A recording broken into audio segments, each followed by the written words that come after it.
Minister of Justice and Constitutional Development, Correctional Services, apologies, the Honourable Advocate Ronald Lamola joining us digitally.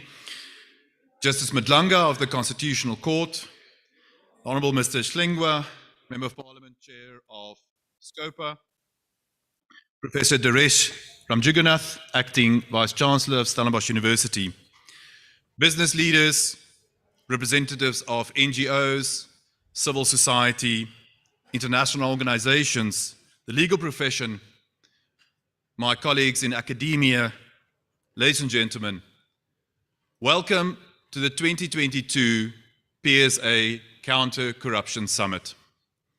We are exceedingly proud to be hosting this first ever event in South Africa and to bring together such a broad group of stakeholders in one of the most critical agenda items of our time, and that is countering corruption on our continent.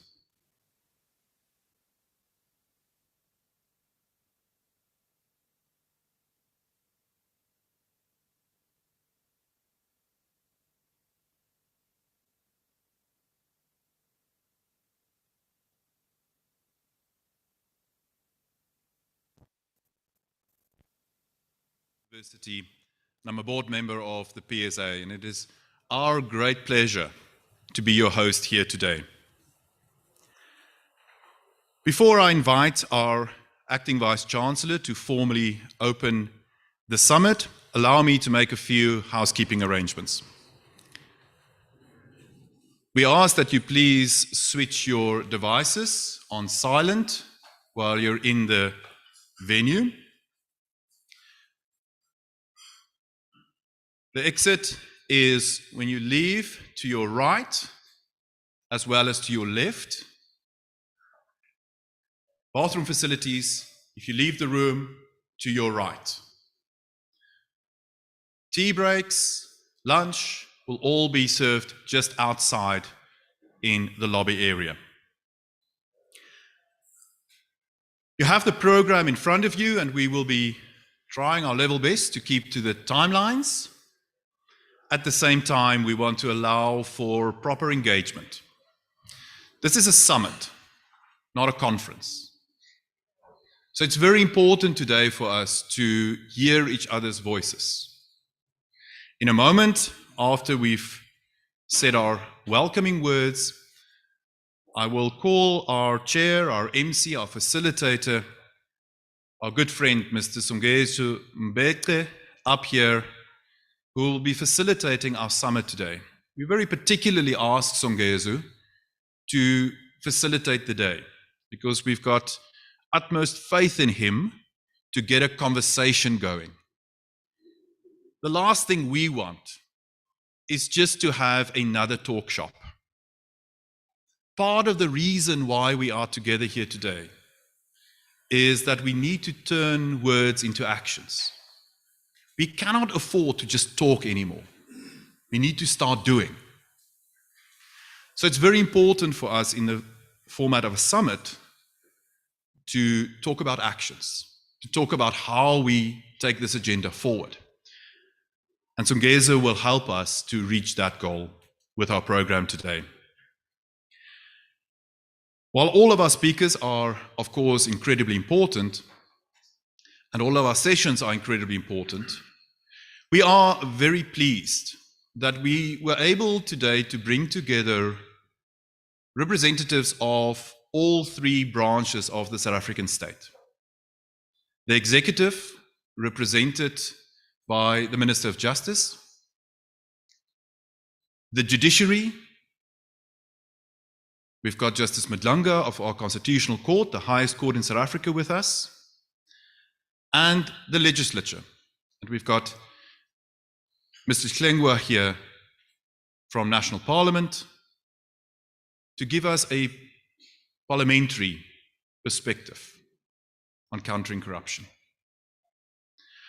However, of course, we can't just rely on the public sector. We can't just rely on government to deliver us from corruption. It can only work if it is a collaboration truly between all role players in society. And when I say society, I'm not just talking about the South African society,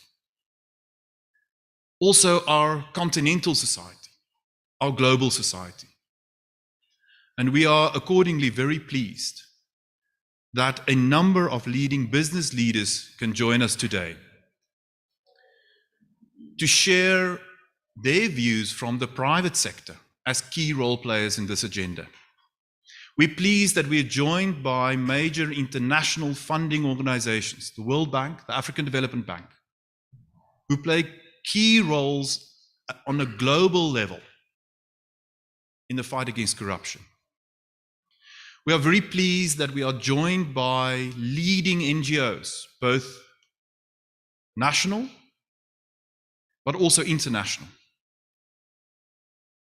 The UN, the Commonwealth Secretariat, nationally Corruption Watch as the South African branch of Transparency International.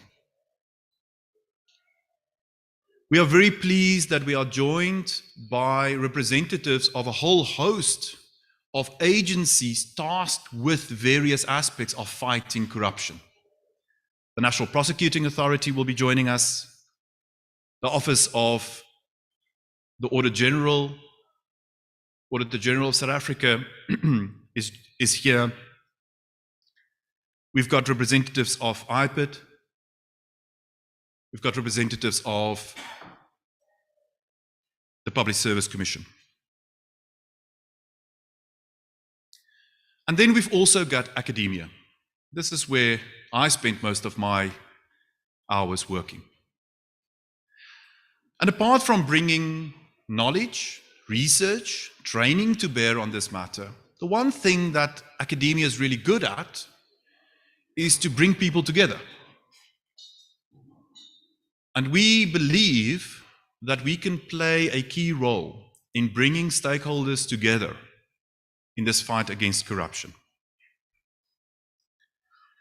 By the end of the day, we hope that the delegates who are here in the room, but also all those following us online,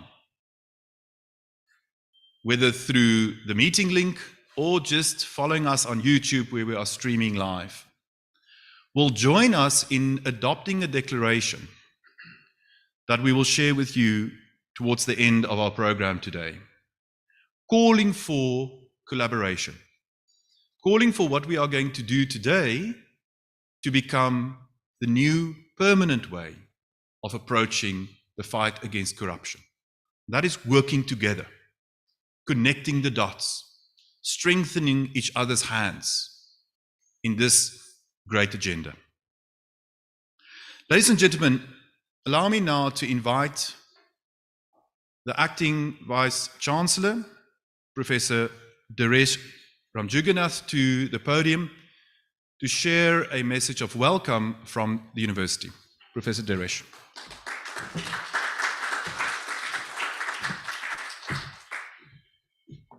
Thank you very much, Professor Quinault.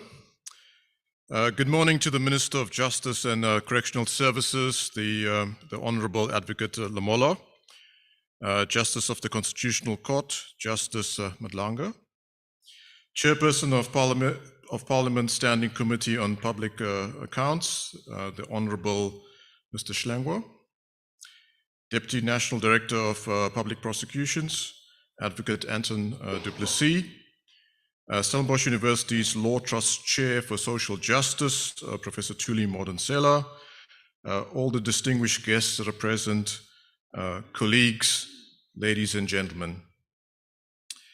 It gives me great privilege on behalf of the Vice-Chancellor of Stellenbosch University, Professor Wim de Villiers, as well as the entire university, to welcome you to Stellenbosch University and to the PSA 2022 Counter-Corruption Summit. Thank you very much for taking the time to attend this important event. It is indeed a great privilege and an honor for Stellenbosch University to be hosting this event that deals with probably one of the most pressing issues facing our country at this point in time, and which is a serious and terminal threat to the hard-fought democracy and the vision for a better life for all South Africans. Corruption is a major challenge, not just in South Africa, but throughout the world and on our continent. In Africa, it undermines all of our efforts to improve the lives of our fellow Africans. As an institution, as a university, we want to advance knowledge in service of our societies. We recognize that we have an important role to play in contributing to the fight against corruption. We can do this in a number of ways. We can do it through the contributions that we make in our research and in our teaching expertise to counter corruption. And these efforts complement and strengthen all other initiatives. This is something that my colleagues in various departments within the university are already undertaking. Another way in which we can assist is to bring role players together and to help coordinate efforts. It's something that Professor Kuyo mentioned in his introduction. As universities, we are ideally suited to facilitate collaboration. That is one of the key points and key roles that universities play in society. As Professor Kuno mentioned, we play a role of connecting the dots. We play a role of connecting the role players. And this is in part the aim of the summit. We hope to start a process of facilitating even greater networking, even greater collaboration between all the role players in ensuring that we counter corruption in this country, on the African continent, and globally.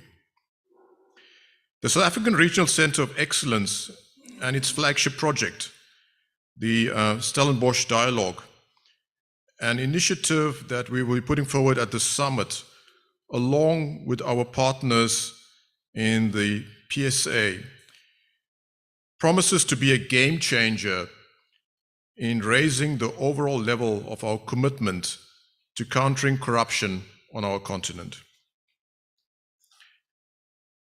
Africa's potential is enormous. We have the youngest population. If we can harness this potential by creating a future free from corruption, this continent will be unstoppable. Stellenbosch University has a vision which states that our desire to advance knowledge, which is our desire to advance knowledge in the service of society.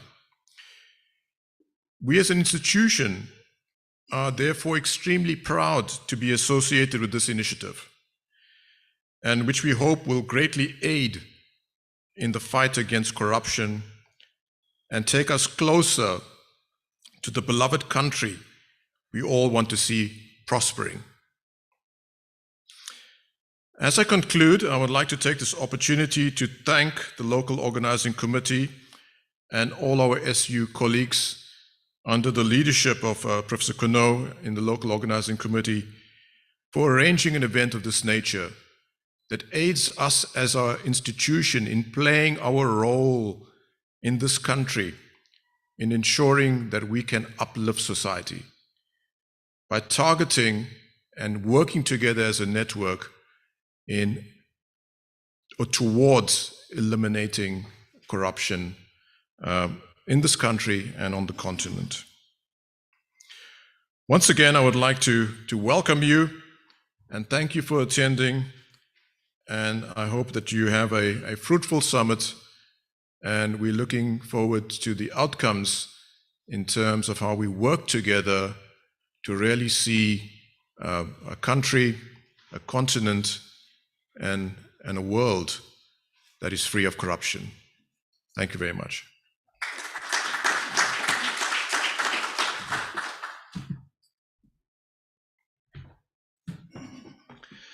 Thank you very much, Professor Deresh. We will now have a message from our Chancellor, Justice Edwin Cameron, who could unfortunately not join us today due to a prior commitment, but he graciously provided us with a pre-recorded message by way of opening our summit. So let us listen to his message. Hey, I'm Justice Edwin Cameron. I'm privileged to be the Chancellor of Stellenbosch University. I'm also Inspecting Judge of Prisons in my main retirement task. But today it is my enormous pleasure to be delivering this special message for you. It's a great message. It's a message that's of deep concern to all of us in Africa. It's about corruption, which is what brings you to this lovely venue at Stellenbosch. Corruption threatens the lifeblood of all our countries and all our nations, not just in Africa, but elsewhere in the world. But we as Africans have a particular responsibility and a particular developmental anxiety and a rule of law anxiety about corruption. We found in our joint judgment, my joint judgment with Deputy Chief Justice Dikgang Moseneke, in the Glenister case, that corruption destroys all rights, it undermines the rule of law, it undermines dignity, and of course, elementally, it prevents service delivery to those persons in our societies who need it most, the most resource deprived, the most marginalized, the less privileged members of our society. And it's a cancer that eats at our dignity as people and, of course, deprives us of essential benefits. So I welcome you here today. The Glencore admission of guilt, a major international corporation, South Africa headed to our shame, admitted major corruption, bribing of people and government officials across the African continent. The Zondo Commission, of which we are very proud in South Africa, now Chief Justice, then Deputy Chief Justice Zondo, uncovered staggering, dismaying, disappointing amounts of corruption across too many state departments, too many state institutions, which threaten to destroy our democracy. We can do better, and that is why we are assembled here today. You can do better. Your deliberations, your considerations, and your conclusions will help us practically to move forward on this. We cannot do it alone. We need an Africa-wide center, which is what Stellenbosch is offering, to secure an effective mobilization of thought, of action, and of organization against corruption to create a better future for all of us in Africa. Thank you for your focus, thank you for your concern, thank you for your researches, and thank you for your productive output at this important meeting. Goodbye. With that, ladies and gentlemen, I hope you all feel duly welcomed. I hope you've all settled in, and I'm going to turn over the microphone at the podium to our facilitator of the day, Mr. Songezo Mbete, who is going to introduce you to the first session. Songezo, please.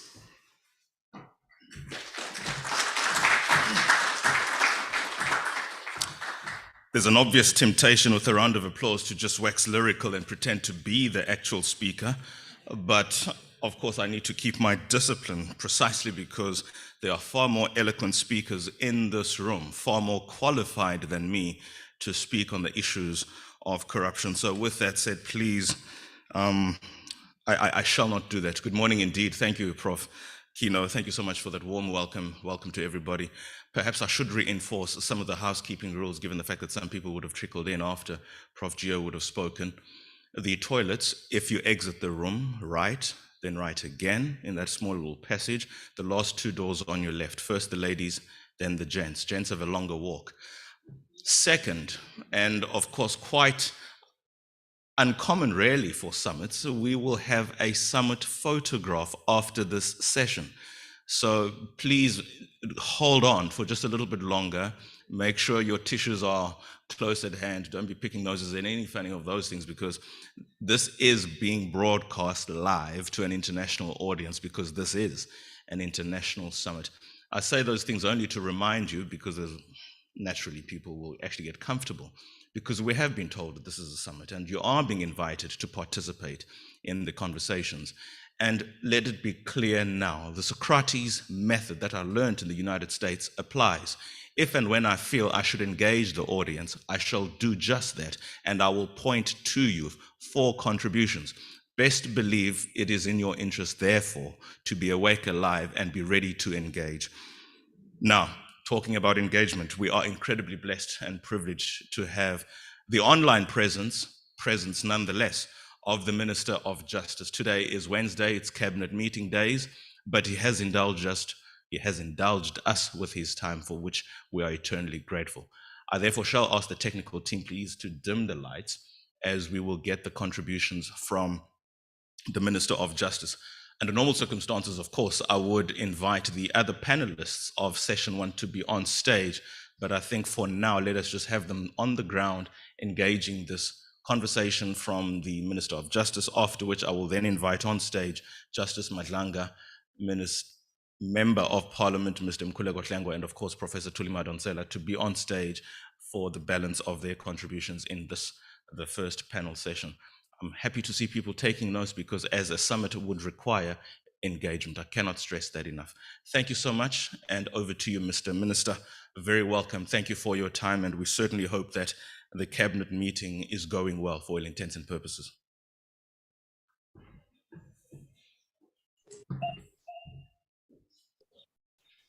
Thank you very much, Program Director, for the opportunity to engage with the audience. And unfortunately, I could not join you physically due to what you have just said. The Justice Edwin Cameron, the Councillor of the University of Stellenbosch and the Inspectorate Judge for Judicial Inspectorate for Correctional Services, Justice Mbuyiseni Madlanga, the Justice of the Constitutional Court of South Africa, Professor Daresh Ramjogad, the Deputy Vice Chancellor, Learning Teaching at the University of Stellenbosch,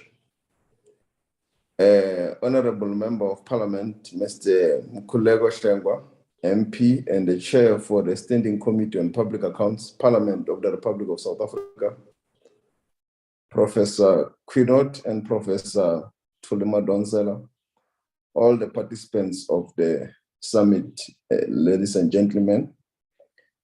Let me start once more by congratulating Professor Thuli Madonsela for your appointment as the chairperson of the UN Implementing Agency, the Management Board of the Cities Alliance across the globe.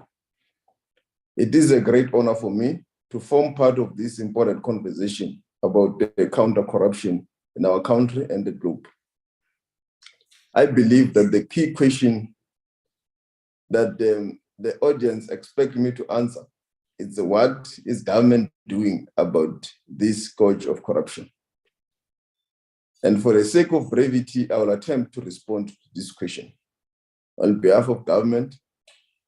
And I'm saying for the sake of brevity because I know it's a difficult time for us as a country, from rolling blackouts, from ESCOM, and other crippling service delivery challenges that we have across the country that have been caused also by corruption and maladministration. Our fight against corruption is by any means a rosy one. It is one which is intensely contested, but one that can usher in substantial change for the betterment of our country. There is tangible progress that we can begin to evaluate. Before we receive the final Zondo Commission's report, the National Prosecuting Authority had started work on some of the matters before them. The NPA is leading state capture corruption unit. The investigative directorate has enrolled in over 20 matters, charged 65 accused with asset forfeiture and it obtained freezing orders to the value of 5.5 billion. In addition to the investigative directorates, there have been notable improvements in 3 areas. The Specialized Commercial Crimes Court Unit finalized 380 cases with 344 convictions. This is 79 more cases than the previous year, a conviction rate of 90.5%. The number of government officials convicted of corruption increased by 8.4% from 86 to 119 year on year. The NPA's performance in private sector corruption prosecutions improved by 9.5% from 147 to 205 people convicted. Improved collaboration between the various units in the NPA and the Directorate for Priority Investigation, well known as the Hawks. 589 individuals have been convicted for corruption. This number is comprised of 380 convictions of government officials and 209 convictions of individuals in the private sector. Most of these cases focus on corruption in government departments, critical state-owned enterprises, former CEOs, board chairs, heads of departments, as well as high-flying business people that have been charged. These improvements also extend to other priority crimes such as sexual offenses. The NPA to this end has recorded a 93.8% conviction rate in intimate partner femicide prosecutions. We have also taken steps to ensure that it is not just convictions we report on, but the actual number of cases that have been finalized. The work of the SIU also in this regard is also well documented, spanning from the PPE, corruption and maladministrations that they have investigated, and the amounts of billions of rands that they've been able to recover, to various maladministration issues that are across government departments. We're also now able to develop and populate a database that tracks and monitor the finalization of femicide, child murder, and crimes affecting lesbian, gay, bisexual, transgender, queer, and intersexual people's cases, the LGBTQI+ community. This is progress we are determined to sustain and enhance. We have received and currently studying the Zondo Commission's report. Some of the recommendations have been implemented already. What remains is to evaluate the efficacy and some of these interventions. One of the recommendations that has already been part of a government architecture and implementation is the issue of compulsory lifestyle audits for public servants. This has now been put into action and it was approved by government in April 2021. What remains is implementation, which usually eludes us as a government. But we are now building towards capacity to enable us to implement this process of lifestyle audit. The report findings and recommendations go to the heart of our law enforcement architecture, especially on corruption, and some of them coincide with the priorities of this administration. In line with international architecture on corruption, which calls for multi-agency fight against corruption, we are currently reviewing our corruption architecture to respond to the changing environment. Corruption has become sophisticated and transcends borders. We are doing so to be in line with international standards and also to respond to what Justice Cameron just raised on the Glen Vista case of the Constitutional Court, and also to comply with UNCTAD, the United Nations Conventions Against Corruption.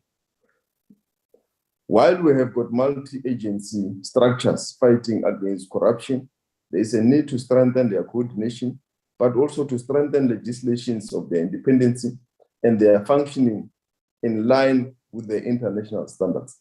And that is what we're currently attending to, responding also to the Zondo Commission.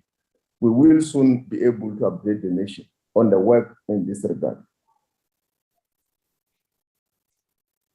We're also strengthening preventative measures through the National Treasury regulations and the AG raising early warnings, because our corruption fight must not only be focused on the post-factual events, it must focus on ethical leadership and performance of public service in an ethical manner, but also in a manner that it's preventative, because to fight it post facto is expensive.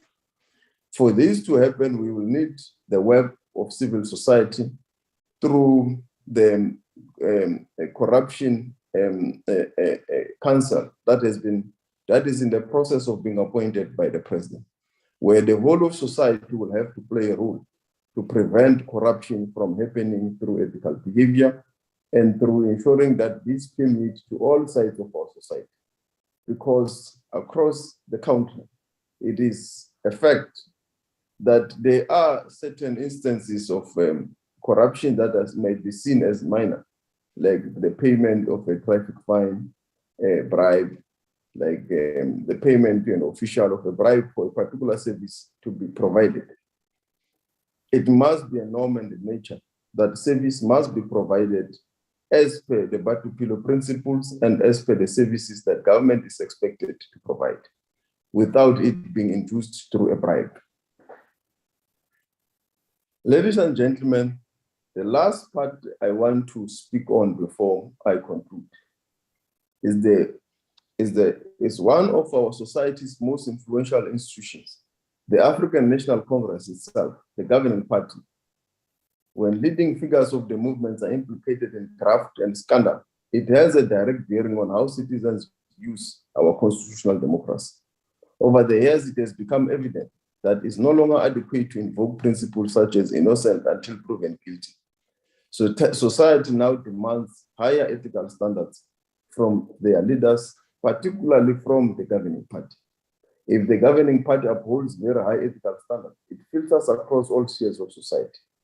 In a couple of days, the governing party will gather to assess the work done to implement its own resolutions on fighting corruption, amongst others. Interestingly, several of them are a mirror, or they are almost similar to the Zondo Commission's recommendations. We should also note that of equal importance is the internal consequence management mechanisms that the party will review and assess. The recent debates around issues related to step aside suspensions are all geared towards strengthening the work and ensuring that there is ethical leadership at the helm of the governing party. Because whatever happens, there permeates to all structures of society. And society demands that we enhance and strengthen these efforts to ensure that within the ranks of the African National Congress, ethical leaders espousing the values of selflessness and of delivery to the people emerges, like it has always been through the leadership like Albert Lutuli, Oliver Tambo, Thabo Mbeki, Nelson Mandela, and many others who espoused the values of the African National Congress. We are raising this because we know that the fight against corruption in our country will not succeed if it does not start also within the life and the internal platform of the governing party.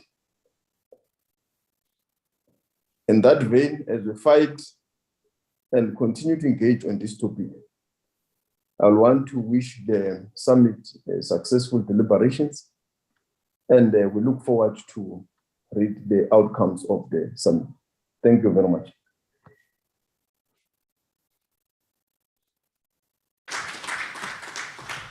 Thank you so much, Minister Ronald Lamola, and I certainly hope you have not logged off and that you can still see me.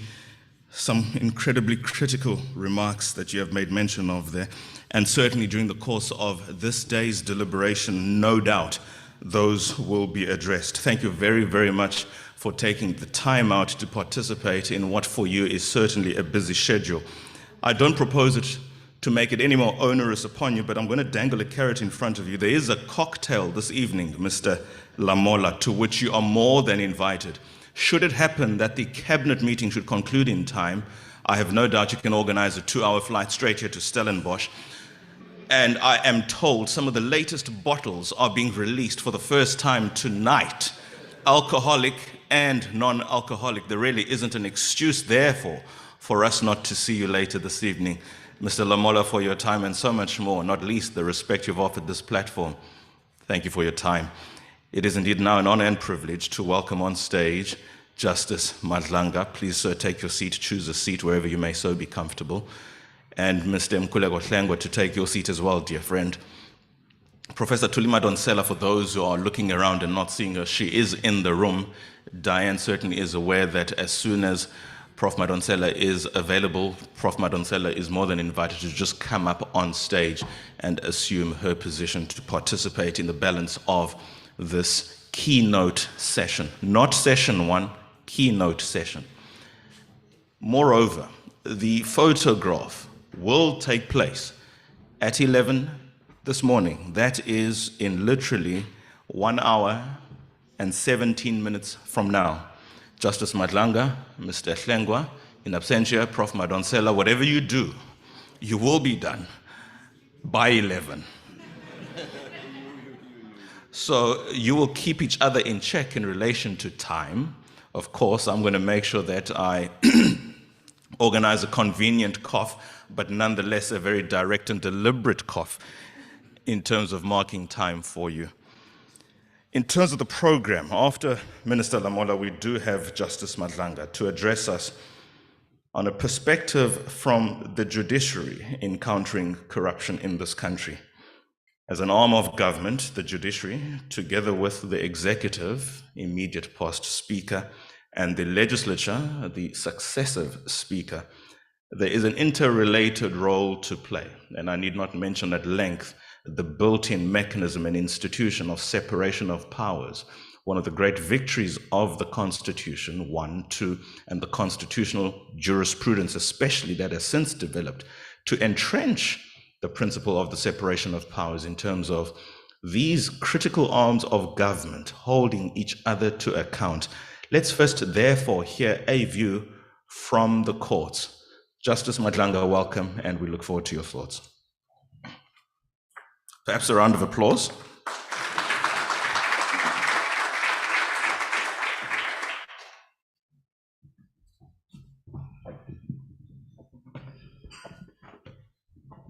For obvious reasons, I must lower this. Minister Lamula, Professor Kino, Program Director, may you all please allow me to say good morning to you all honored guests without itemizing anybody by position and so on. And I hope that will be welcome, Professor Kino. Professor, many thanks for inviting me to this summit. Many, many thanks. I really appreciate it. Up front, let me tell all gathered here that I'm going to disappoint. That is so because I will deliberately not stick to the topic of address specified in the program. The reason is that the judiciary's role in fighting corruption is ad hoc.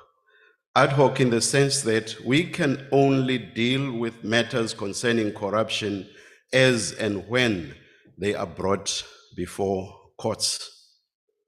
If I were to be asked, I think I could easily count how many we have done, that is at the Apex Court at least, this year. It's a trickle, literally a trickle. So ad hoc in that sense. This is by no means meant to make light of the great strides made by the judiciary in the fight against corruption. We know of the several seminal judgments our senior courts, the Constitutional Court and Supreme Court of Appeal, have delivered. One has been mentioned here today by Justice Cameron and Minister Lamula. The High Court has also played a vital role in this regard, and so have magistrates' courts, which are at the coalface of the adjudicative process. Also, a lot may and needs to be done by courts to ensure that those cases that come before them are tried and finalized expeditiously. I just feel that to render a catalog of what we have done and what we can do to streamline our processes will be boring.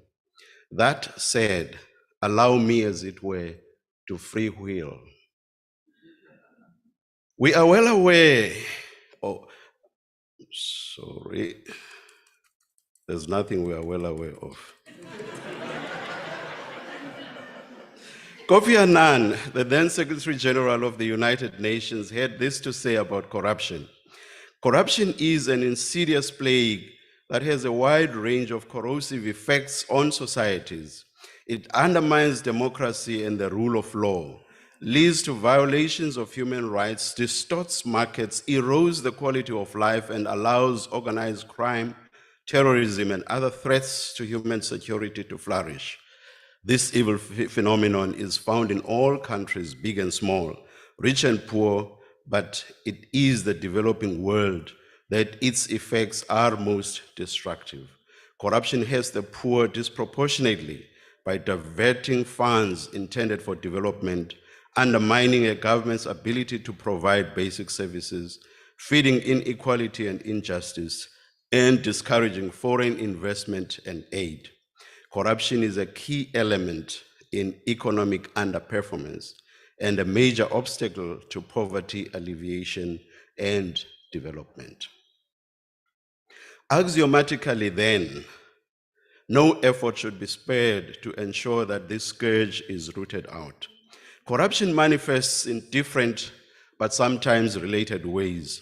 Examples are paying or soliciting a bribe in order to escape or let someone escape a criminal sanction, paying a kickback as a consideration for the improper award of a government contract, which is usually paid from amounts received as proceeds of an improperly awarded government contract. This also takes the form of an upfront payment of a bribe to secure the improper award of a contract, both examples being what I call procurement-related corruption.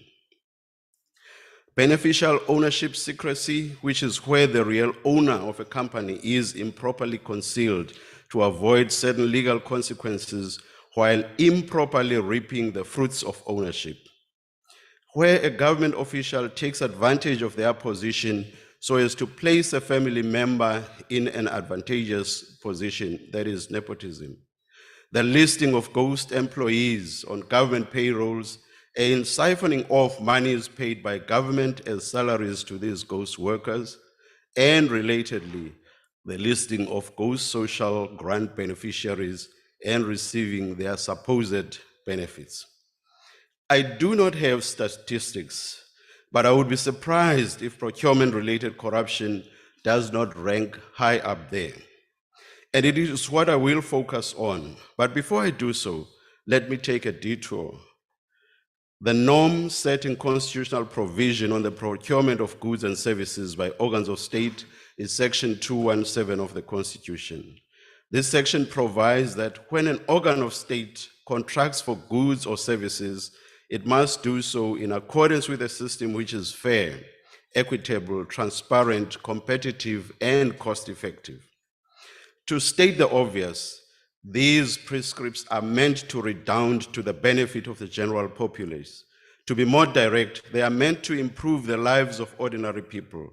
A concomitant to the improvement of people's lives is the restoration and maintenance of their human dignity, something Justice Cameron touched on, one of the founding values of the South African Constitution. Compliance with the constitutional imperative that requires procurement in accordance with the 5 factors prescribed by Section 2171 is not an end in itself. These factors are meant to ensure that the public reaps the best possible benefits from procurement by organs of state. The public are the true beneficiaries of state procurement. Phoebe Bolton says, the policy and philosophy behind government contracting is that the state must provide for its citizens. Of course, the reference to citizens in the South African context may not be that accurate. For example, permanent residents who are not citizens enjoy most rights and freedoms enjoyed by citizens. According to Bolton, the reason for the constitutional imperative that the 5 factors be complied with is to safeguard the integrity of the government procurement process. Also, the imperative goes some distance towards ensuring the prudent use of public resources. It is also aimed at preventing corruption. Not infrequently, Non-compliance with procurement prescripts may appear to be innocuous and thus inconsequential. Courts and other players in the fight against corruption should be wary and not take these at face value or adopt the stance that there is nothing behind them or that nothing will come of them. Froneman J., writing for a unanimous constitutional court in All Pay 1, rightly cautions against this. He says, deviations from fair process may themselves all too often be symptoms of corruption or malfeasance in the process. In other words, an unfair process may betoken a deliberately skewed process. In other words, hence, insistence on compliance with process formalities has a threefold purpose. A, it ensures fairness to participants in the bid process. B, it enhances the likelihood of efficacy and optimality in the outcome. And C, it serves as a guardian against a process skewed by corrupt influences. Corruption inheres within the field of procurement, and as Kofi Annan, whom I quoted earlier, says, it is so widespread as to know no boundaries. A significant part of the problem facing us is the creation of an expansive field over which government procurement takes place. By this I mean either procuring from private actors services that need not be procured from that source, what I would call procurement for procurement's sake, or allowing procurement to take place in circumstances that conduce to corruption. This expansive field affords corruption fertile ground to thrive. Let me give examples of what I'm talking about.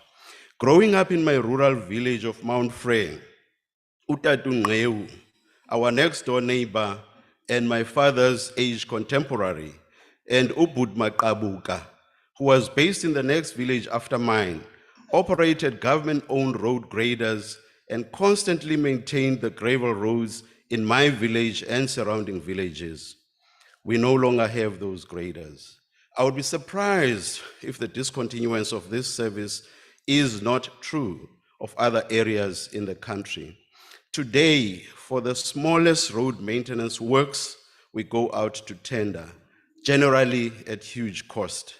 I do realize, of course, that I'm treading on dangerous terrain here. Who knows? Experts in the field might say that it is cheaper or administratively prudent for government to do it this way. As a layperson, I cannot but wonder if government could not, by now, have bought its own graders and other road maintenance equipment many times over. Likewise, I would wonder what the prudence is, and I'm not saying there isn't, but I would wonder nonetheless.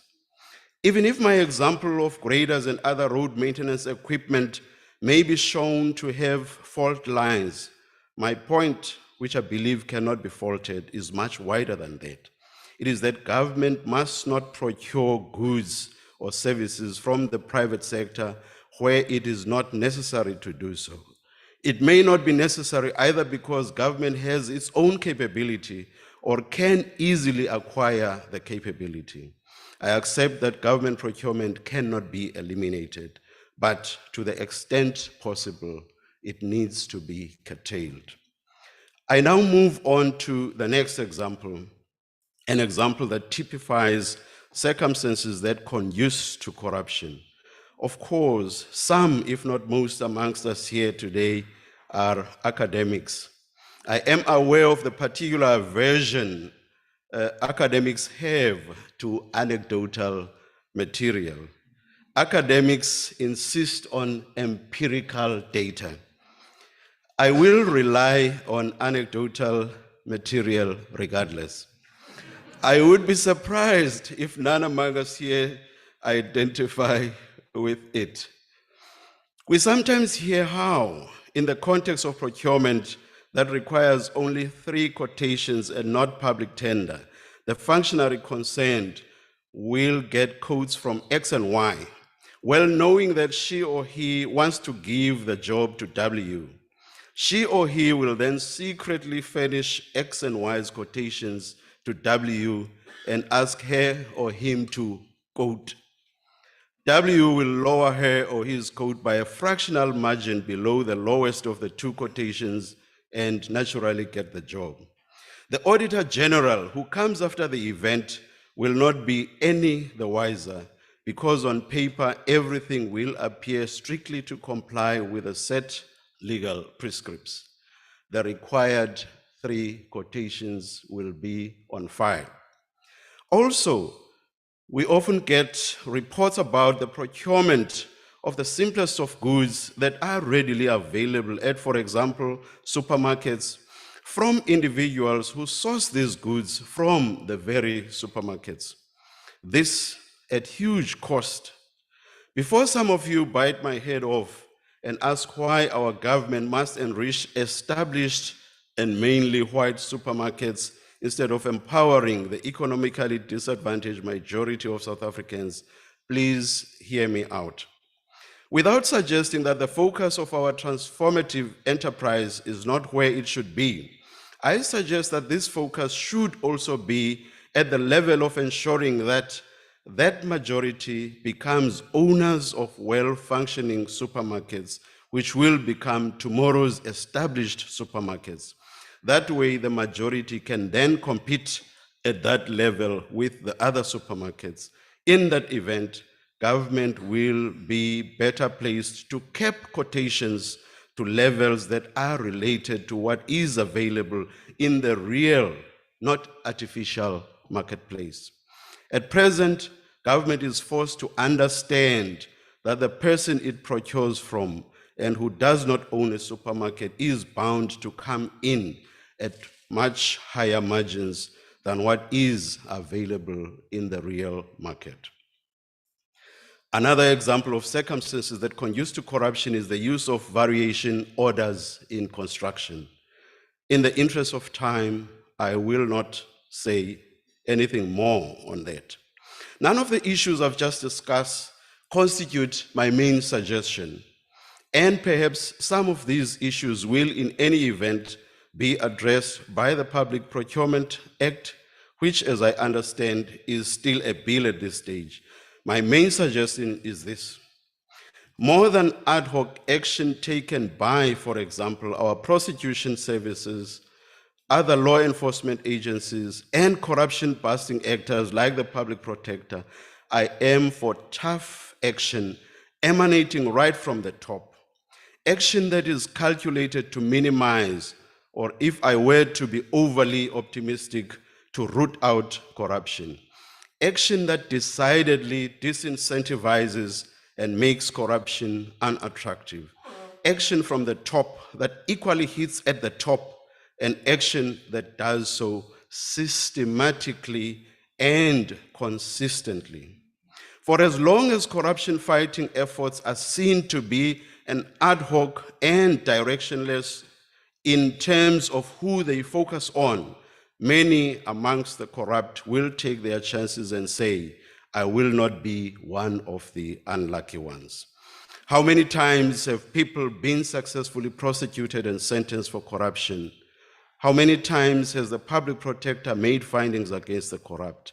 Can we count the number of times the corrupt have been divested of their ill-gotten gains by courts at the instance of the Asset Forfeiture Unit? How many times has the Special Investigative Unit successfully instituted civil action against the corrupt, resulting in huge proprietary loss to them? Although the lexicon of the Auditor General sometimes euphemistically calls acts that may well meet the threshold of corruption irregular expenditure, perhaps doing so because of mandate constraints, do we know how many times the office has, to use an Americanism, called out those guilty of such acts? There are stringent prescripts on procurement set by legislation, including subordinate legislation in the form of Treasury regulations. Has that regulation or legislation helped halt the runaway train of corruption? It hasn't. I could go on and on. All these typify the help available in our legal arsenal. But the question is, are we anywhere near rooting out corruption? So, if we truly want to root out corruption, it cannot be business as usual. That time is past. Something drastic, something outside of the ordinary needs to be done. If we have tough, concrete, systematic, consistent action emanating from the top and hitting at the top, its effects are sure to filter to the rest of our public service. Of course, I'm not unmindful that there is the age-old question, sed quis custodiet ipsos custodes, but who will guard the guards themselves? In case this suggestion is seen as mere platitude, let me give the example of Lee Kuan Yew, Singapore's first prime minister after the attainment of independence. He is credited for having turned Singapore from a so-called third world country, I detest that word, to a developed country within one generation. At the center of what drove his success was good governance in general, and in particular, an aversion to and fierce fight against corruption. A saying about him and those he governed with goes, Lee and his colleagues were incorruptible because they were incorruptible. The fight he waged against corruption did not spare those at the top. Here is what he said in this regard. Once a political system has been corrupted right from the very top leaders to the lowest rungs of the bureaucracy, the problem is very complicated. The cleansing and disinfecting has to start from the top and go downwards in a thorough and systematic, please underline systematic, way. It is a long and laborious process that can be carried out only by a very strong group of leaders with a strength and moral authority derived from unquestioned integrity. There, a concrete example, not pie in the sky, not platitudes. I should not be misunderstood. I'm not suggesting that we should no longer utilize the arsenal of laws that we have at our disposal. Quite the contrary. The various corruption-fighting organs of state, most of which are mandated by the Constitution or other laws to exercise their functions without fear, favor, or prejudice, must make a concerted effort to carry out their mandates efficiently and effectively. So, yes, our police service must effectively and efficiently investigate crimes of corruption and expeditiously charge those reasonably suspected of prosecutable corruption. Yes, our prosecuting authority must so streamline its processes that prosecutions commence and end without undue delay. And yes, the judiciary must devise clear strategy, I'm almost done, Songezo, to ensure that unnecessary backlogs and delays in the adjudicative process are eliminated.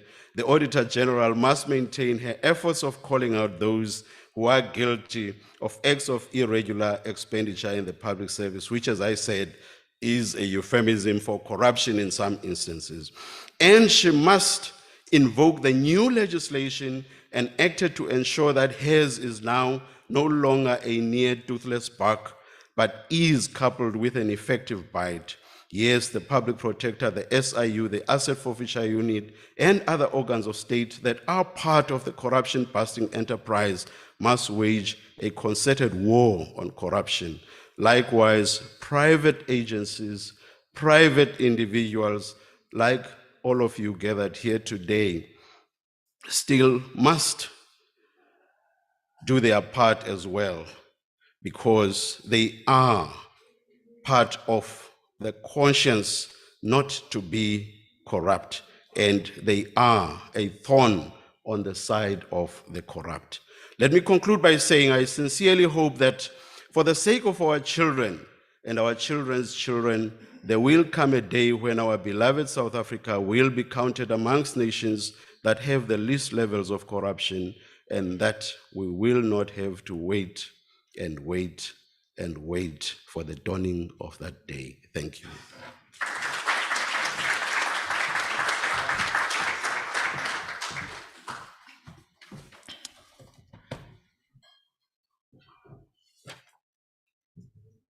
There's your water, Judge.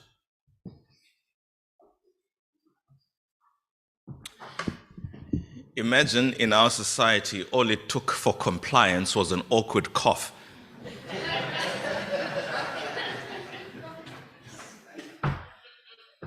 Justice Maganga. Please remember, as sober as a judge, whatever that means to you.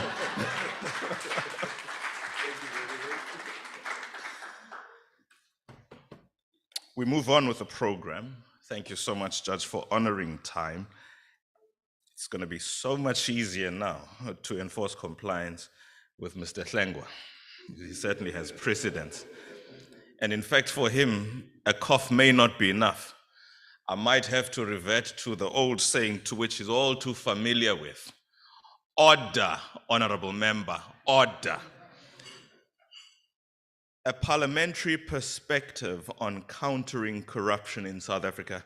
It is indeed my privilege, and I imagine yours, to have in our presence the chairperson of the Standing Committee on Public Accounts. We're going to get some meaty stuff in this address, rest assured.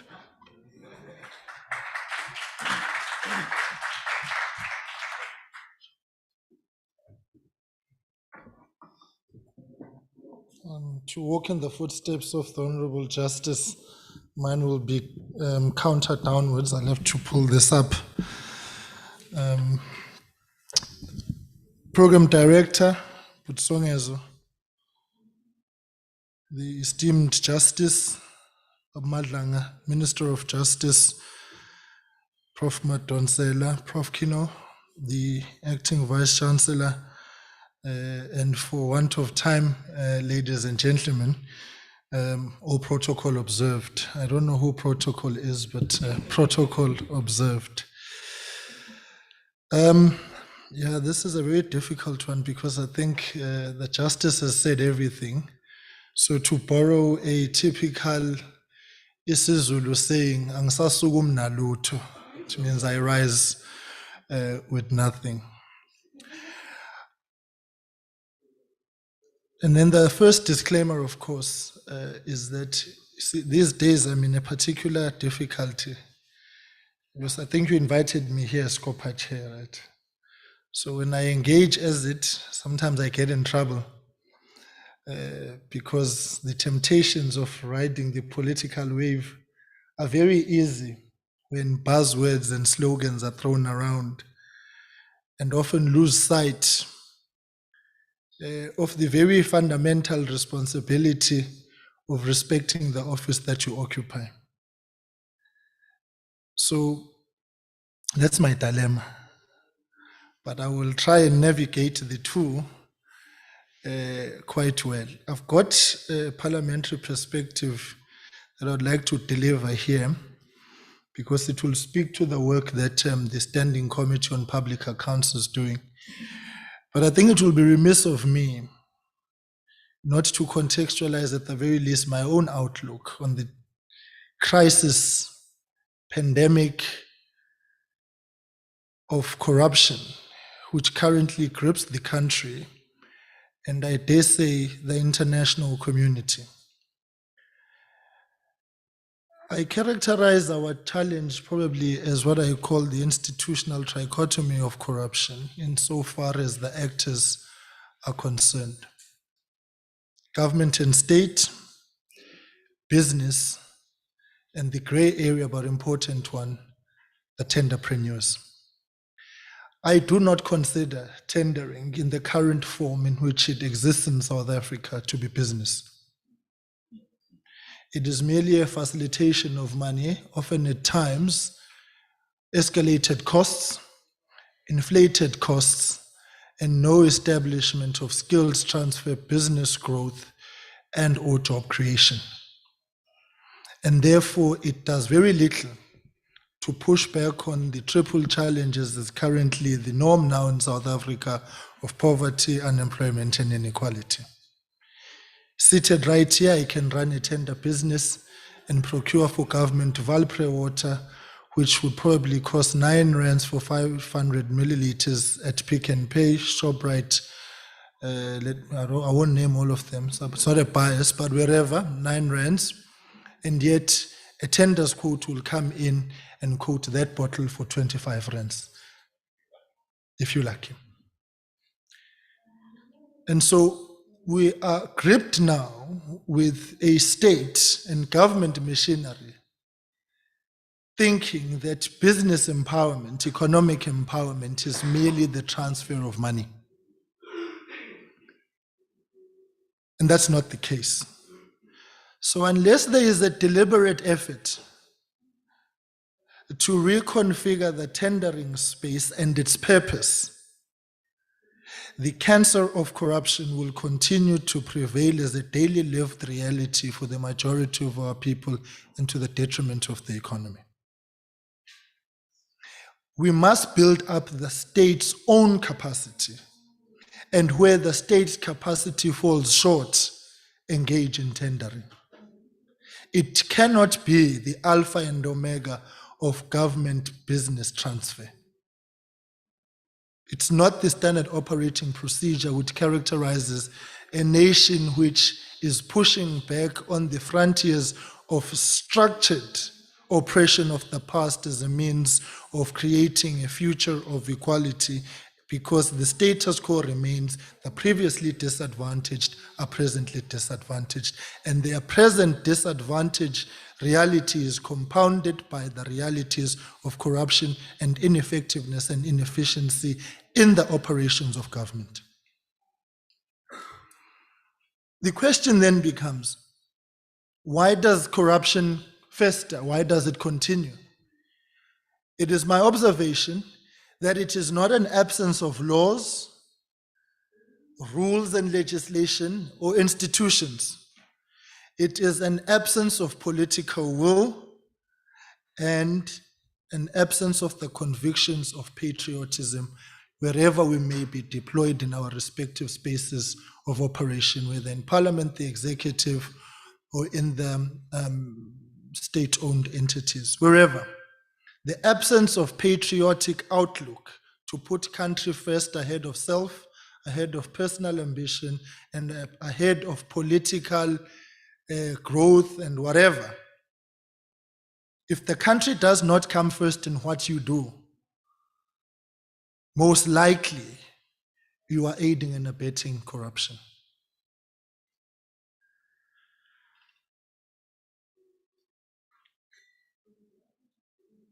People often, are shocked at what I'm about to say, but I'll say it anyway. It is my view that corruption, generally in the world and specifically in the South African context, is a crime against humanity. It robs our people of a functional government. It robs them of opportunity and drives them into poverty and puts them at the escalating risk of hunger, as food security is one of the major challenges of this country. For every rand lost to corruption, there's an individual in South Africa who bears the brutal brunt of that loss. When schools are not functional, when infrastructure is not functional and maintained, it is that child who has to go to that school who is robbed of an opportunity to be able to make better their own future for themselves and their families and their communities. And therefore, the absence of conviction in that regard is what drives the criminal corrupt syndicate in this country. When I left high school in 2005, so I'm quite young, just by the way. In 2005, our school principal, Mr. Peter McKillen, gave us a message which has stuck with me, and I hope it will stick with you. As you go out into the world, never let things replace people. And so for me, it is putting people first and the country first which should be the yardstick measure of whether you are doing your job or not. Because if you put people first, you will adhere to the rules and the laws that are there. But Topiles, that's correct. Let me now go to Parliament so that I don't waste your time. I just wanted to give that perspective, and I hope it makes sense. Let me start off with criticism of Parliament. Parliament is not an extension of the executive. Yet most often than not, what we see in parliamentary meetings is portfolio committees defending the executive. And the biggest cancer in South Africa's parliament is the so-called study groups. On the surface of it, they sound like a very good thing. They sound like parliamentarians immersed in wanting to understand the intricacies of what is going on in the various departments. But on closer inspection, you find that study groups compromise oversight and accountability. Why? Because if there's a meeting tomorrow, the minister or the deputy minister and the DG, the accounting officer, will brief the caucus or the study group of the caucus of the governing party ahead of that meeting. And therefore the meeting is merely a box-ticking exercise of saying that we met and the real thing of oversight is not done. It is wrong in its current form and its current construct because it is not open to the public. For me, the yardstick measure of a functional parliament is transparency. Anything we do behind closed doors, take it with a pinch of salt. Why must we have a meeting for the meeting to prepare for the meeting that we must have? Because if you have submitted your presentation, it should be self-explanatory and be able to field the questions as and when they are posed to you. It does not help our democratic project to have a parliament and portfolio committees which see themselves as part and parcel of the executive. Why do I say this? And the minister touched on the ANC. It does not help the ANC to softball itself with questions. It's the difficult questions that take us far enough to understand the problems. So that's the first weakness. The second one is, of course, that Parliament is underfunded and understaffed and under-resourced and unable to match the human resource set which the executive brings to Parliament when it has to appear. Most often than not, you will find that the parliamentary committee is this section and the department will bring a busload of officials. When you ask, why are you here? I was told to come here. You should have stayed in Pretoria. But it tells you the extent of the human resource available to the executive. I'm pleased that the committee secretary of SCOPA is here and the senior researcher of Parliament is here. They accompanied me to this important gathering. They will tell you, SCOPA has got two researchers, two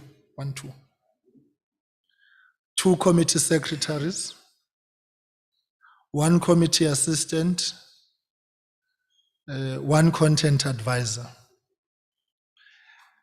a legal advisor that we share with a lot of the committees. That's it. To process everything that the Auditor General will bring before us. And we expect us to be functional. Other committees have got one committee secretary, one researcher. Seated here, well, standing here now, SCOPA only, we don't have researchers. We have been waiting for the bureaucracy to advertise and interview since 2019. The senior researcher was here, was a Scopa researcher, and she got promoted. We congratulate her on the other hand, but we lament on the other. But has had to double up to assist us. And so unless the political parties then themselves assist their members, which they should with human resource, we are unable to function. So unless there is a deliberate effort to fully resource Parliament to be able to meet the demands of its constitutional obligations, the executive in the main becomes a runaway train because they are left to their own devices because we are falling short to exercise our responsibility. Please don't cough. I want to also make a public disclaimer which does not seek to absolve us of our responsibility, but one I think which is important to understand the work of Scopa. We do what I can term the post-mortem. What killed the patient? So unless portfolio committees again are hard and fast on the month-on-month and quarter-to-quarter reporting of departments and are ensuring the preventative action steps are taken.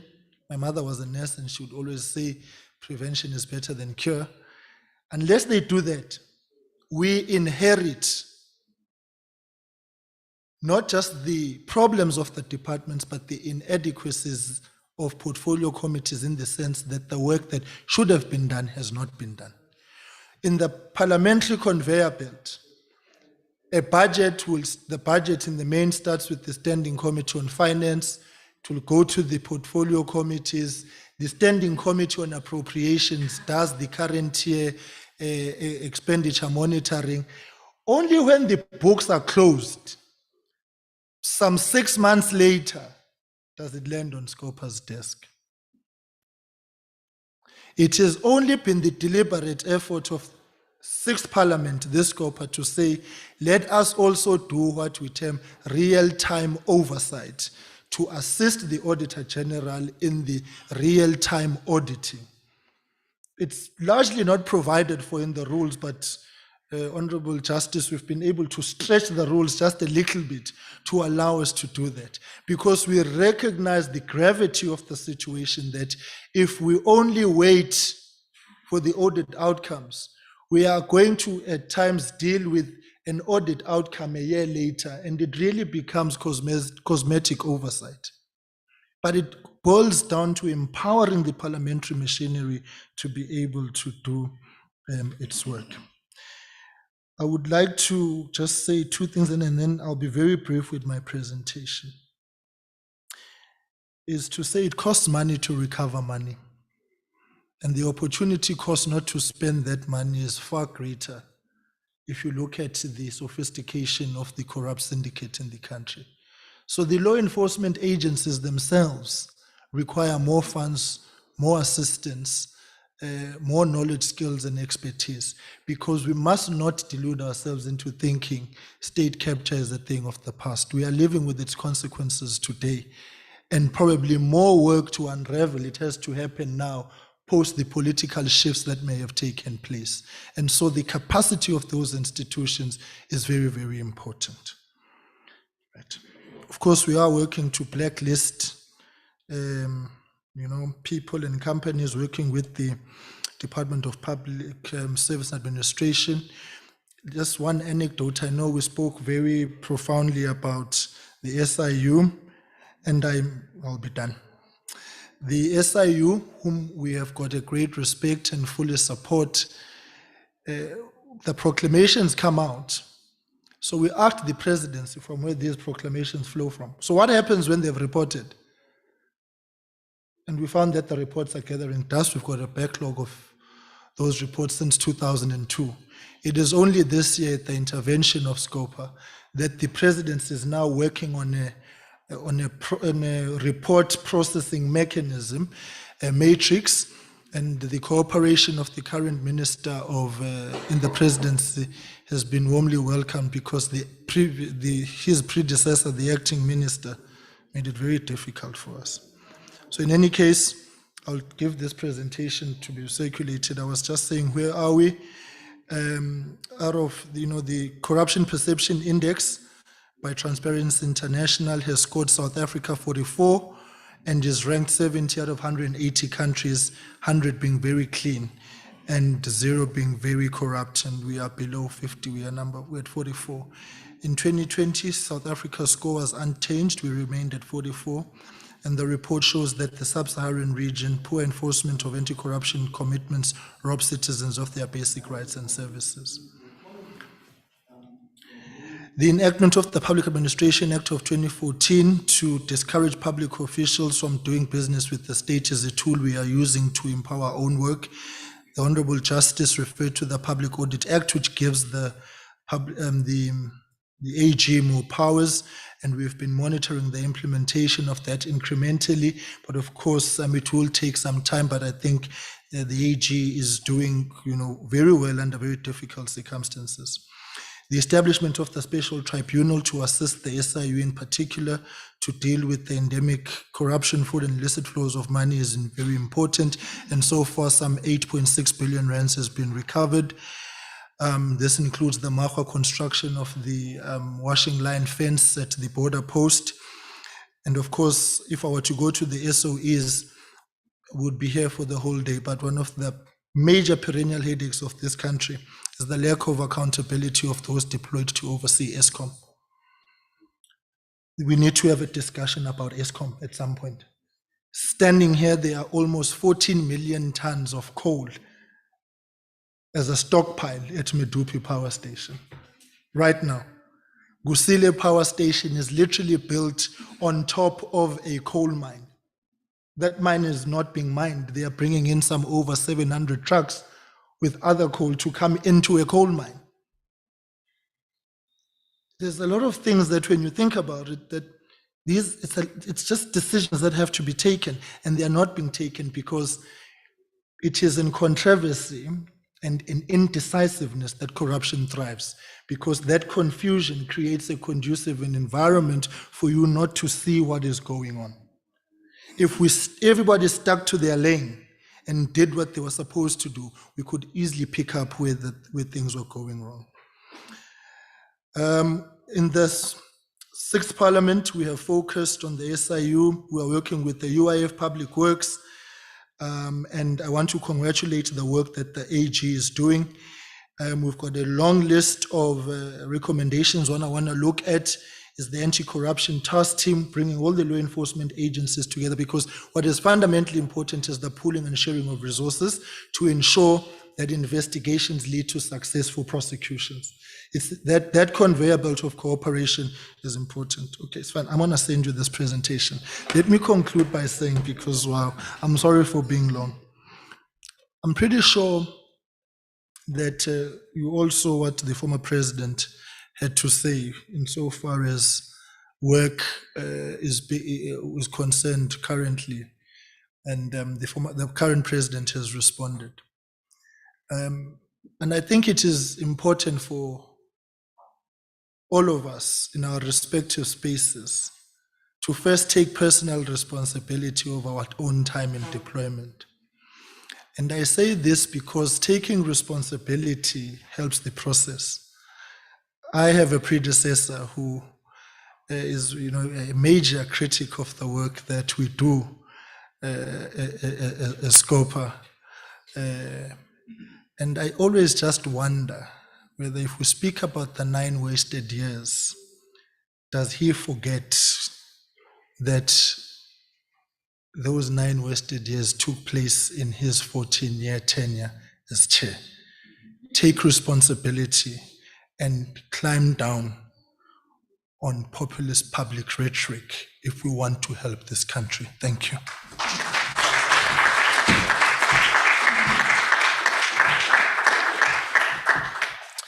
This is taking place in the public domain. You know what to do in relation to declaring any assets and or gifts that you receive in public. Thank you so much, Mr. Hlengwa. Thank you so much. Thank you very much. Thoroughly enjoyed that. I thoroughly enjoyed that. For the longest time, as I was sitting there, I felt the need to invite Mr. Hlengwa uninterrupted for a full hour on SAFM to repeat that lecture to the nation. It was a free lecture on the work of Parliament and the blind spots that the majority of South Africans would obviously have simply because we are not operating in that space. Truly wonderful. There are many in academia who for sure have taken notes, and please expect some invitations. No doubt this was the most useful presentation coming from the legislature. Just to reinforce a couple of the points that were raised by Justice Madlanga even in his address, I'm minded to reflect on the legacy of the first democratic prime minister, stroke president of Singapore, Yuan Lee Wan Q. Please do yourself a favor, just go to YouTube and find his address against the SIA pilots who are on strike.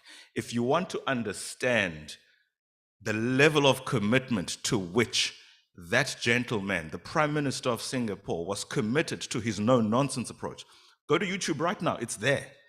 How he addresses striking pilots of the then national carrier, the attitude he has, the choice of words he engages, and the fact that he does so in an informal way.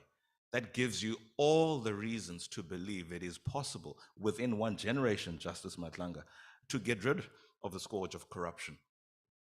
Just to welcome officially now Professor Thuli Madonsela, former public protector. She's on stage. Welcome, Prof. Thoroughly appreciate your presence. I had said to the two gentlemen before you that they have strictly 20 minutes, not a second longer. I'm saying this for reinforcement purposes because I'm counting on the fact that I'll have 10 minutes at the end to do what I do best, moderate a discussion between the panel members. Certainly, I'm also minded to reflect on a story you once told at the 2018 APLU, that's the African Procurement Law Unit, the international conference in November of that year, where this is just a story that I remembered, it abides, and it's a good way to introduce you. There was a gentleman from one, and I know Justice Madlanga hates this word, he said so, from a third world country, and there was another gentleman from a first world country. The gentleman from the first world country invites the gentleman from the third world country into his home. Quite impressed, the gentleman from the third world country says, "What a beautiful mansion, 3 stories, cars to boot, and a view unrivaled. How did you achieve this?" The gentleman from the first world looks over the road. "You see that hospital?" "Yes, very impressive." The gentleman from the first world says, 10%. And they have a fat laugh. And then, of course, because it is a bilateral engagement, later on, the gentleman from the third world hosts the gentleman from the first world. And the gentleman from the first world is only but impressed with the gentleman from the third world's home. It was twice as big. He had doubled the fleet, all the men and women at his disposal. And the gentleman from the first world had to ask, "My brother, how have you done this?" And the gentleman from the third world says, "You see that school there?" And the gentleman from the first world says, "The school. That school there. The school." And after scanning the landscape, there actually isn't a school. And the gentleman from the third world says, 100%. I remember that story, and perhaps you have uncovered many of those stories of 100% of the school being absent and in the power and control of the bureaucrats in the system. Perhaps let's have a reflective perspective, among others, Prof. Madonsela, as to the work that you did as the public protector and the work you continue to engage in the context of social justice. A warm welcome to Professor Thuli Madonsela.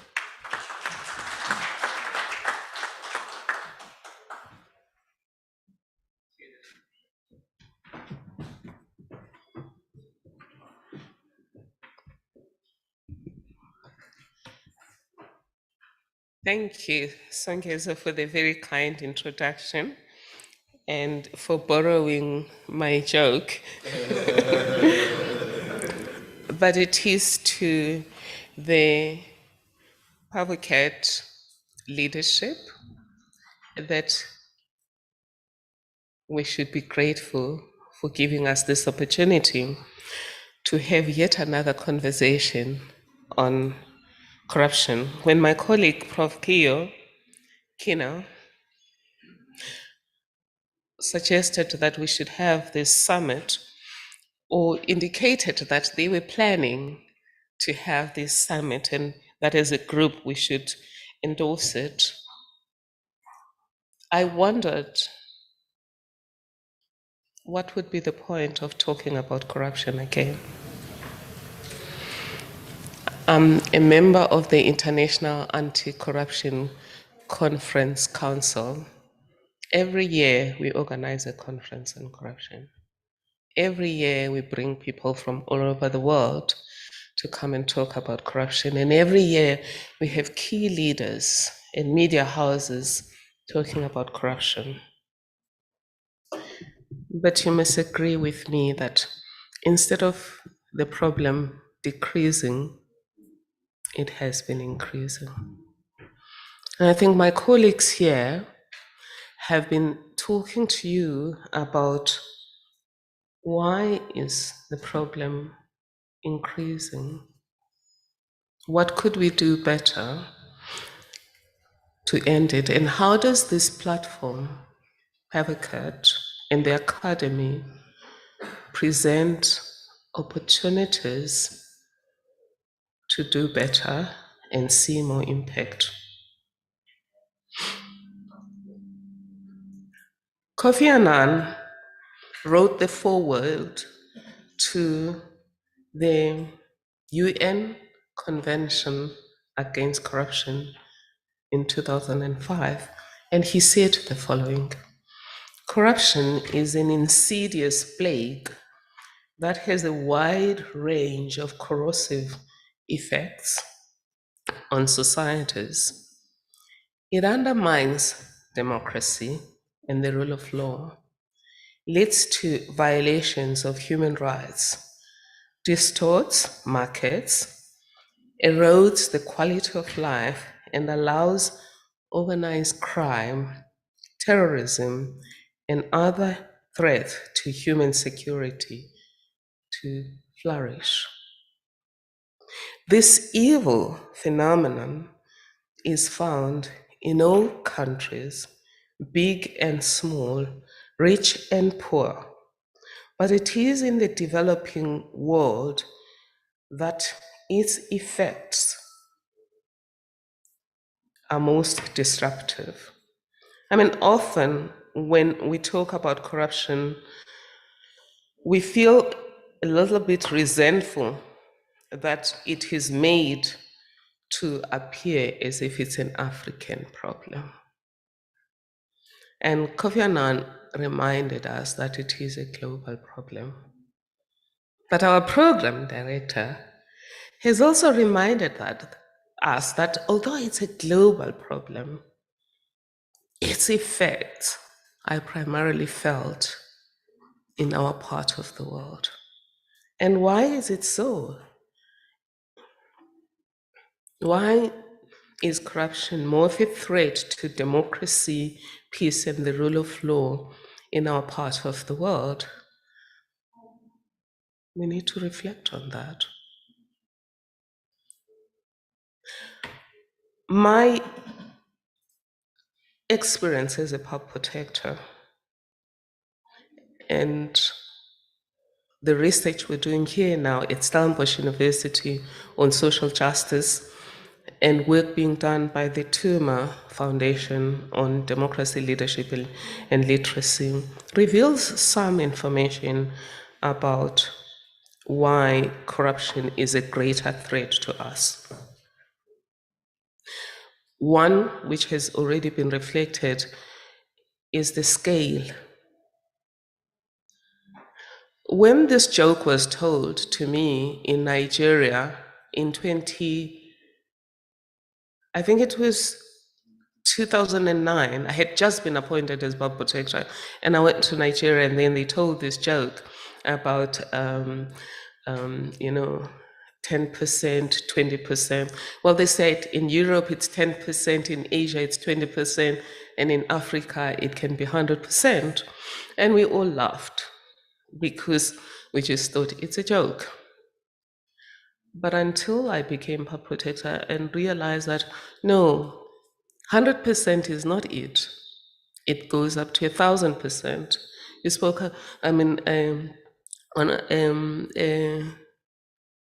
Honorable Hlengwa spoke about Midopi, Kusile, and what's happening there. Do you know how much that project has cost this country? There were allegations of corruption. Do you know how much Gautrain is costing you? There were allegations of corruption. And then, of course, we know about state capture. So when Kofi Annan says it's an insidious threat to democracy and everything, what we have discovered in social justice is corruption is a gross injustice. Because if you think about justice as fairness, taking the cue from John Rawls in his seminal book, A Theory of Justice, justice is fairness to all. You must agree with me that corruption is unfair. And it doesn't matter whether we're talking about corruption that involves tenders, or we're talking about corruption where somebody bribes Home Affairs for IDs and passports, where Pakistanis end up being Sipho Masondo and things like that. It does distort the playing field. It does undermine justice. Or we're even talking about justice in a court where a file disappears. Or a much simpler one where your case jumps the queue. And if more people corruptly jump the queue, somebody who could have been number 3 on the queue ends up being number 300. That's still a gross injustice. And therefore, my one regret about the Anti-Corruption Convention is that it focuses on grand corruption, particularly corruption dealing with tenders, but it doesn't look at the corruption as understood by Transparency International, which is simply the abuse of entrusted power for personal gain. Because it starts with that abuse of entrusted power for personal gain in small places, and then it leads to big places. And that's why I say corruption is a threat to democracy, the rule of law, and peace. Because where there's injustice, there can't be peaceful coexistence. This has been proven over and over again. The Max Planck Institute has done interesting tests on fairness. If you agree with me that corruption is unfair, and it doesn't matter whether we're talking about retail corruption or we're talking about state capture, when somebody captures a whole president and repurposes the powers of the president to capture the tenders, the licenses, and things like that in the country. Let's just think about unfairness now, not corruptly related. One of the experiments that I learned about from Bob Geldof during one of our One Young World conferences was an experiment they did with monkeys. They had a monkey doing its job and being rewarded with cucumbers, and the monkey did the work admirably. Until one day they removed a veil in it. So there's another monkey, and they were given the task. They both did the task admirably. And then when it came to rewards, monkey B, the new monkey, was given grapes. And then monkey A thought, oh my God, started salivating, but the rewards have improved. So it expected grapes. It didn't get grapes. It got the same cucumbers that it was getting. And the monkey stopped working and threw away the cucumbers. So what does that say about corruption, justice, and social cohesion? And many of these have been done in the ape kingdom just to show that naturally, people who are part of a group want to be treated fairly, and corruption is unfair and unjust. So it becomes then a threat to peace, the threat to a rule of law, but partly because when there's corruption, then people want to find other ways then to get to the just desserts, as John Rawls would say, that everyone deserves. I mean, but I'm going to go back later to the relationship between corruption and social justice without undermining my time. I want to talk about whose duty is it to fight corruption. I'm glad that Honorable Hlengwa has reminded us that it's a duty of Parliament, it's a duty of all government. But if we were all in a boat and it was sinking, and it was leaking on the side of government and it was going down, would it be smart or foolish to say, I'll do nothing about the fact that this boat is this boat is sinking, because firstly, it's government's fault that there's a hole on their side, and two, it's sinking on their side? You'll agree with me that it would be foolish, isn't it? Because their side would go down faster, but down we will all go. So the same thing it's everyone's duty to combat corruption. And the Universal Declaration, the Anti-Corruption Convention makes it clear that there are roles for government, for the international community, for courts, for business and for civil society. And Kofi Annan even brought business much more closely to the anti-corruption quest by fostering the UN Global Compact, where corruption is one of the 10 principles of the role of corporate citizens who want to create an ecosystem that is sustainable for human well-being and for business continuity or sustainability. So, thank you. What are the guardrails that we have to combat corruption? One, I've spoken about the declaration, the convention. But in our country, we have a constitution, we have laws, and in South Africa, for example, we have the Prevention and Combating of Corrupt Activities Act. But I just want to say, I want to agree with Honorable Hlengwa and possibly what the other colleagues have said, including Justice Madlanga and the Minister of Justice, is that the guardrails are there. It's up to, do we apply them? And I think part of the problem globally is when we look at combating corruption, we focus on accountability. That's almost like I'm getting rotten fruit, and what I'm going to focus on is on leaving this tree that is corrupt and going to buy better fruit. Because if you want better fruit, you've got to look at what are the root causes? Is the stem supporting it? Are the branches supporting what you want to benefit? And of course, we have this Universal Declaration, we have the good governance principles, and we have laws. And so if we made sure that we applied all of the laws, we would do better. But more importantly, if we made sure that we breed people who are not corrupt, that would be even better. And Greek society is similar to ancient sub-Saharan societies. Well, former Greece, not Greece as it is.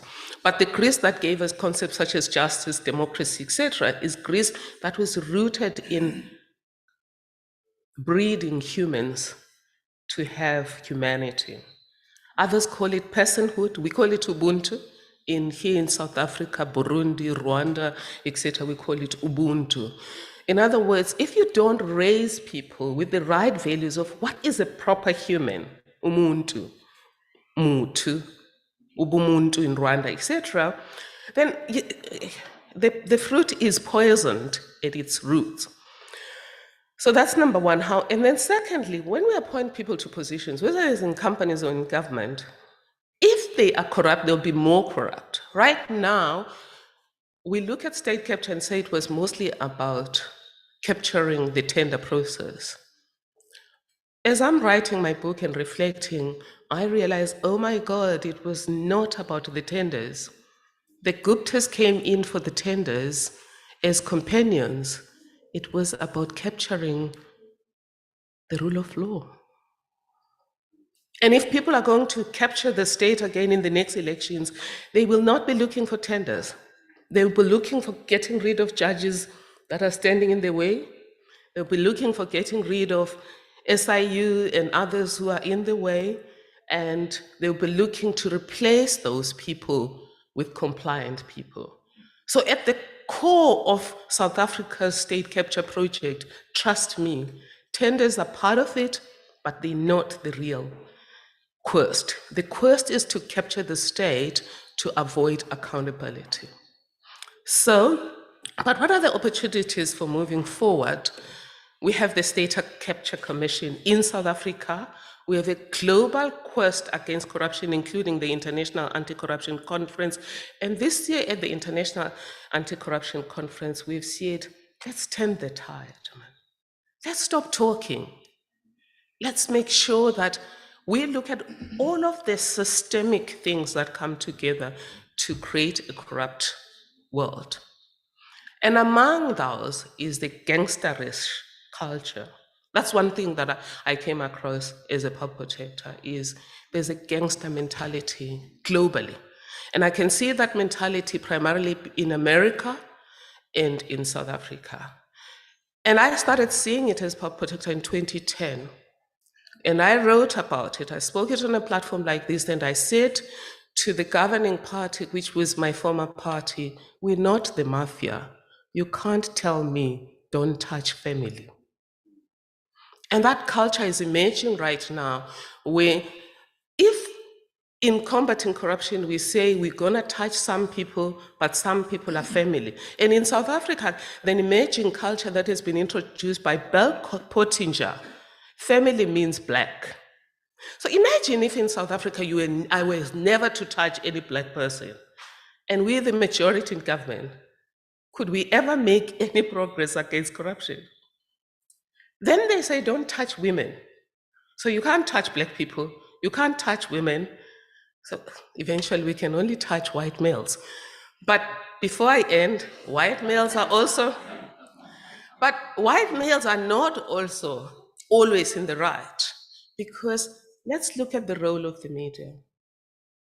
When a little girl in Transkei uses money that accidentally got into her bank account, how vicious do we get in talking about it and making sure that everyone knows her face? But what about the lecturers at UJ who stole money? Do you even know about it? Do you know their names? Do you know their faces? So that's we talk about implicit bias or unconscious bias. So if we're going to fight corruption, there should be no holy cows. Secondly, let's look at it from a tree point of view and address all aspects of that tree. And therefore, this opportunity to talk about it and work on it collectively is one we should embrace and keep holding each other from now going forward, because it's going to get worse with state capture. And I do believe, as thieves do, that when spider webs combine, they can tie up a lion. Let's do this. Thank you.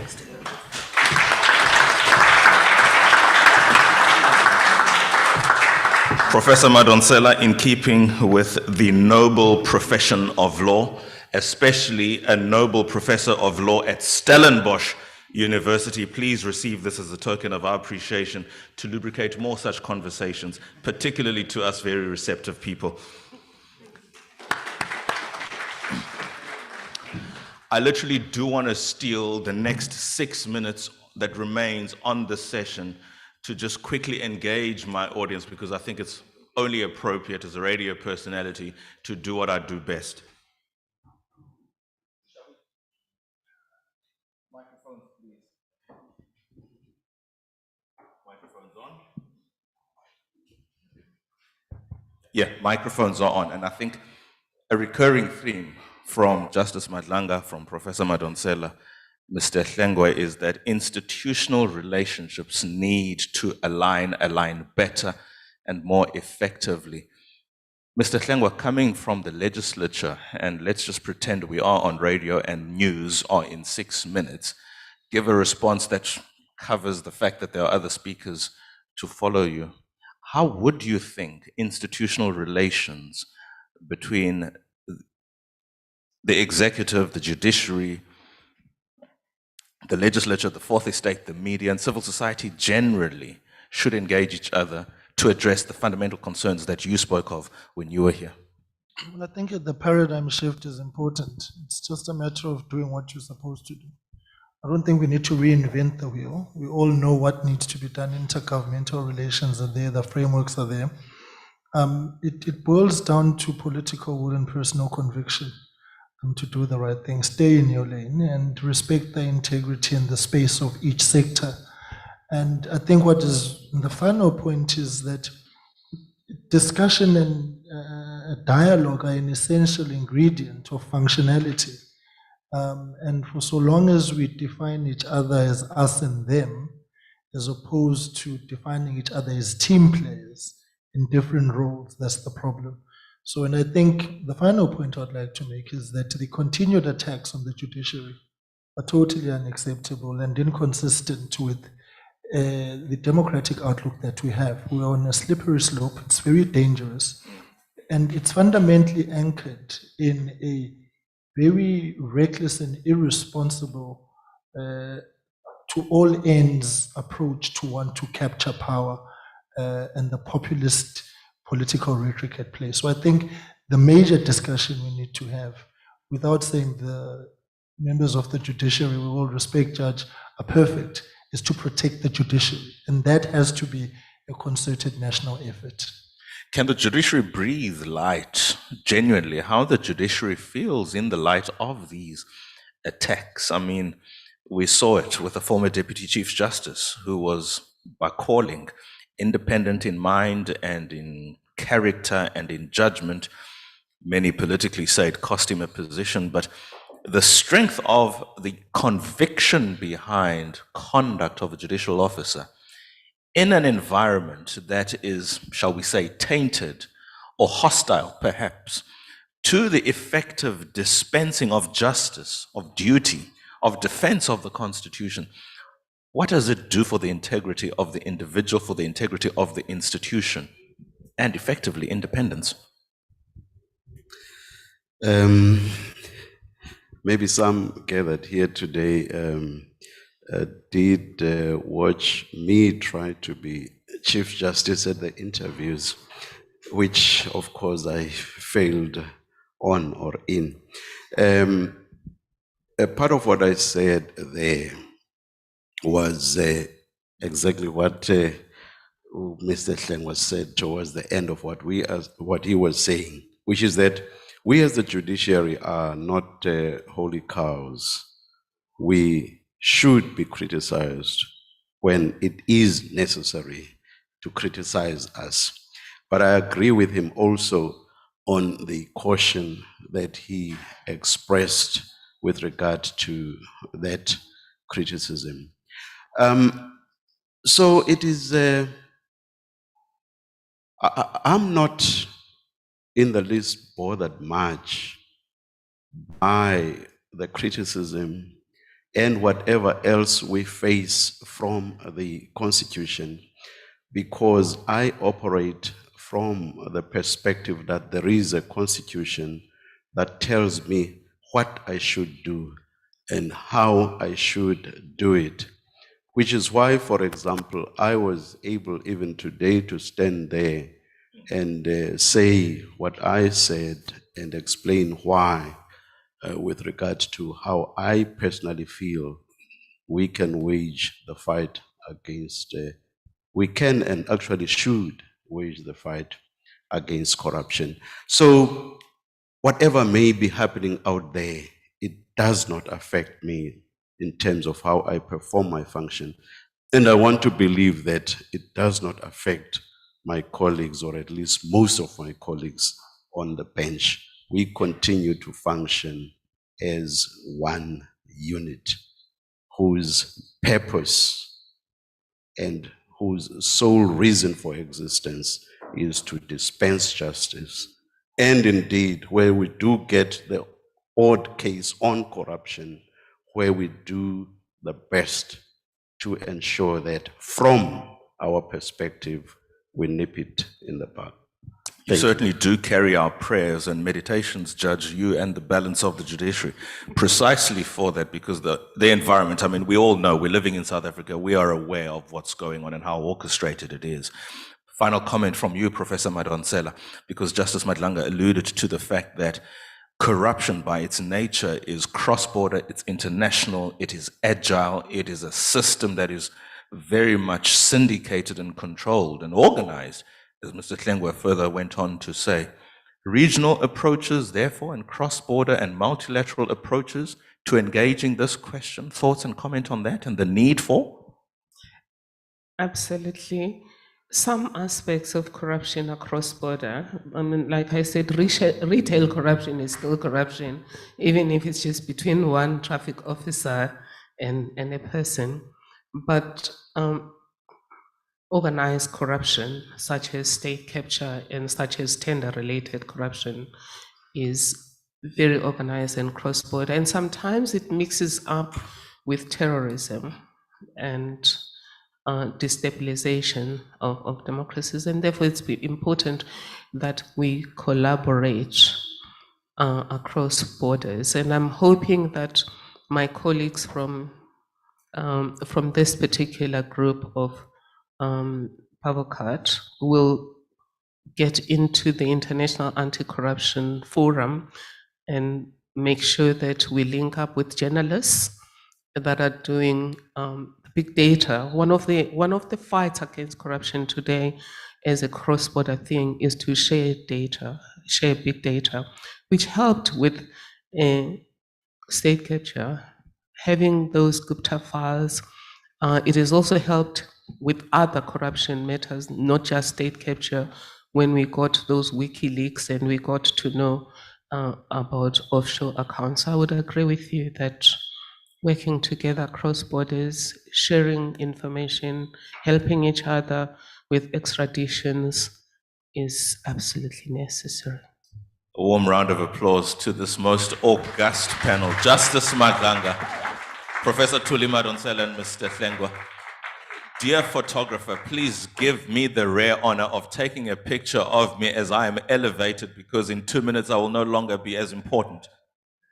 And for the record, ladies and gentlemen, just as my team comes here for the purposes of the photograph, this photograph is going to take place. You are not invited, but you certainly are all invited to the photograph in the entrance, because I had promised and I intend to deliver on a summit photograph with everybody in attendance. After this photo, in fact, you can make your way there because we don't need you for this, right? Elite company. Thank you very much. Thank you very much.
Ladies and gentlemen,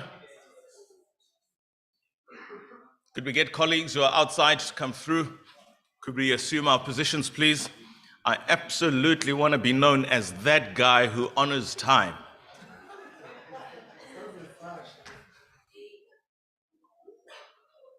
More especially when there are so many great minds in this room. We really want to capitalize on the intellectual property that is here present, and more importantly, unearth it, get those views, facilitate for dialogue, which is the end game of all of this, obviously, dialogue in Stellenbosch. Stellenbosch dialogue. How does that sound, Lee?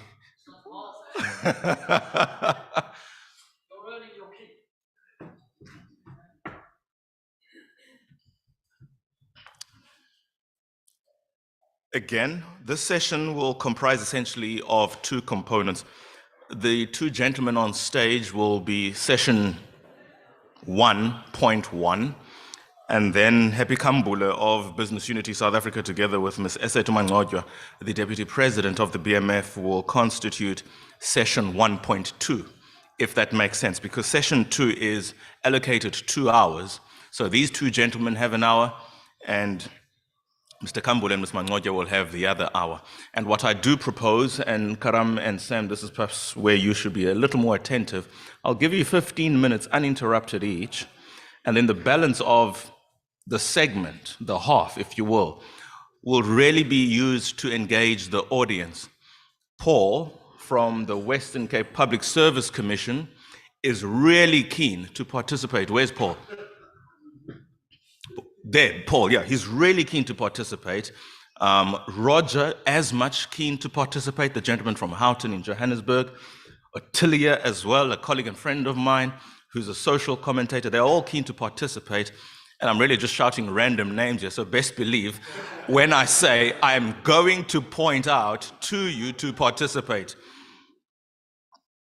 And because I'll never have an opportunity of this kind again, where I can actually instruct a judge anything on this platform today, do not be surprised if I do call on the judge to say something. By the way, just a useless, indiscriminate fact, I used to clerk for Justice Madlanga at the Constitutional Court in 2014. And I will tell you this for free.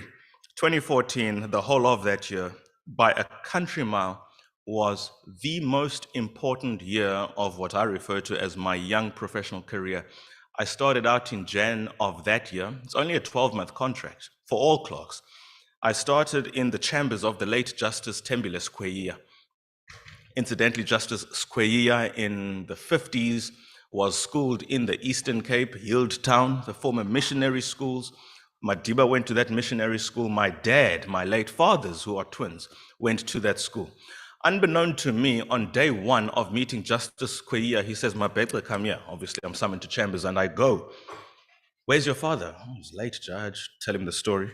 "Do you know I was at school with your father?" "No, I did not know. You didn't tell me. And I was not around when he was at school." It turns out the judge to whom I was reporting, Justice Thembile Skweyiya, in the 50s, with my two fathers, who were twins, were at school together. At the time, he was the Chancellor of the University of Fort Hare, where I graduated with my LLB, and he kept me. An abiding memory that I have. I would serve in his chambers until his retirement in May of that year, 2014. Unfortunately, the following year, he passed away to cancer. Between diagnosis and death, 1 month. How fragile life was. Where I'm really going with the story is Justice Skweyiya retires, and they're waiting for an acting justice who would wound being the judge president of the Northwest Division, Justice Monica Liu. In the 3 to 4 months, whilst waiting for the acting judge to come, I had a choice of chamber. I could have gone, but didn't, to Mogoeng, to Moseneke, to Nkabinde, to Cameron van der Westhuizen, Froneman, and I chose Madlanga.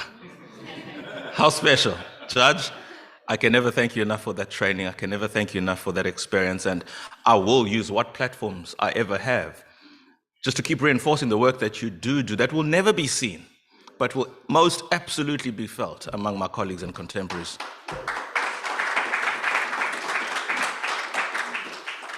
Of course, it does help when he and I have the same clan name, something which is very important in the Xhosa and African context at large. Ochadebo mthimkhulu bhungane mafuza fulele. Abantu abakrelekrele. Sithabo. It certainly is time to start, and I welcome onto the platform Session 1 delegates. Corruption, the blight of Africa. Corruption across Africa. Mr. Karam Singh from Corruption Watch will start for 15 minutes uninterrupted, after which, and I would imagine I don't have to come here after that, Sam, you will speak to the corrosive effects of corruption in Africa. Sam is from the Integrity Vice President of the World Bank Group. Incidentally, he and Mr. Lee Marlow used to work together a decade or so ago. It all comes back full circle. And as promised, after the two gentlemen have offered their 15 minutes uninterrupted presentations, certainly please, ladies and gentlemen, do brace yourselves to participate.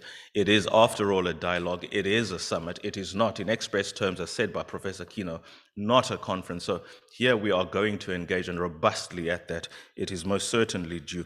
A warm round of applause, therefore, to Mr. Karam Singh. Karam Singh.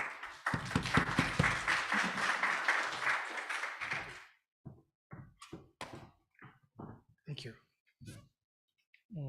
I've got a PowerPoint. Let's see if I can figure out how this works. Okay, great. Well, it's an absolute honor for me to be here, and big thanks to the organizers of this dialogue for the opportunity to join you.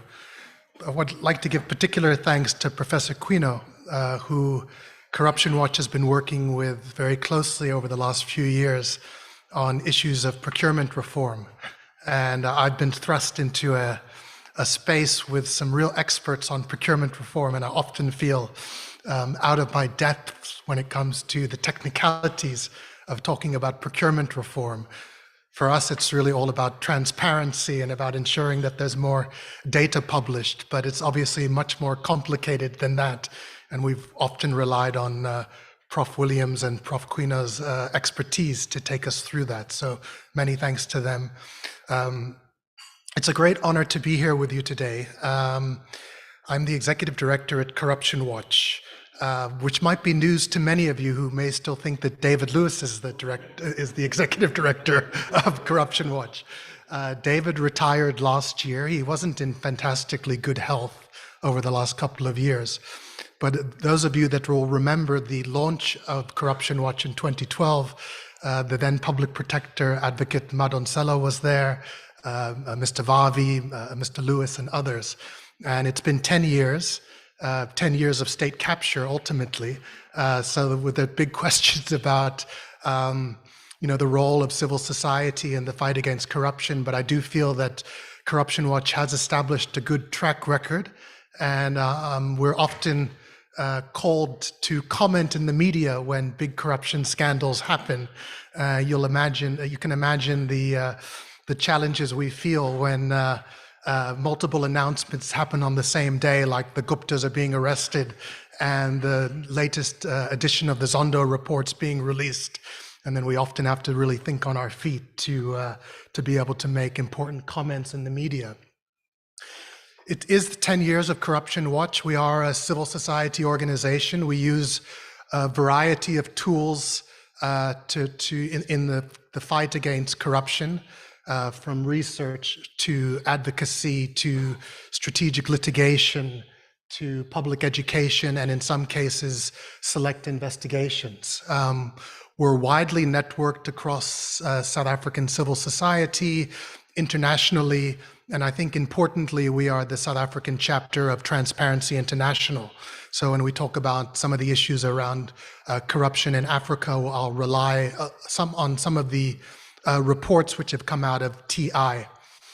This is a difficult slot and a difficult topic because I'm quite loath to speak about Africa as some kind of monolith. It's Well, I think I can move to my next slides. Sorry, yeah, just in terms of what I'm going to do in this presentation, these are sort of some of the topics that'll take us through the presentation. But in terms of Africa, thinking about corruption in Africa, you're talking about over 1 billion people, over 50 countries, many distinct cultures and languages, and diverse histories and political systems. So one is very cautious about speaking about anything African with the same brush. Having said that, I think that there is ample evidence that corruption across Africa has been both pervasive and catastrophic in terms of hindering economic growth and development, some of the issues that were raised earlier this morning. I have a background also in human rights. I spent many years at the South African Human Rights Commission.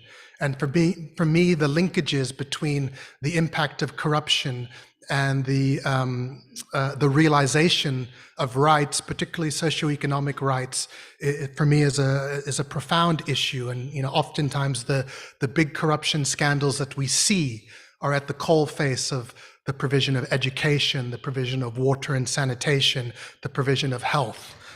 So I think we've made those linkages, and I think that that'll continue to be the legacy or the impact of corruption, is in terms of the promise of the Constitution and the promise of the progressive realization of rights, and how corruption fundamentally undermines that. We've often been challenged in the media around questions around the legitimacy of the state and issues around trust, and the notion of the trust between citizens and the state. And obviously, this has been a huge impact upon corruption. And that kind of trust deficit is something that we live with, so much so that, the arrest of the Guptas was seen in some quarters to be somehow linked to the revelations of the burglary at the Fala Fala farm. People said these things must be linked. How could these stories have come out on the same day? These are the kind of levels of kind of distrust and almost kind of conspiratorial type of environment that we live in. And if you think about the revelations that came out from the Gupta leaks and what led to the state of capture report and ultimately the commission, prior to those leaks and prior to those investigations, all of it was just conjecture, all of it was just rumor. And unfortunately, that's the type of environment in which we live. In terms of, beginning to situate the notion of corruption in Africa, we know that colonialism plundered Africa and it stifled political and economic development. From the mid-1950s onwards, we saw the period of liberation struggles and independence. In many of the states, corruption was already present in the system in the colonial era, and then this just became entrenched and developed new forms in the post-democratic era. And one can go through a number of case studies, and my treatment of them would be superficial to say the least. But certainly, we often speak about Nigeria, Zimbabwe, the years of misrule under the leadership of Robert Mugabe, and then thinking about corruption in South Africa and corruption in post-democratic South Africa, to me, almost begins at the onset of democracy with the arms deal. An arms deal where we had a commission of inquiry, the Seriti Commission of Inquiry, which Corruption Watch challenged and which was thrown out by the High Court. Where are we with those issues? Where are we with that arms deal? Where have the disclosures been from the officials from that era who wring their hands about state capture in terms of their acknowledgement of their involvement in that wide scale procurement corruption of the arms deal? The history of corruption in Africa is intertwined with conflict, ongoing battles between military and political elites, and conflicts over resources. We often hear about the resource curse. And the perhaps quintessential example of that was always Zaire, what became the Democratic Republic of Congo, and the rule of Mobutu Sese Seko. But if you go from country to country, you can look at different types of corruption scandals which have gripped the nation. There was the hidden debt scandal in Mozambique, and many of you will know about the fish rot scandal in Namibia, involving high-level officials bribed by an Icelandic fishing company to award trawling rights and quotas. And that was a huge scandal which has gripped Namibia. I'll move on provocatively to the Arab Spring, 2010, 2011, a series of revolutionary protests against national governments driven in large part by intolerance of corruption. It started in Tunisia and spread to other countries, Libya, Egypt, Yemen, and triggered waves of violence and instability, the Arab winter.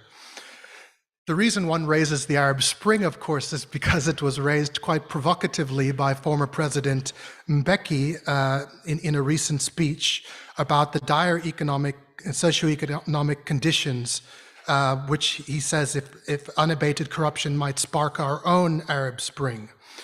And we have seen these moments in history where civil discontent and corruption create social change, but often with unpredicted consequences. A decade on from the Arab Spring, I think the question we can ask the question of whether we've seen real systemic gains and progress on issues of governance and counter-corruption in countries where those revolts took place. Just a word on former President Mbeki. When he speaks, it seems to raise a lot of interest and almost some nostalgia in some quarters of an era where perhaps there was a sense that there was less corruption and there was better governance. I would love to see, as I've said, former President Mbeki acknowledge that state capture happened on his watch. I would love to see officials, former ministers from that era acknowledge Bosasa. I would love to see them acknowledge the deaths from HIV/AIDS, which were avoidable, and also acknowledge the arms deal. So, let's be clear that state capture didn't start with Jacob Zuma, and it certainly hasn't ended with the passage of the Zuma regime. And we know that from the PPE scandals and the type of corruption that we're dealing with today. When we look at these notions, oh gosh, okay, well, I gotta move faster. Transparency International's Global Corruption Barometer Index, it found that more than 1 in 4 people who accessed public services such as healthcare, education, paid a bribe. More than half the citizens think that corruption is getting worse in their countries and that their governments are doing a bad job in tackling corruption. Across the continent, the police are seen as the least trusted institution.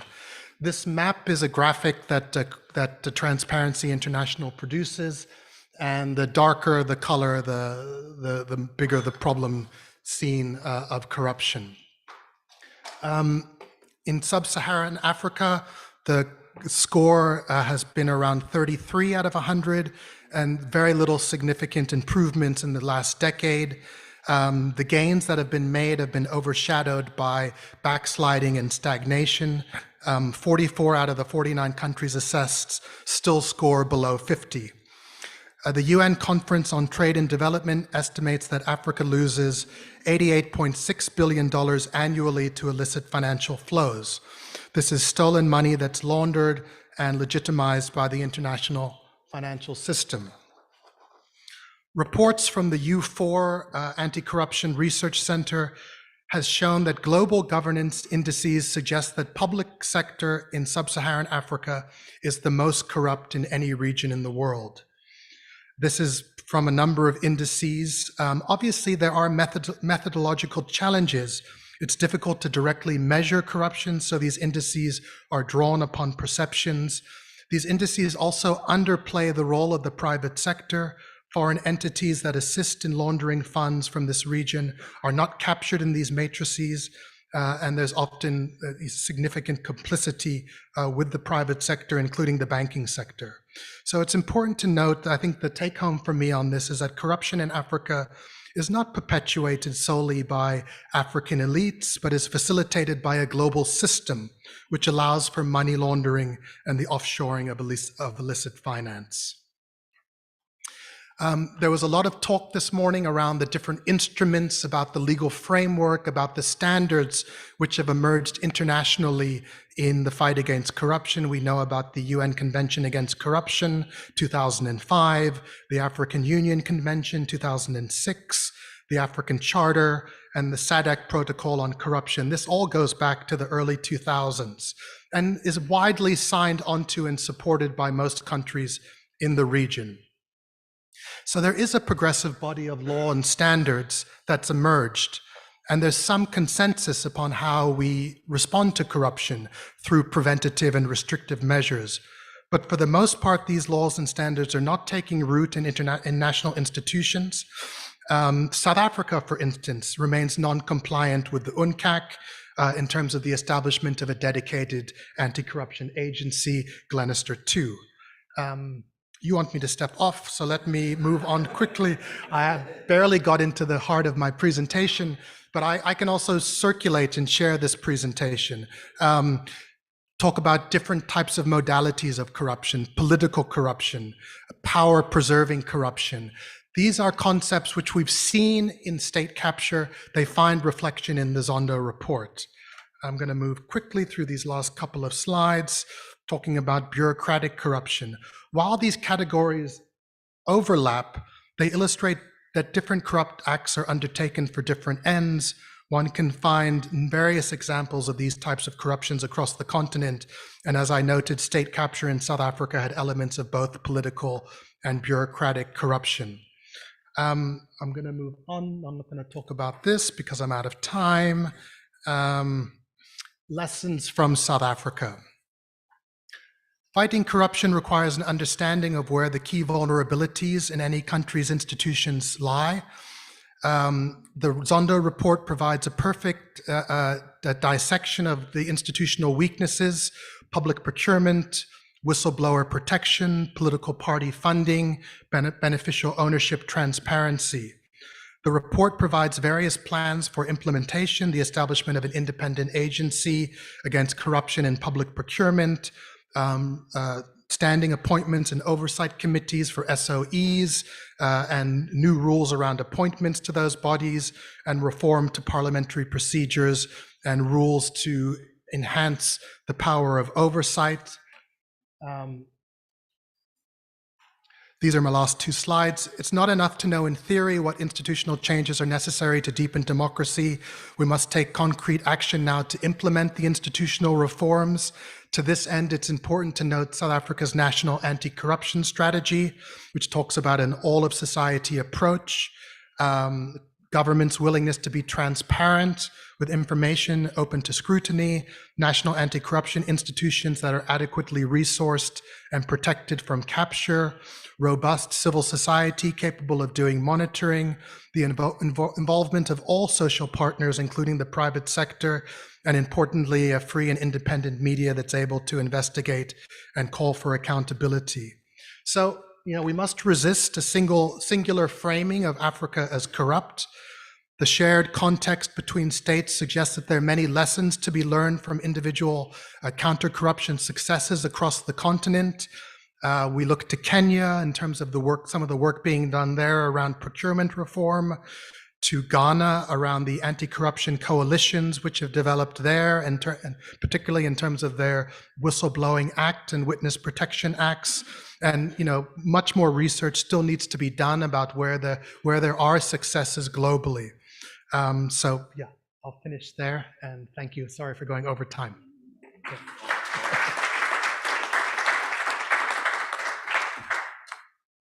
You haven't earned your wine just yet.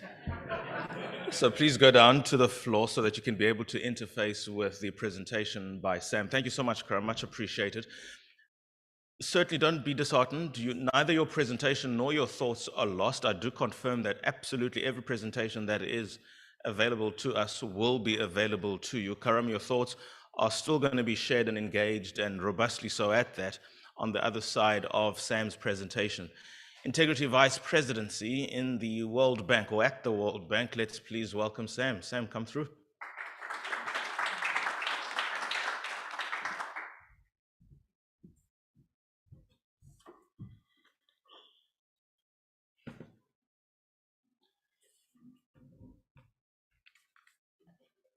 And to all the distinguished guests, the participants, ladies and gentlemen, I feel much honored to be part of this process. I know I've been given 15 minutes. I'm not promising anything that I'm going to be within those 15 minutes, but I'll try my best. So, when we had the bathroom break, I was talking to Lee. I was telling him that he's put me in a very difficult situation because it is not easy to fit into the shoes of those who've spoken ahead of me. And they've done so much so that I only find myself remaining with a picture to show you. All right? Because of time, I will just highlight certain issues because I think the core of the matters have been talked about really. There's no need to reinvent the wheel.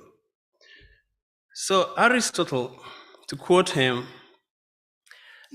said that, I don't know whether he did research about this, but let me quote him all the same, that all human actions have one or more of these 7 causes: chance, nature, compulsion, habit, reason, passion, and desire. So for me, when it comes to corruption, I think, and I have observed, seen, heard, that it begins with the human desire, one of these causes. And because of that desire, you close your eyes and make what I again refer to as a leap of faith. All right? Let me do it. And these are things that once you do it, you succeed once, you're stuck, you're in it. You'll do it forever. And during our coffee break, I was having a conversation, and our conversation revolved around even good people can become corrupt. And that takes me to what Professor Madensela talked about, breeding good people. All right? So after you've fallen to your desires, you've made the leap of faith, you become corrupt. Then over time it becomes a habit. That's the second course over there. And it is through that habit that it will lead you to do more and more, and that's what gives birth to state capture and influence peddling. So it follows that you decide, it becomes part of you as a habit, and it becomes so strong that you get to be able to capture the state and to start peddling influence. All right? So corruption comes in different forms. I think Justice Malanga mentioned that, and I don't want to belabor on that again. And I've chosen 3: bribery, state capture, and trading in influence. In bribery, I put up all these other issues, like a police officer stopping you on a traffic check, all these other little things, you're going for service, etc., paying to get certain things done for you. Then, of course, the bigger problem of the state capture and then trading of influence. All this put together lead up to all the issues, the problems that we've talked about here before that are because of corruption, right? Then I also want to make another statement here that I believe that there's no country or rather, there's no poor country in the world. Absolutely, there isn't.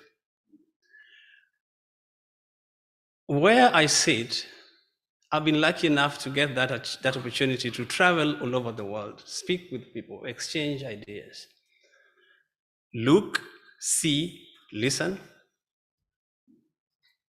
And my conclusion is there's no poor country in the world. Zero. The problem is how they manage the resources that they have. Therefore, Africa is a very wealthy continent, extremely wealthy.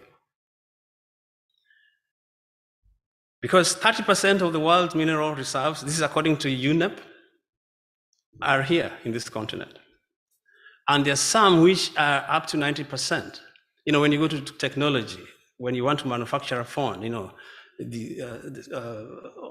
all this technology-based, 90% of those minerals that they use are from this continent, right?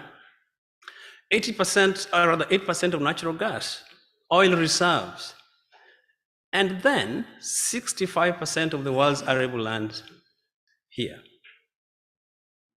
all right? So that tells you that Africa, comparatively, is an extremely wealthy continent, right? Then, in total sum, the total wealth of this continent is about 1.9 trillion. This is according to the World Bank. And again, I remember Justice Malanga saying that, oh, people like empirical evidence, and you are going to, you know. So this one is empirical because here you go, you look, you get and calculate, and you get the figure, right? 1.9 trillion. So that tells you that we are not dealing with a poor continent. And again, to refer to the word that you really abhor, third world, there's nothing like third world. Because if there's third world, what happened to the fourth, fifth, and sixth? Where are they? All right? So this is an extremely wealthy continent. However, again, the bank estimates that the number of poor people is increasing. The question is why? Right? By 2030, it is estimated that poverty will be an African problem. Really? All right? As of today, the continent owns about 703 billion in debt. That is external debt, when you remove domestic borrowing. All right? And trust me on this, debt is not a bad thing. It is not a bad thing. Many establishments have succeeded, in fact, not even have, succeed because of the amount of debt they have access to. But the problem is how you manage that debt. If you take it, it sinks into the hole, it's not helping you. So it looks like for us in this continent, we are in that position of whereby we owe 703 billion, but we are not using it constructively, all right? So this money is supposed to have gone to all, the services that I've listed there, which are key. At the World Bank, we call them the twin goals of eradicating extreme poverty and promoting shared prosperity. Do we have a robust healthcare system? Do we give our people clean water? Do we give, are we well nourished? Do we get access to proper education, electricity? The list is long, based on the amount of money that we owe the world, and based on the resources that I talked about earlier. So,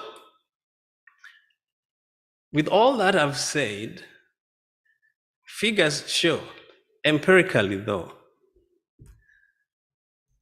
that the continent loses about 200 billion every year to corruption.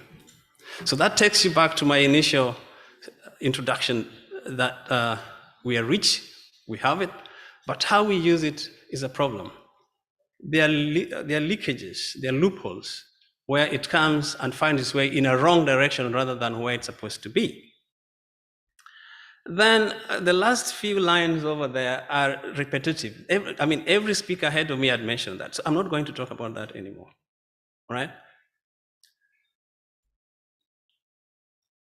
All right, so I see a cough coming, so it's okay, all right? So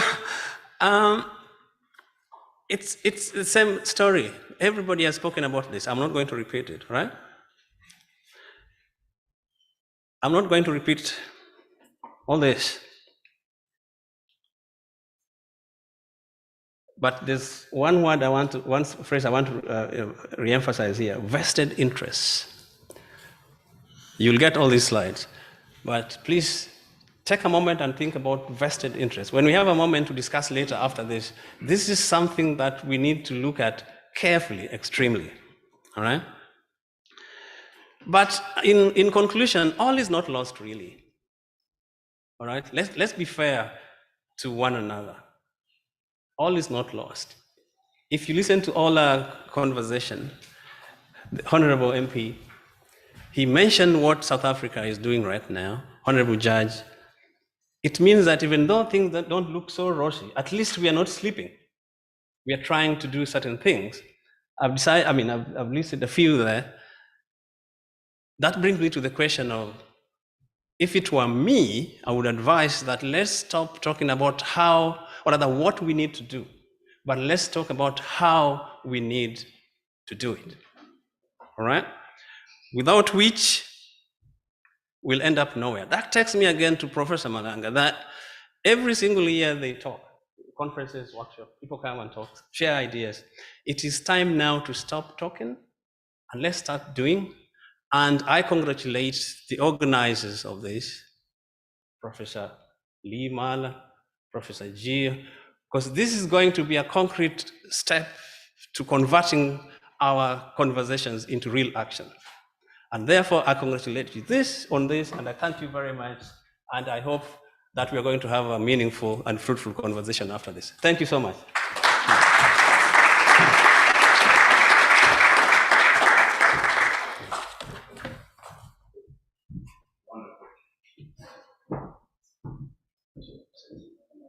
Yeah, please. I do have two microphones. I propose one revolve around this side of the house and the other here, because I do have two speakers. So I'll skip you, Judge, although you are the closest to me. I'll give the microphone to somebody else. I'm joking. Ms. Mangoja, can I just hand you the microphone and just to pass it to whoever proposes to contribute on this side of the house? Kerry, could I hand you the microphone and let's just ask you to work at the side, please? Vested interests, I really do want to just, off the bat, talk about that. Does anybody want to take a dig, contribute to just what they received vested interest to mean in the context of this conversation? I will come back to you, Sam, on that, because I really just do want you to further elaborate. That was a proper carrot you dangled there. And there's plenty of content and subject matter that we can talk about when we talk vested interest. Is there somebody in the audience who wants to take a bite? Vested interest. Prof. Shope. Kerry? Prof. Shope, if you could just stand up, introduce yourself very briefly, please, and elaborate briefly, of course. Vested interest. Good afternoon, colleagues, esteemed guests. So my name is Shokwe Williams. I'm a law professor at Stellenbosch. So I'll just give an example. I'm from Nigeria, as you might hear from my accent. So in Nigeria, we have a problem with electricity generation, which we've not been able to solve, even though over the last 10 years, we've invested $20 billion US in the state-owned electricity company. But the problem is a lot of our politicians and elites are into the diesel business, which is necessary for generators. So our electricity can't be fixed because that will disrupt the profits from when you trade in diesel. So that is a vested interest that has crippled the country. Some people ask me, do we have load shedding in Nigeria? I'm like, no, we don't have load shedding in Nigeria because we don't have any load. We're like, some people can't remember the last time they had electricity. And that's what happens when a state-owned enterprise like Eskom, for us, we call it NEPA, but that's not the real name, is captured by vested interests. So just to give an example of how bad it can get. I Thank saw you. next to you on your left, there was a lady who also put up her hand. Ma'am, please, thank you so much for indulging me. Name, organization, your take on vested interests. Janine Myberg, I'm the chairperson of the Legal Practice Council. For my view, vested interest is not necessarily only financial. I think it's what one of the previous speakers said, it's control, it's in the hands of certain brothers and sisters. And then I'd just like to comment on what the previous speaker said, that all is not lost, we are not sleeping. But is it not that we are just basically running on the spot and creating the impression that we are doing something about corruption? Because on a daily basis, we hear about corruption on the news. Everybody just accepts it. For 5 minutes, it's the gossip on social media, and then we move on. We become blasé. But once again, vested interest is not necessarily only financial. And I heard a lot of speak about procurement, and it's not only procurement. It's control, it's who does what, and not only limited to financial influence. Fantastic. Thanks so much, Ms. Myberg. I want to move on to address another point which came through pretty strongly in the first presentation by Karam. And of course, the data that we have been consuming largely here is African-centered. But I don't imagine for one moment, don't believe for one moment, that the ultimate beneficiary of this corrupt enterprise is in Africa. It cannot be. We cannot be talking about what, nearly $1 trillion US, 700 in debt, the amount of abject poverty on the continent, and the ultimate beneficiary being on the continent. Let's look at the legacy of colonialism, imperialism. Who wants to give concrete examples of his or her work where they are engaging the question of the ultimate beneficiary, and more, the beneficiary is not African, though the impact and effect is in Africa? Do we have a member of the audience who can speak to that? Is there a hand that I see? Here in front, please. I mean, it's not my... If you stand up, please, introduce hi. yourself, please. I'm Amanda from the Black Sash, but I do have a very good example of that, which is it's not the work that I do directly at the Black Sash, but it is something that I'm studying, which is what's happening in Kolobeni, where the beneficiaries of the mining the titanium mining that's going to happen in Kolobeni is an Australian mining company. The seismic surveys is Shell, but Shell's Shell company in South Africa, but its profits are going to go to Europe. But at the Black Sash, of course, we know that the grant system is what the Black Sash has been fighting for years, and we know that the beneficiaries were not Net Ones, Serge Billemont. It's not none of that. The benefit of the grant, that the corruption that we saw in the grant system went to someone in South Africa. So. But I think Kolobeni is the best example of how we're fighting for development and saying environmentalism is destroying development, but it's not going to affect any single South African that Gwedi Mantashe is fighting for. So, yeah. Vested interest, vested interest. I'm tempted to use the word vested interest on that last name that you raised there, but I probably need to do a little bit more research to speak more concretely on this issue. Prof. Madonsela, I saw that you were also winking at me because you want to bite at this cherry. Thank you so much. You don't have to introduce yourself. Must I stand or sit?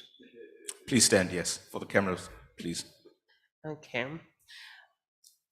I was tempted, though, to deal with state capture versus vested interest. Please. Okay. I think, for me, vested interest and state capture, or in state capture, there's vested interest, but there may be vested interest that is not state capture. For example, I don't think Bosasa is state capture. For me, my definition of state capture, which is borrowed from the World Bank and also just based on the complaint for the State Capture Commission, is that you have to look at where is the locus of control for government. In state capture, the capturer takes over the locus of control. Whereas in normal bribery, there's vested interest, but how you control the person is you give them money. But you don't have power to fire and hire. And state capture also includes policy capture. So it's not just sharing of, chicken bribe packs, giving holidays. That's for me is grand corruption. It's very serious corruption, but you haven't captured the state because you're not controlling what happens in government. You haven't shifted the power from the people to you, which I think for me is more ominous and more nefarious because state capture proper means you have no democracy. It dovetails to what you said towards the tail end of your presentation about ultimately avoiding accountability, not being accountable to any institution, not to the system. You pull the strings of that system. You are the final arbiter of all things nefarious. You are a shadow government. We think parliament is deciding, we think a governing party is deciding, those are doing nothing. These dark figures in the dark are determining what policies we take, whether we're going to purchase nuclear power or not, who gets the licenses and who gets the tenders. Sure. So I just hope when we have this discussion, we have to make that small distinction. Of course, state capture is still corruption, but let's go about vested interest as also another, at the point of bribery. One of the things that happens with vested interest and why we can't get a handle, which I agree with Karen, we can't get a handle is that if at the point at which I gave you the tender, I also got a kickback, then I can't control you. But who's giving the kickbacks is the point that you've made about who's the beneficiary. Let's take Praza. Final comment, yeah. Praza is a South African company. We're looking at the people who got the crumbs of the kickbacks, but the foreign companies are also stealing from us because we're only talking about kickbacks being a percentage. But what they do is that they inflate these tenders. Something that could have been 5 million ends up being 50 million. Something that could have been 50 million ends up being 500 million. Where's most of the money going to? Offshore. But also even the kickbacks themselves, they go to flats and houses in Dubai.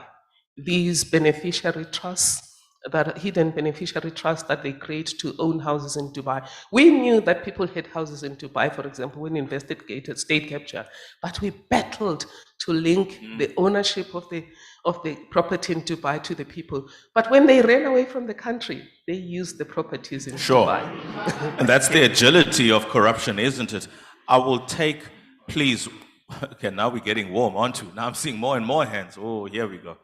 I will take 2 more contributions very briefly, please, because I do want all this content that's coming through. I want you, Karam, now to address it. I think part of what you have addressed in your slides and probably what remains outstanding is now being cherry-picked by the audience. Sam, no doubt that is the concern on your end. Ma'am, if you introduce yourself and let us know what your thoughts are, please.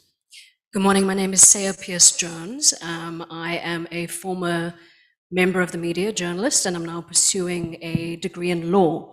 I have 2 questions. Good choice. Thank you. Sadly, within the last year, the last 2 media houses that I was at, I was dismissed. One for reporting sexual abuse by a station manager. The other was trying to hold editors accountable for peddling fake news regarding Stellenbosch University. In both instances, I found that the Protected Disclosures Act did not protect me at all. And just, Karim, I want to ask you from your side, as the conversation is going where the judiciary has said, look, we need those cases to come forward, we need the reporting, where do we stand currently when we have mechanisms in place that are supposed to be for whistleblowers, yet we fall through the cracks far too often?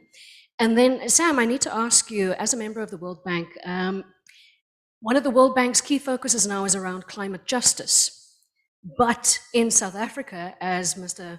Mkhuleko was saying, Eskom itself, as users of fossil fuels, aren't even overseen by the Auditor General.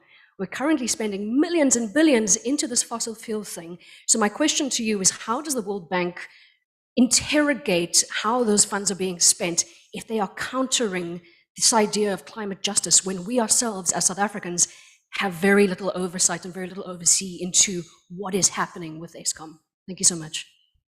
Could you give the microphone to the lady in front of you? My brother, I have seen you. I've noted you. Just remain cool. Well, there are so many ladies in front of you. What I really meant was Ottilia, but it's okay. Keep the microphone where it is.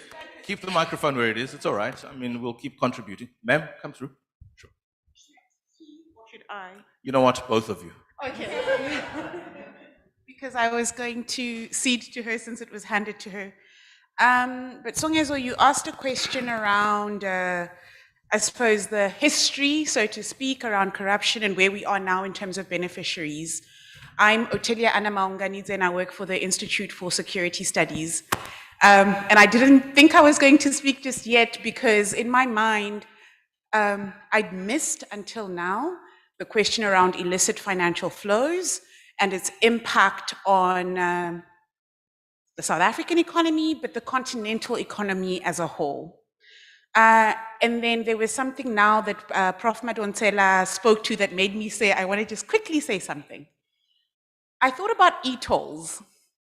You asked about examples. I thought about e-tolls, and I wanted to ask people in the room if they know the name of the company responsible for the construction, the management, and the continued revenue generation in respect of e-tolls. So I'm going to look around the room if anyone knows. It's not German, it's Austrian. And its name is Kapsch. I do not know how many knew that, but I thought it was an important example to use in responding to your provocation, Songezo, because often we think of corruption by the faces we know, so much so that we lose sight of corruption being a two-way street. Absolutely. And we lose sight of the range of actors who are invested in keeping the conditions conducive Absolutely. to corruption. Yeah. And that's what we need to be addressing as well. Thank you so much for that. I'll hand over to the other person in pink. You've been front doing of it, me. so you might as well carry on. Hi everyone, my name is Asipe Funda and I'm an attorney at Corruption Watch. I wanted to speak to the issue of beneficial ownership that you had touched on. Corruption Watch is currently doing research on beneficial ownership transparency. So what we are thinking of is looking at the main controller. So now we look beyond the directors that you can have a look at through piecing the corporate veil, but it's looking at the main controller of the resources and the ultimate benefactor. We have a draft report ready now that we will be submitting to the FIC. If there's anyone interested in that work, I would definitely share that with them. But we are also undertaking research on the flow of illicit funds, whether it starts in Africa or passes through Africa or ends in Africa. It's an interesting project that we think will really be beneficial for looking at corruption in South Africa. Could I ask the gentleman in the green, please, to contribute? And then we will have responses from... Yeah, just very briefly, my name is Jay Cruz. I'm the Director of the Public Service Accountability Monitor at Rhodes University. Just echoing Asipe's observations, so the Financial Action Task Force issued a mutual evaluation report, which was highly critical of the position that South Africa finds themselves in.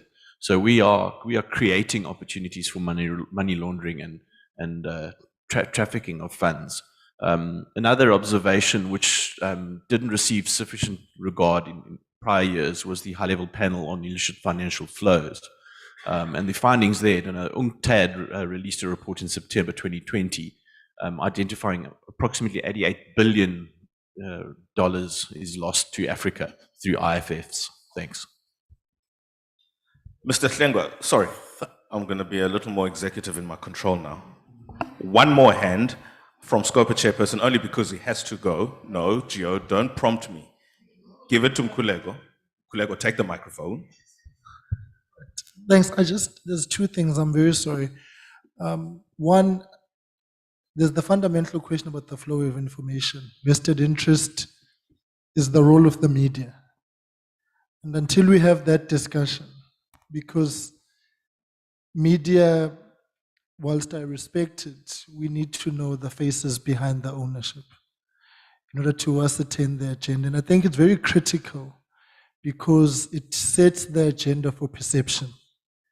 The second point is I'm just triggered by the issue about the auditing of ESCOM I thought I should just zoom into that, the Auditor General has delegated the responsibility, I think, to Deloitte now. It was SNG before. So they are being audited by Deloitte on the basis of delegation by the AG. So the AG continues to exercise oversight that audit process. I just wanted to clarify those two things. Thank you. Fantastic. For now, only for now, we are done with the audience because I do want to give the speakers the ultimate 20 minutes allotted time to contribute. Gave them 15 initially, even though they tried to go to 16 and 17. Karam, 5 minutes. Yeah, I did see a colleague of mine that had a mic that was desperate to come in. Can I ask that we allow him just to make one comment? Very well. Because we have a few He's minutes eating into your time. gather more thoughts. Thank you very much. My name is Darren. I'm from Corruption Watch as a researcher. I wanted to make one high-level point thinking about the motivations of corruption, which Karam will speak to and which was maybe glossed over because of time in the presentation. That's about this idea of political corruption. I think there's two motivations that are useful to flag. I think they're distinct, but I think it's helpful to think about them.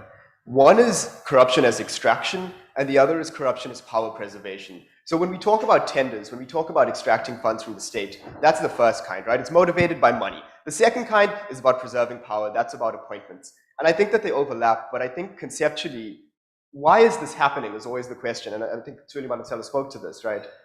And I think the answer is in that. It's not just about tenders, it's about consolidating power. And I think that keeping that in mind at every stage can enhance our analysis. But I'm sure my principal will speak to that more, so thank you. He shall, certainly.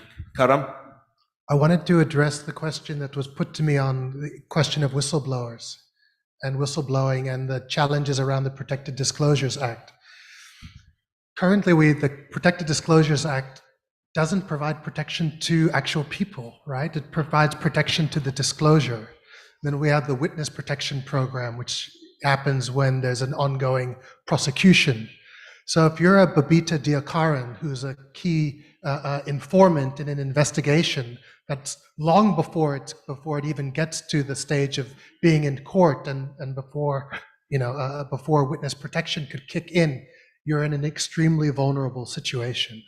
And this is being talked about. I mean, increasingly there are more players within civil society now. There's the Whistleblowers House, which has been launched. Corruption Watch has a platform for receiving whistleblower complaints.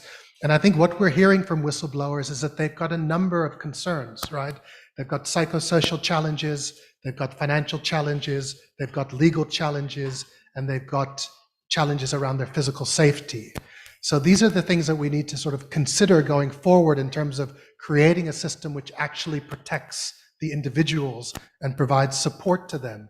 And there's been some interesting academic engagements on it, issues around, can we think about a system which could incentivize whistleblowing, for instance? So in the US, for example, you've got the qui tam system, whereby if you think about the SIU Special Tribunal, if the recovery of money is based upon the testimony of a key individual, a whistleblower, for instance, through that process, that whistleblower could receive a portion of the monies recovered. You have other systems, for example, in Korea, where you have an anti-corruption agency which has a fund which can provide rewards to whistleblowers. And this is a notion of kind of incentivizing certain types of counter-corruption activity. Department of Justice is looking at it. The South African Human Rights Commission has had some convenings with some of the groupings in civil society, but I think we're a long way away from, despite the recommendations which are coming out of the Zondo Commission as well, there's still a long way to go in terms of re-envisioning what a whistleblower protection system might look like in the country. That last point, Justice Madlanga, is exactly what you had raised in March of 2018 in DC. Come now, Judge, this is in George Washington University, when you talked about the fact that our national development in relation to incentivizing, if you like, people coming forward was at best limited to the criminal enterprise where there is a reward for somebody who can offer evidence that leads to the ultimate successful prosecution of a crime, but less so in the civil setup, if you will. And I think this dovetails quite strongly. And so this notion can only gather and gain momentum. Thank you so much, Karam, for your thoughts. Sam, please take a microphone and offer some reviews of what members of the audience have said, particularly on that carrot you baited us with, vested interest and its impact in state capacity, or in this larger context, state incapacity by virtue of these vested interests. Thanks. I see three things which we've spoken about, but I want to repeat. There's the state capture, vested interest, and influence peddling. All these three are related to each other, and they're mutually, dependent on one another. There is no state capture if there's nobody with the vested interest in it. It won't work, right? And again, the relationship between the state capturer and the person with the vested interest will not exist without the person peddling the influence. So they're related. I'll explain. The most powerful part here is the state capturer, because it turns out that he controls everything. The government is helpless under him. He holds everything like this, like a sword, all right?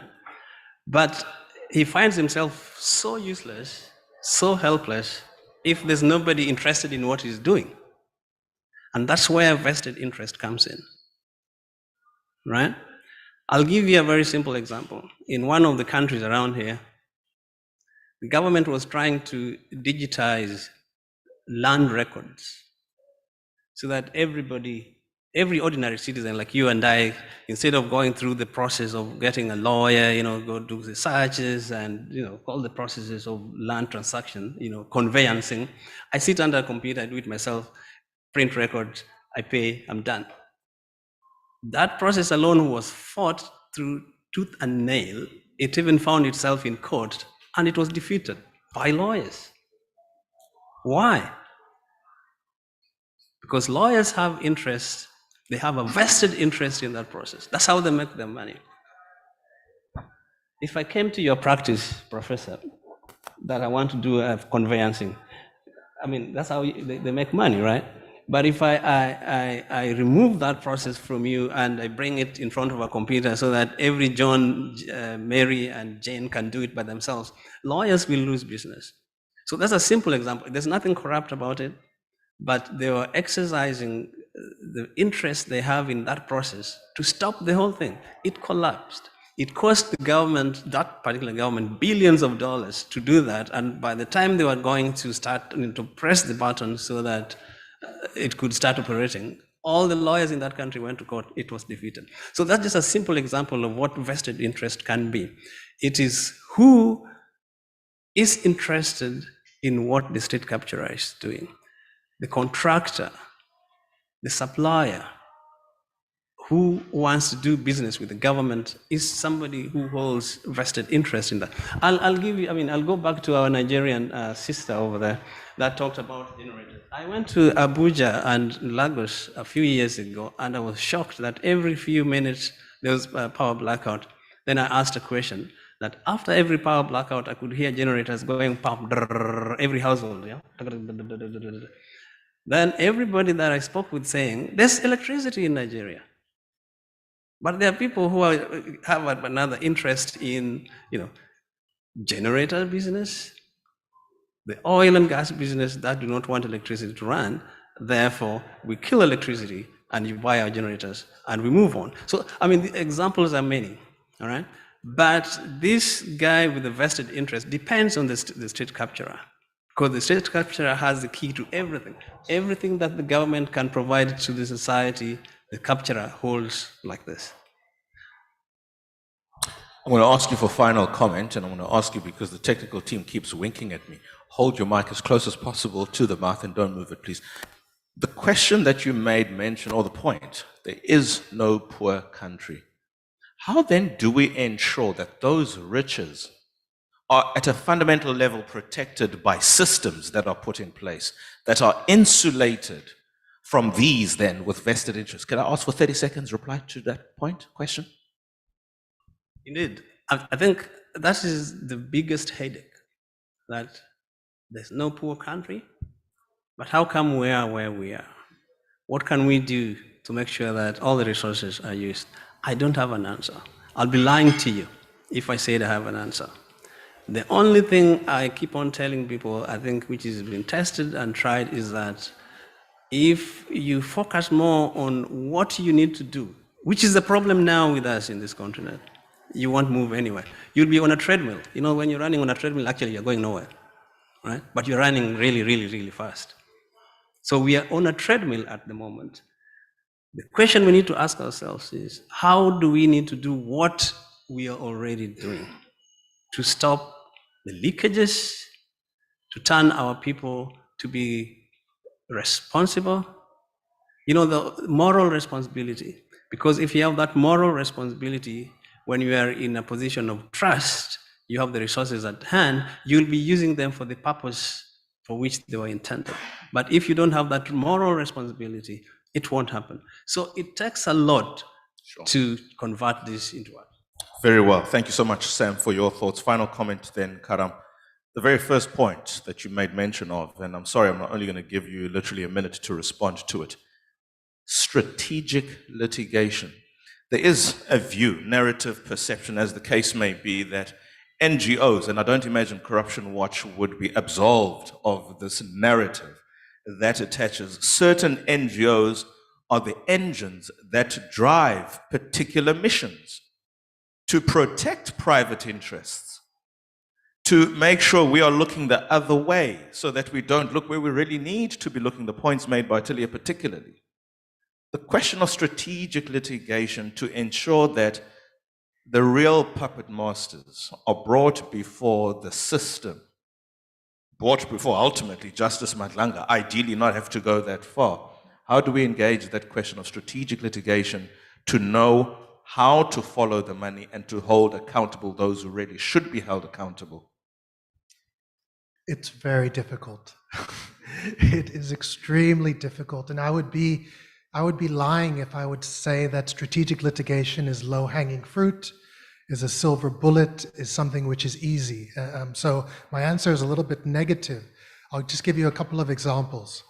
The CPS case was a finding that 300+ million was irregularly paid. And then we see Net One going into business rescue. So that money's never recovered. We enrolled a case in 2018, a delinquent director's application against the former directors of ESCOM, Paminsky, Molefe, Singh et al. 2022, we've yet to have a substantive hearing yet in that matter because of the challenges of getting a hearing and the court role. So it is a tool. It's something that we need to do. We did have some success in overturning the findings of the Sariti Commission, but that wasn't about following the money. What we've seen with the SIU reports around PPE is that the money gets dissipated very quickly through money laundering. So the money goes into one account, it's very well organized, the money goes into any number of accounts, and then it becomes very difficult to recover the money. So the work of the special tribunal has been a game changer. I mean, I worked at the SIU for 8 years between 2006 and 2012. We didn't have the special tribunal. So the SIU would recommend asset recovery to the AFU. There would be a handoff, and maybe it's similar to the point that the SCOPA chair made about looking at the audits a year after. So this kind of real time. So I think the special tribunal is important. I think we potentially need a dedicated anti-corruption court, or we certainly need dedicated roles within each of the divisions which deal with these types of cases. I like the discussion on courts. I'm an advocate for a public procurement court. I've written, not extensively, but I have written about that and I've commented extensively. And perhaps later on in the day's deliberations, we might find time to talk about the institutional arrangements. And I think, Professor Mala, your session will be partly anyway going to address that. For now, ladies and gentlemen, let's give a warm round of applause to Sam and Karam. As is custom now, we take a photograph to which only people on stage are invited. And on that point, because I do get the sense I'm not the only one, can I offer a 5-minute, literally 5-minute comfort break? Here's why. The speaker, we have one less speaker in the next 1-hour session, so we'll be more than able to recover time. 5-minute comfort break, please. We will start when that clock has 11. The long hand is on 11. We will start.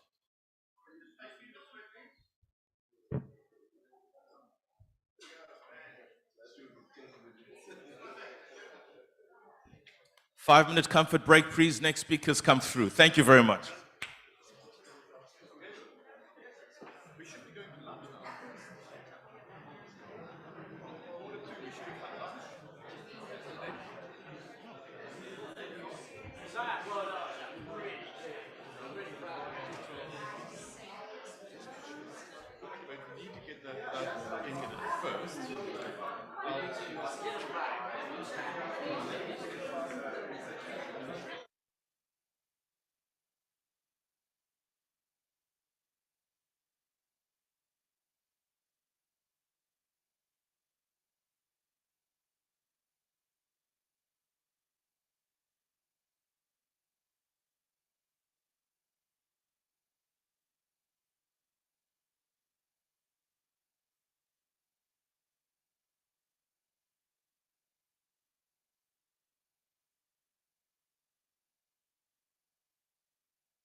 If everybody could come in, please, for a quick announcement.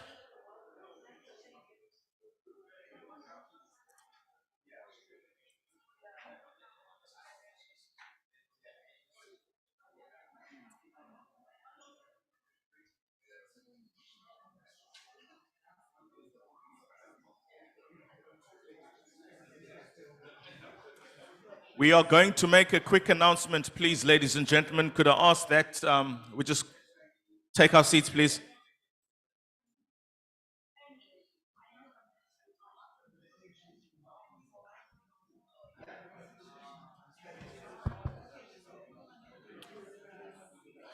Thank you very much. Thank you very, very much. Ladies and gentlemen, I absolutely do apologize for the slight mix-up. I completely read my program wrong, and that's because of the energy I have and the interest I have in this dialogue. I didn't realize I'm running half an hour behind. I thought I was running an hour ahead of time. Imagine. I am running half an hour behind schedule. In my thinking, I'm a whole hour ahead, and I pride myself on time. This is where all of you should be coughing, right? If we could please settle Prof. Shope. Thank you very much, Prof. Shope. Sis Anele, thank you very much. You are seated. I love that. I appreciate that. My brother, Justice, is also sitting down.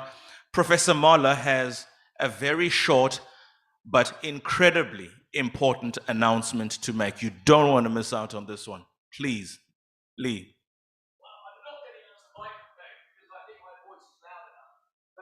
You've heard one apology from Songeze.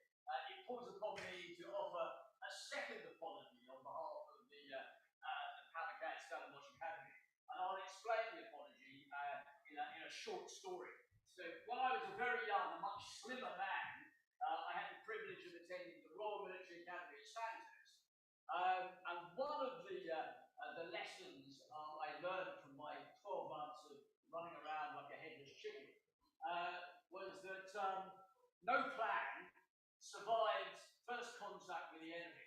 The truth is, no plan survives first contact with a Cape Town printer.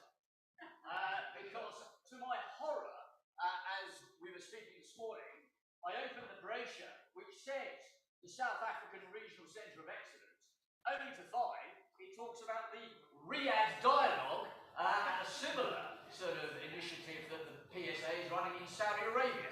So, the announcement is very clear.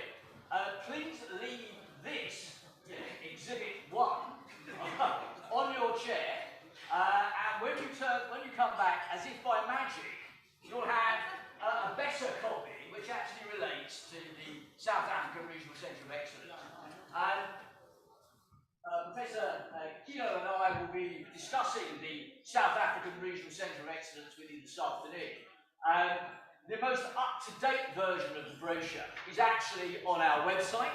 So if you go to www.pavocat.com, you will see the absolute up-to-date South African Regional Centre of Excellence and Stellenbosch Dialogue brochure there. So my apologies, it's the second one we offer you. What I don't apologise for is that you can now enjoy a good lunch. So thank you.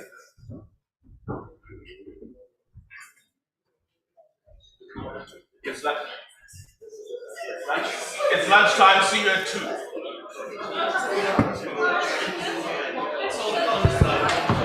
1 hour lunch break, everybody. We will catch up time. I beg your pardon again, but we're not in the business of apologies, are we? Let's go have some food, please.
Seats, please, now. Get up, take your stuff, go sit next to somebody different. That's how it works. Please. I'm separating you, Glenn and Kerry. I'm separating you guys. This corruption watch cabal, I'm separating it. Sit next to somebody else.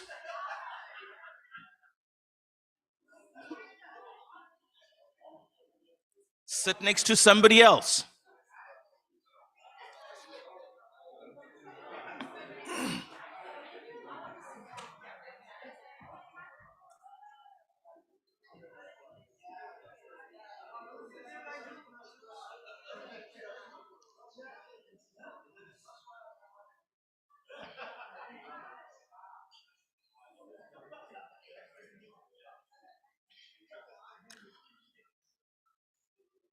Are you sure you are sitting on a different seat? I have a memory of an elephant. Trust me, I will expose you with no shame. I'm saying this deliberately because there is an individual who thinks I'm joking, who's not taking me serious. It's a different platform, different fora altogether. My word here is final. On another day, his or her voice might be final. Judge Matlanga. Judge Matlanga. Judge Matlanga, unless you want to sit on the top.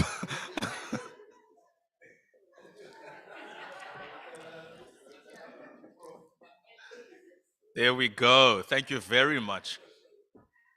This session is going to be the one that really is going to wake up the audience. Both of my speakers do not have prepared notes, so we're going to forum discussion this the whole way through. And pretty much like the previous session where there were engagements from the floor. I would hope as much, please. And I know you're all going to put your hands up at once, so that's fine. But just make sure it's all controlled. And if I say you take the mic, you take the mic. Don't pass it on and confuse me, because I literally had to make space for 3 more speakers after that. Thank you so much for the indulgence, everybody. I appreciate that. And again, I can only extend my apology for not reading the program correctly the previous time out. But we start on a clean slate now, and we engage just as much on the issues.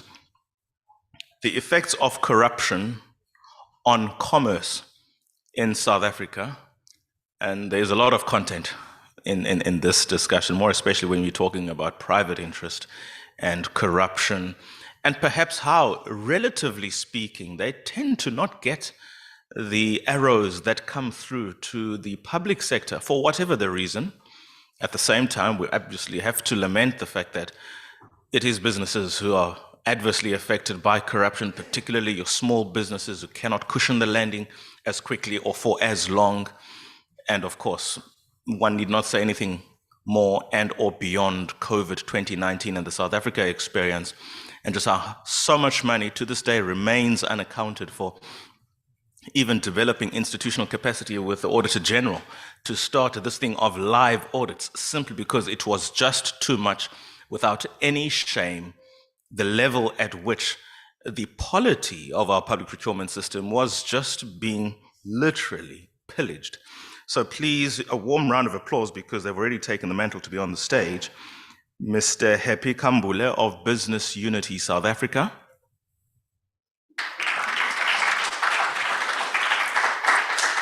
The Deputy President of the Black Management Forum, Ms. Esetu Manqotyo. Prof. Gio, are you up for it? Your microphone is red and you can walk around, please. I'm sure you're not falling asleep.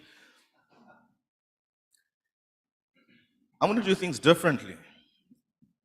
Take notes, please, dear colleagues here on stage. Opening remarks. The effects of corruption on businesses in the country. Your experience, your research. Are you in legal practice and have engaged these? Do you have a live case? Don't give us the names of the parties. What's happening in industry in relation to how corruption is eating into the fabric of much needed economic development in this country. Who wants to share some thoughts early on? Or should I just move straight to the BMF to offer its perspectives on this? Okay, I say to you, have the task of waking my audience up. You are in the financial services. Well, in construction, but you're in the finance business. I mean, you're looking at the numbers. You can tell if business is growing or business is not growing. You've worked in private equity in the major banks in the country. You're chief financial officer at Greenacre now in the construction industry. So best believe anybody in this room that SA2 knows what's going on. And the numbers will never lie. That's the reality. Narratives might, not the numbers. Preliminary thoughts, SA2, on this question. Good afternoon. Thanks, Songezo, and thanks to the Pavocat Institute for having the BMF today. Funny enough, when I was thinking of opening remarks or thoughts, my opening remarks was more concerning than the numbers and the rand value of corruption is really the impact on the greater society, business or commerce being a microcosm and a significant part of that society. For us in the BMF, more concerning than the 100 billion per annum, which is reportedly being siphoned off over a period of 9 years. Some people would speak of the rand value being the equivalent of the GDP of some smaller countries. But when you look at the long run macroeconomic and socioeconomic cost or societal cost, the instability, the lack of trust, the erosion of institutions and the waning of democracy, that's really where we become concerned. And, you know, for us as the BMF, one area that concerns us, and I'm just going to open with this area. In the BMF, our main mandate is to develop managerial leadership, to develop particularly Black, but not only Black, managers to go into society with a BMF type DNA, which includes ethics, which includes competence, which includes skills, which includes anti-corruption. And what we saw during the state capture years in particular was the victimization of our members. And that is something that we feel is a cost of corruption to business. The fact that you've got, how do I put this? You've got very committed professionals going into SOEs and being worked out of SOEs either because they spoke out against corruption, or in the worst case scenarios, you've got the case of the whistleblowers who have literally been ostracized by society. If you look at Musilo Mutepo from Trillion, Cynthia Stimple from SAA, Martha Ngoye at PRASA, Dr. Masimba Dawa at SAA as well, Bongani Matebula PIC, Babita Diokaran, may her soul rest in peace, at the Department of Health. And for us, you know, we speak about the impact of corruption on commerce, and we look at how much gets lost and how much could be spent on, yes, on schools, on hospitals, on eradicating pit toilets, on paying for students for higher education. But when we look at our direct mandate, where we say this far and no more, is when our managers, BMF type managers, who we've spent time and resources inculcating a culture of ethics and non-corruptibleness, facing these kinds of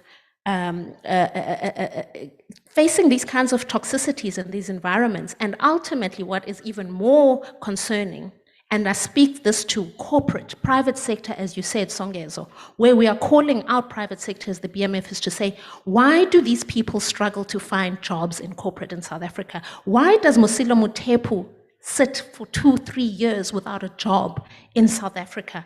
Why does Cynthia Stimple, why is Masimba Dawa's house getting repossessed because they cannot find a job in corporate South Africa? That's where we're pushing back, and we're asking corporate South Africa to take a look at themselves and ask whether they too are actually part of the corruption network. And I just want to stop there. I've got more contributions, but for us, that's something that really speaks to the heart of what we try to do. And when these people come to the BMF and literally cry in our offices, we really ask of corporate South Africa why this is the case.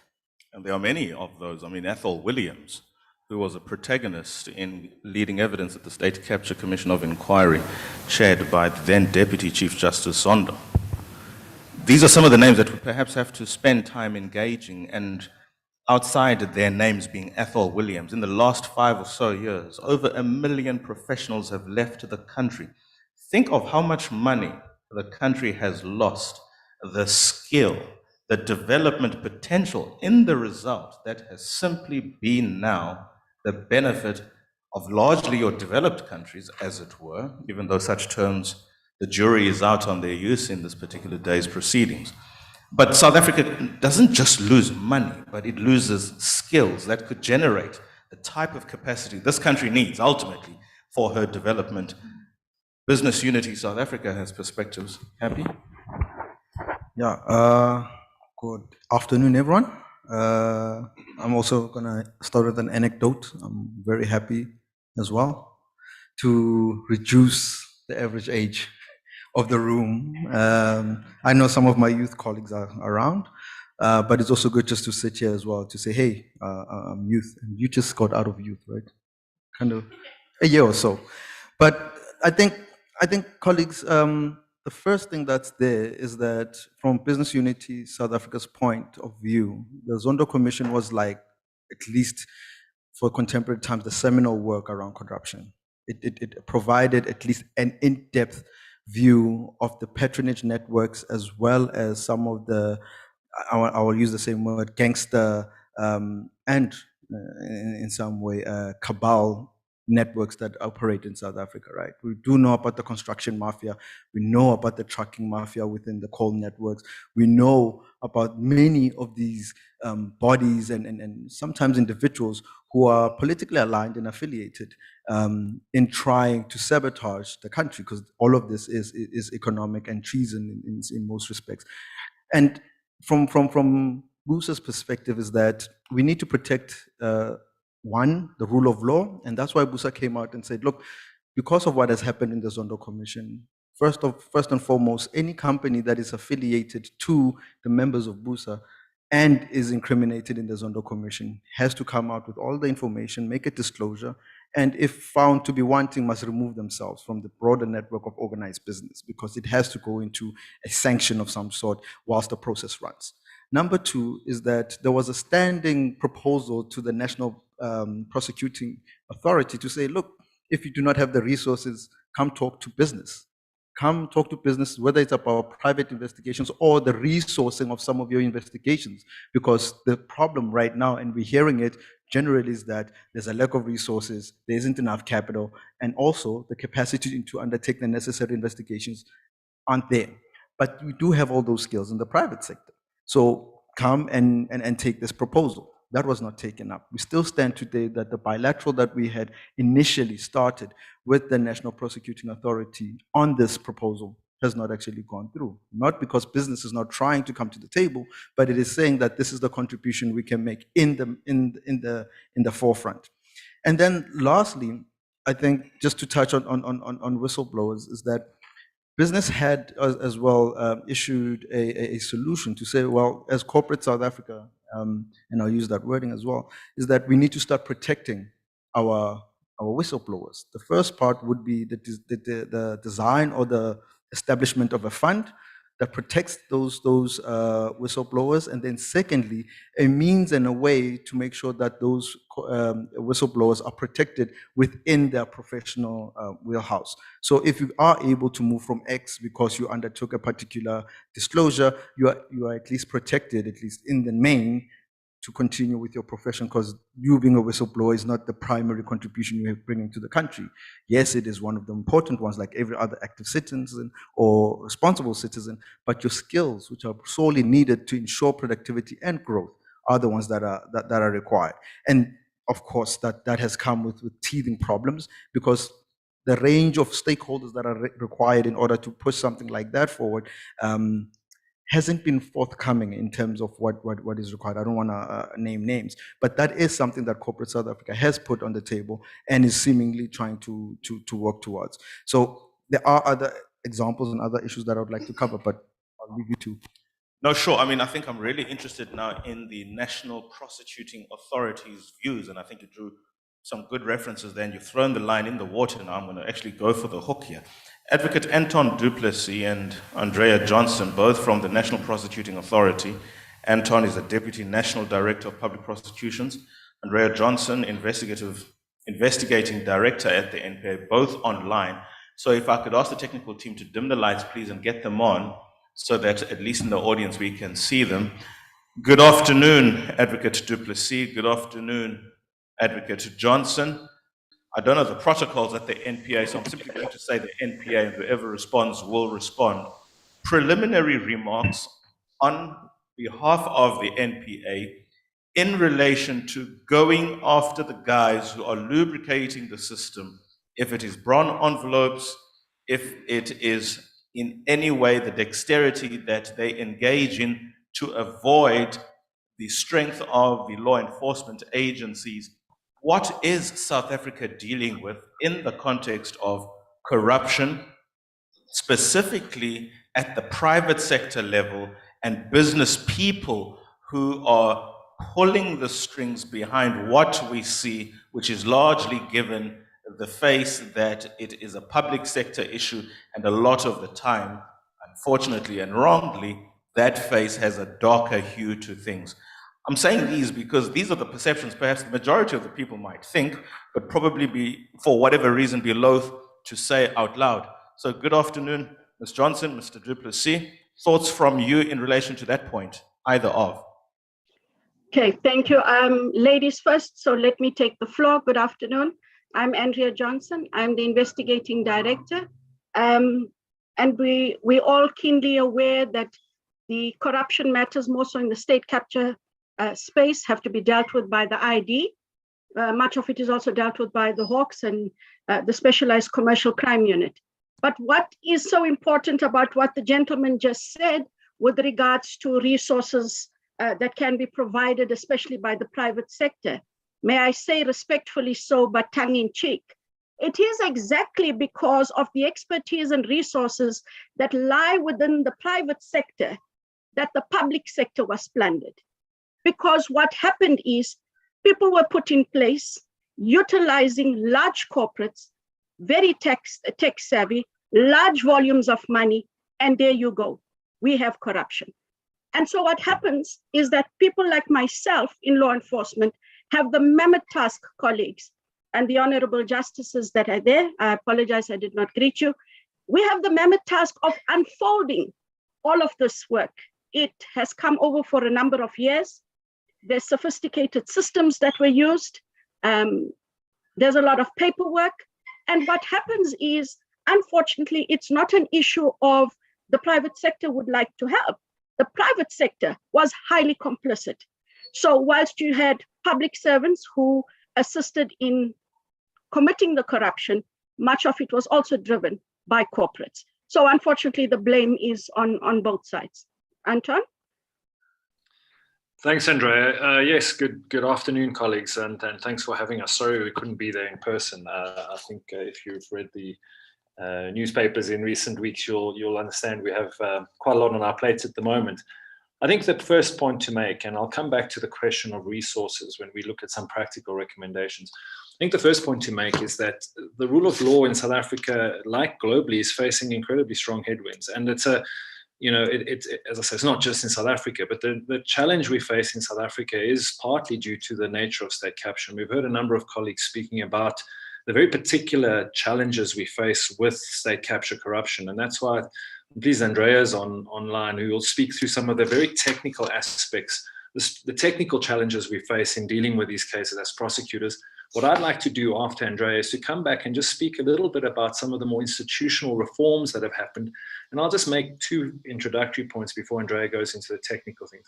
The first point to make is that state capture was a full frontal attack on the rule of law in a way that many could not have predicted and could not have understood. And I think we've heard about the nature of state capture being not like a normal racketeering exercise where we know how that works. You're dealing with people in a racketeering model that actually control the powers and the instruments of the state. And we heard Advocate Madonsela speak about that. And that does place us in a particularly difficult moment as we try and respond to it.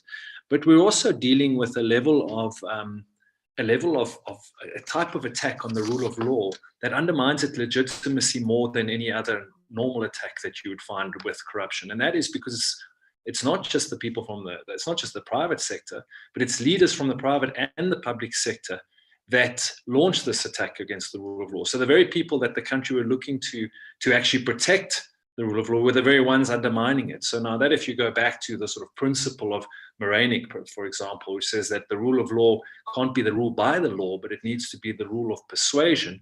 The problem with state capture is that it rips the heart out of that persuasive power of the rule of law. And the problem that stems from that is if there's no accountability, as we've heard from this morning, from the top especially, there is no persuasive power of the law. So we are in a catch-22 situation. I'll come back to that after, Andrea, but I want to also just end my opening remarks by saying as much as prosecutors are the gatekeepers of the criminal justice system, and we need to do more in addressing this state capture and corruption problem, we're not going to be able to prosecute our way out of this problem. Prosecutions are not the panacea. And when we look at the question of accountability, we do need to have a broader discussion around where these mechanisms of accountability need to be driven from. And I'm speaking about regulatory bodies, I'm speaking about the auditing profession, the legal profession, and others. So we can come back to that in discussion. But I think what we'd like for this panel is for Andrea to speak through a little bit of the very technical and practical challenges facing the idea, and then we can come back to the broader questions of resourcing and NPA reform. Andrea, back to you.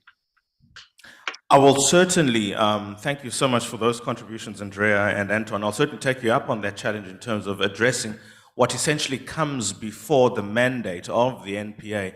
But just whilst I do have your audience, I'm minded to ask this question simply because of my predisposition to practice.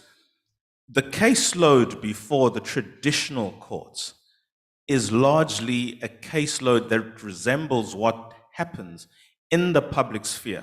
Very few cases between two private entities, and I'm talking about serious private entities, go through the court system. There are arbitrations that are a serious business that are taking place there that not only are robbing us of the jurisprudential development in terms of how to treat these open, close quote, misdemeanors that are taking place in the private sector, but that's also just how they shield each other from genuine criminal prosecution otherwise that could go through the NPA's structures. Do you have comment on that? Have you seen that trend? Disagree? Agree to the extent you can, Anton?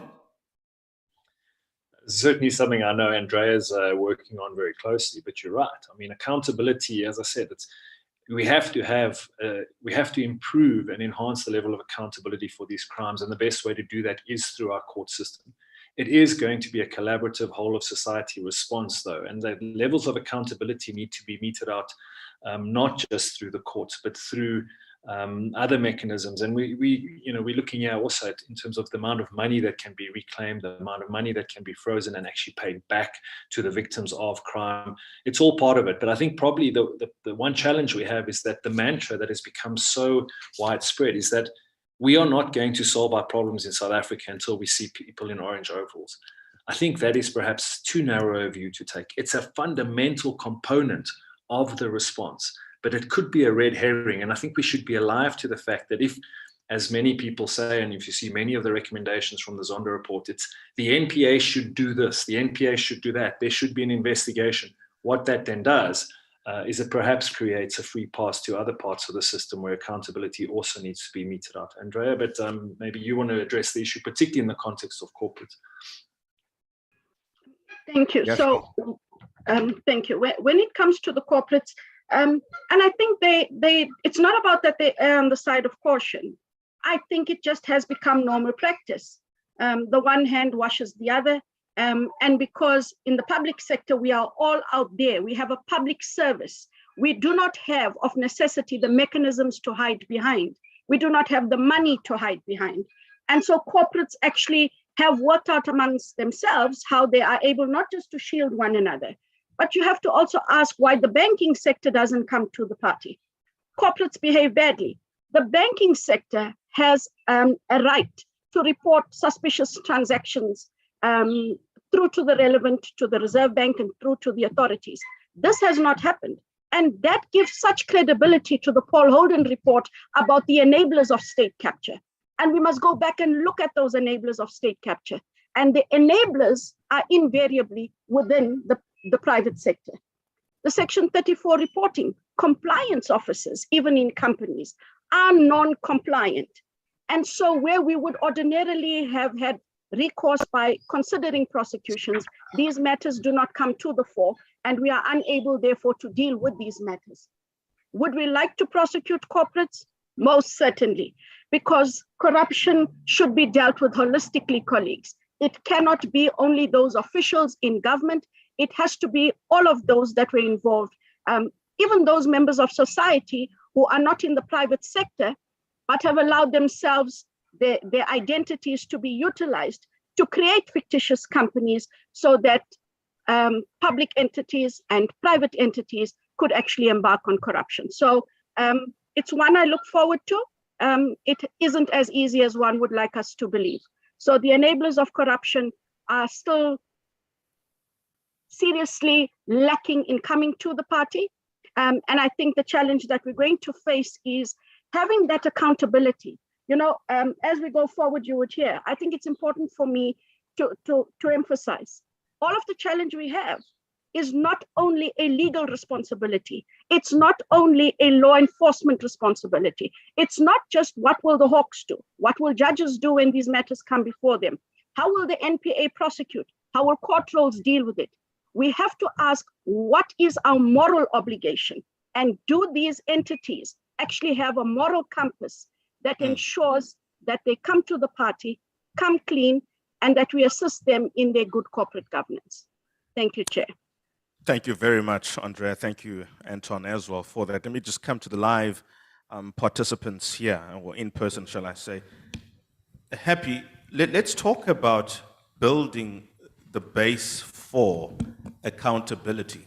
Let's for a moment suspend the conversation about the prosecution of crimes and corruption-related offenses. Let's talk about building the capacity of the role players in ensuring, consistent with what Thuli Madonsela said earlier on, let us raise corruption-free generation. What would Busa like to see happen? Where are the low-hanging fruits and the interventions that are more accessible right now, take less time or less resource intensive, and come up with practical measures to ensure that we instill and inculcate the culture of integrity, compliance, and ethics, and accountability, and transparency, all of those things which are delineated in 195 of the Constitution? Well, I'd answer that in a thesis or maybe a dissertation. But to be honest, I think there is two aspects to the question which I can answer, right? The first one is, we do have to have confidence in the systems that are there. And as much as they are tested and there are checks and balances, we need to be able to figure out whether or not they are fit for purpose, right? That's the first one. And part of that is the political leadership. That's clear because we take our signal from there as society, and our cohesion is really invested in them. But then secondly, within corporate, you've heard an example from the BMF that there have been for years training and making sure that the people who come out of there are ethical leaders, are the kinds of professionals that you can invest your time and you can invest even resources and also the future of the country. So we need to continue that kind of approach to business. In fact, with Busa, what we've started to do is that we've already started rolling out a program which looks at value-based business as a crux, or rather as the central piece of how we conduct business in South Africa. All the organizations as well as the companies that are in line with Busa from the recent board meeting have been moving in line with the idea of a value-based approach in terms of business. It's not just about money, it's about treating people right in your companies, making sure that there is safeguard and justice, but also making sure that whatever you're producing and the services you're giving are of a quality that bring dignity to those that get it. So it is a two-pronged approach from the business angle. But what I think is just as important from what the NPA was saying is that we deal with signals. We deal with the idea of confidence, and confidence shouldn't be undermined. Seeing people being judged, seeing people going through the process and ending up in the right place because the due process, just because due process has occurred, breeds confidence. One of the biggest barriers we have in South Africa around making sure that we've got the necessary resources, we've got confidence, we've got investment, is two things. Largely, of course, our energy crisis, because we're largely primary and a tertiary economy. And then the other one is really that there is the rule of law. Are we going to be able to hold our own and say, if something goes wrong, we're able to find a remedy and sanction those who are in charge? But I say to the question of trust deficit is real in this country. From what is said to what is done to what people experience on a day-to-day, it is clear there is a great distrust in the systems and institutions of government. The private sector, to an extent, is not absolved in that people know or have views and perceptions about the private sector being above the law. It's just a question of how it manifests in it being above the law. The BMF's point in relation to that? So 100%, Songezo, and you know, it's tough because we are in Stellenbosch, sitting in the heart of white monopoly capital, as it were. But I really want to go back to this issue of the government. The government are the leaders of society. It is up to the government to set the tone. It is up to the government to set a national value system upon which then all government services, the way we build institutions, the way we resource institutions, the way we build our communities and our societies, all need to be galvanized around this national value system. But the problem is that the current government does not have the moral authority. And because they don't have the moral authority, then private sector finds an environment that is rife for this opportunistic corruption. So, for example, with Bain and the capture of SARS, there had to be a Jacob Zuma, there had to be a Tom Moyane who met with Bain even before Tom Moyane got to SARS to start to discuss and have them do an org redesign about how they were going to hollow out SARS to aid and abet their tax evasion and their corruption and their money laundering. So you go to a country like China, I can't imagine a South African corporate deciding that they're going to go and capture Xi Jinping and his government, because the environment simply does not lend itself to that. You know, I have an Australian friend who is shocked when people drink and drive in South Africa, because in Australia, it is simply not part of their moral national value system. But does that come, sorry to interrupt you, I really just want to quickly, would that come from a government tone, or would that be people-led tone? That we simply object to behaving in a manner that puts us in immediate harm's way? It's interrelated, because when I say a national value system, that national value system, it comes top down, but then once it's inculcated in the society, people start to self-regulate each other. But it can't just come from people when the leaders of their society, who they are looking up to, we look up to President Ramaphosa to lead us. He has to lead us. He is the president of the country. He's got the levers to change the fortunes of millions of South Africans, even those who were previously disadvantaged. So when you are in government, you've got such a privileged position, but also such a huge responsibility to your people. You ANC people love to talk about our people. Well, we are your people and we deserve a lot better. And, you know, I listened to the colleagues from the NPA speak about it can't just be the NPA. Because we are so desperate for leadership, and there's no sort of normal, everyday moral compass to follow and sense of a national sense of duty and service and morality, then we end up looking, why is the regulator not intervening there? Why is the Competition Commission allowing this to happen? Where is the Reserve Bank when this and this happens? Where's the NPA? Where's the judiciary? So we look to the last part of the sort of, what is it called? These punitive almost institutions to kind of put people into line with the stick. It's not sustainable. It can't be. That is not going to shift our entire moral and societal compass to a society that just fundamentally believes that corruption is, I think someone mentioned in the panels before, corruption is a crime against humanity. It has been shown in studies that corruption results in economies that simply stagnate and never reach their full potential.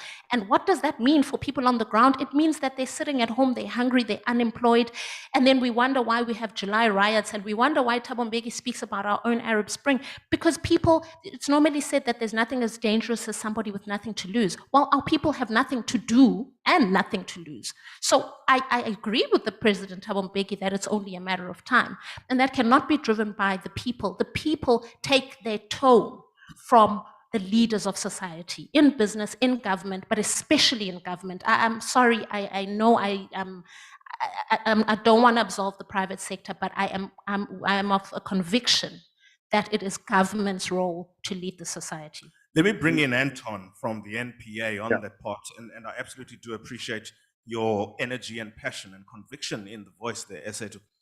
Would you agree with that characterization, Anton, that the tone comes from government? Not for the sake of controversy, but I'm asking, have we not as a people assigned far too much power and responsibility and outsourced it to government? Surely, as the NPA, I would like to think, as somebody who is in the legal environment, one of your greatest assets are the people, me and everybody else in this room, and their dismissal of an ethic that doesn't speak to the development of a society, that we as ordinary men and women have an inherent responsibility to build our societies, and we give government the mandate to regulate that, as opposed to look up to them and think it's going to come and trickle down, top down. I'm not at all dismissing what Esetu has said, but perhaps imploring you to engage us on the question of the responsibility of ordinary members of society to be the NPA without the institutional powers.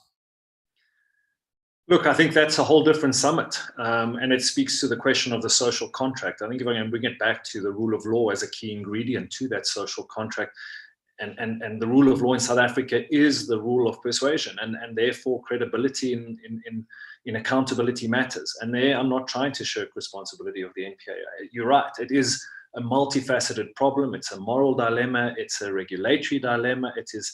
But fundamentally, from the NPA's perspective, it is an accountability dilemma, and we have not done enough. We have not seen enough accountability in this country for high-level corruption, and we know why that is. But let me just make a few points about South Africa and where we stand right now. Well, firstly, South Africa sets the rule of law bar very high, and we must. It is what got us to where we are post-94. It's indeed what has got, it is the essence of, if you'd like to call our rainbow nation and our constitutional democracy. So we set the bar high, and it is what got us where we are, and it is what has to light our path to take us to where we need to go. So I accept South Africans set the bar high, point one. Point two is that the state capture type of crime that we've seen, as I said, has been particularly dangerous because it's been committed not only by leaders in business, but leaders in government. So it's been like a double whammy in terms of undermining accountability of the rule of law, which means that there's even more impetus on us to get it right. And we haven't moved fast enough. But we must recognize that it took a number of years, up to 10 years, to undermine the institutions of criminal justice and law enforcement in this country. It is going to take more than 3 years to rebuild it. But let me make a few points about why it's not all doom and gloom. The first is, and it's linked to South Africa setting the bar very high. We have been world leaders in many aspects of the rule of law, from how we've dealt with sexual and gender-based violence, I'm speaking about the criminal justice system right now, to how we've dealt with asset forfeiture. And we need to get back to that point where we had the Scorpions unit, and we can speak about how far we need to go to get back to that. But South Africa actually has done better than most people realize on high-level corruption. We can go into examples, but there are not many countries in the world that put these crimes, put people at this level in jail as quickly as South Africa has done. And let me just make a few points about why it's not all doom and gloom.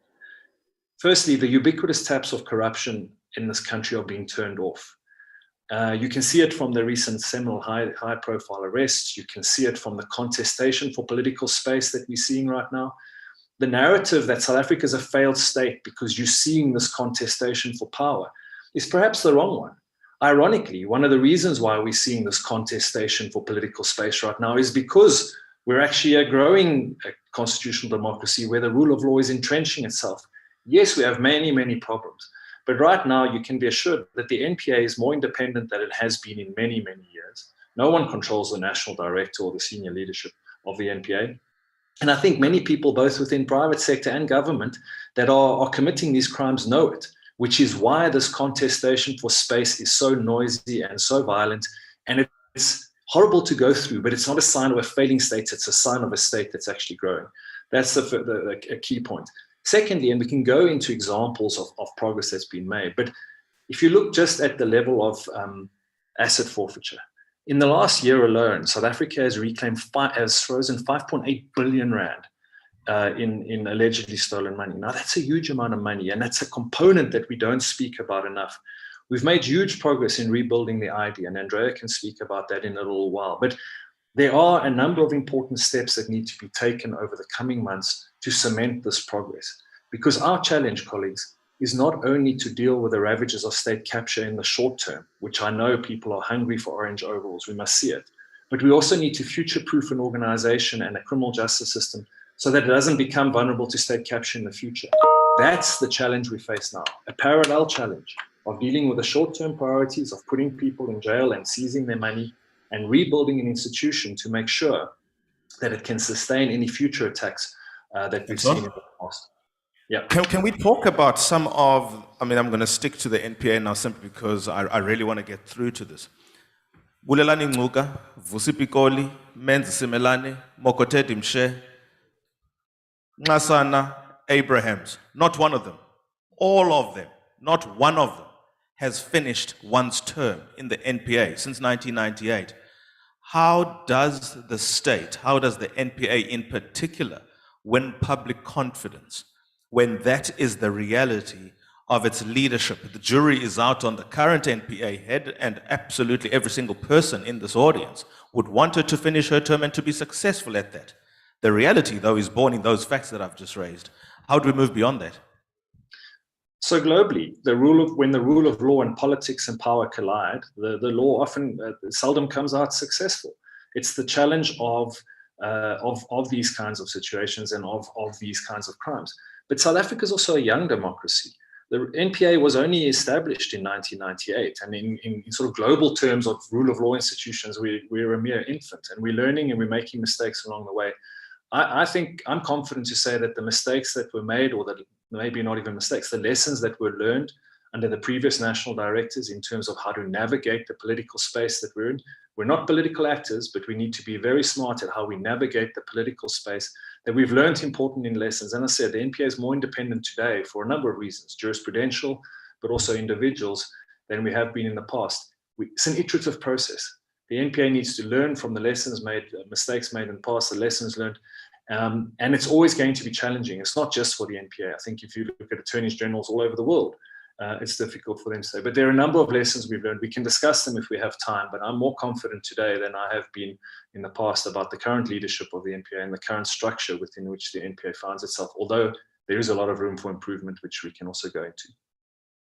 Okay, Andrea, thank you so much for the candidness of response there, Anton. Andrea, one member of the panel here has talked about the Stellenbosch mafia, and one can't not, in the context of the NPA, not question one word, and one word alone, Steinhoff. The people lost money through the PIC at Steinhoff. People want to see big business people who are white being prosecuted. The strength of that is as good as seeing a Jackie Celebi in handcuffs getting into a Golf GTI, because it says the rule of law is the rule of law. And unfortunately, absent something of that kind in relation to Steinhoff, we are more in the realm of platitudes than reality. Yes, thank you. So unfortunately, madam, the Steinhoff matter, and I won't be coming to Stellenbosch, doesn't fall within the ambit of the work that the ID is doing. But trust me, if it was, I would have come. Oh, sorry, I don't knock. I would have arrived at some other stage. But I do accept that the NPA has taken rather long on a matter that many thought should have come to the fore rather quickly. It is the challenge we have in dealing with corruption matters. And I don't want us to make it about color. Unfortunately, the reality is, and the perception out there is, it is easier to deal with Black individuals, Black-owned entities, as opposed to white-owned entities and white individuals. But it's not about the color. What it is about the extent of the corruption, the levels at which it took place, the period over which it took place, the sophistication with which it happened, and the time and resource required to actually uncover the very scheme that is Steinhoff. And let me tell you, having engaged with my colleagues over the past 2 years on that matter on an ad hoc basis, it is not an easy matter. I know out there the perception is, so they stole the money. You know, much can be said similarly about the Guptas, much can be said similarly about ministers implicated in state capture as well as other entities. It is not a cut and dried issue. The skill required to deal with these matters, unfortunately, is seriously lacking in our country. I know corporate would like to provide resources, but the resources that we are looking for, most especially in law enforcement, to deal speedily, colleagues, with matters such as the Steinhoff, are short. We need criminal investigators. We need forensic investigators. And here's the travesty. We are all fishing in the same gene pool for the same resource. The ID, the Hawks, SAPS, SARS, any law enforcement agency in the country shops for criminal investigators in the same gene pool. Unfortunately, the gene pool has aged, literally and figuratively. They have not been sustained. There has not been renewal and growth. And what one would have to then ask is, and I'm so glad our honorable justices, Advocate Madonsela, formed part of the engagements this morning. I was wondering, at what stage do universities and colleges approach law enforcement, approach our justices, approach the likes of the Honorable Justices Cameron and Madlanga, approach Advocate Tuli Madonsela and say, you know, we cannot and we do not have the skill to fight corruption. So judges, when these matters come before you, what are the shortcomings you see in the investigations and the manner in which the cases are presented and or prosecuted? Okay, that's the shortcoming. Let's go back to the drawing board as colleges and as universities, and let us tweak our programs. Our programs to empower investigators and prosecutors are unfortunately too academic. And so the gene pool from which we need highly skilled people to deal effectively, speedily, and efficiently with high levels of corruption are seriously lacking. And maybe, madam, that is why we have not yet come to Stellenbosch. But I have said previously, public-private partnerships and collaboration are key. They are very important. Of course, we've got to determine how we deal with them, more so based on the confidentiality of information. But make no mistake that we will come knocking on your doors, not with warrants of arrest, but to ask for resources that you say you are willing to give us. Because I think the point I want to make as well is, you are right, madam, when you say it is government's responsibility to sort of lead the moral compass. But what is Andrea Johnson's responsibility if all I'm going to do is look to government to give me that moral compass? So we all have to bring our A game, individually, morally, and legally. And if we don't have that collective understanding, unfortunately, corruption will remain the order of the day. It is currently the currency of South Africa. And unfortunately, we won't be able to deal with those high levels of corruption if we do not deal with the skills deficit, if we do not deal with the fact that we are not replenishing those skills, and if unfortunately we all don't take individual and collective responsibility. Thank you very much, Chair. Strong words coming through from Andrea. Thank you very much, and thanks to Anton as well. Paragraph 19 of Corruption Watch versus the President of the Republic of South Africa. In Re Ngasana. In Corruption Watch, paragraph 19 thereof. The person who wrote the judgment is in this very room. This court has said of the NPA's independence, there is a constitutional guarantee of independence, and any legislation or executive action inconsistent therewith would be subject to constitutional control by the courts. The reason why this guarantee of independence exists is not far to seek. The NPA plays a pivotal role in the administration of criminal justice. With a malleable, corrupt, or dysfunctional prosecuting authority, many criminals, especially those holding positions of influence, will rarely, if ever, answer for their criminal deeds. Equally, functionaries within the prosecuting authority may, as Kasek submitted, be pressured into pursuing prosecutions to advance a political agenda. All this is antithetical to the rule of law, a founding value of the Republic. Also, malleability, corruption, and dysfunctionality are at odds with the constitutional injunction of prosecuting without fear, favor, or prejudice. They are thus at variance with the constitutional requirement of independence of the NPA. The judge goes on to say, and this is where he really is himself, waxes lyrical, paragraph 25. The facts set out above point to one thing and one thing only. The former president was bent on getting rid of Mr. Nxasana by whatever means he could muster. His approach was that that kept on mutating. It was first a stick, then a carrot, a stick once more, and eventually a carrot. Happy when you read this judgment playing out in the environment where you are, by virtue, organizing businesses to unite towards the collective advancement of the democratic realization, really. If this can be said of the executive, the head of the executive, about the head of a Chapter 9 institution, final comment from you, what confidence, if any, does business draw from that? The main confidence could divide it in a number of ways, but the main one is that South Africa, at least unlike other jurisdictions, we are transparent. We speak about the hard truths. In that process, we gain something. Yes, we lose a lot because we are naturally a very opinionated society. But we do know that when push comes to shove and the moment has come, the right thing will happen, or rather due process will follow. And I wanted to actually say something before that, which will give you an indication of how much it's costing business, this corruption issue, is that because we know that corruption pervades almost the entirety of society, we're at a point where businesses are clearly, surely angry, but are taking their own resilience measures. So for example, a company knows that it needs to pay the cost of business, right? And the cost of business is the normal regulatory legislative process. But then there is the other side where you need the permitting and the approvals, where you have to pay the cost of business because a public servant or government official is doing their job, right? And then there's the second part where because the local government has been eroded and there isn't capacity to deliver infrastructure, the company then has to build its own infrastructure to service the primary need, which was supposed to be facilitated by the very same person who got paid just to do their job.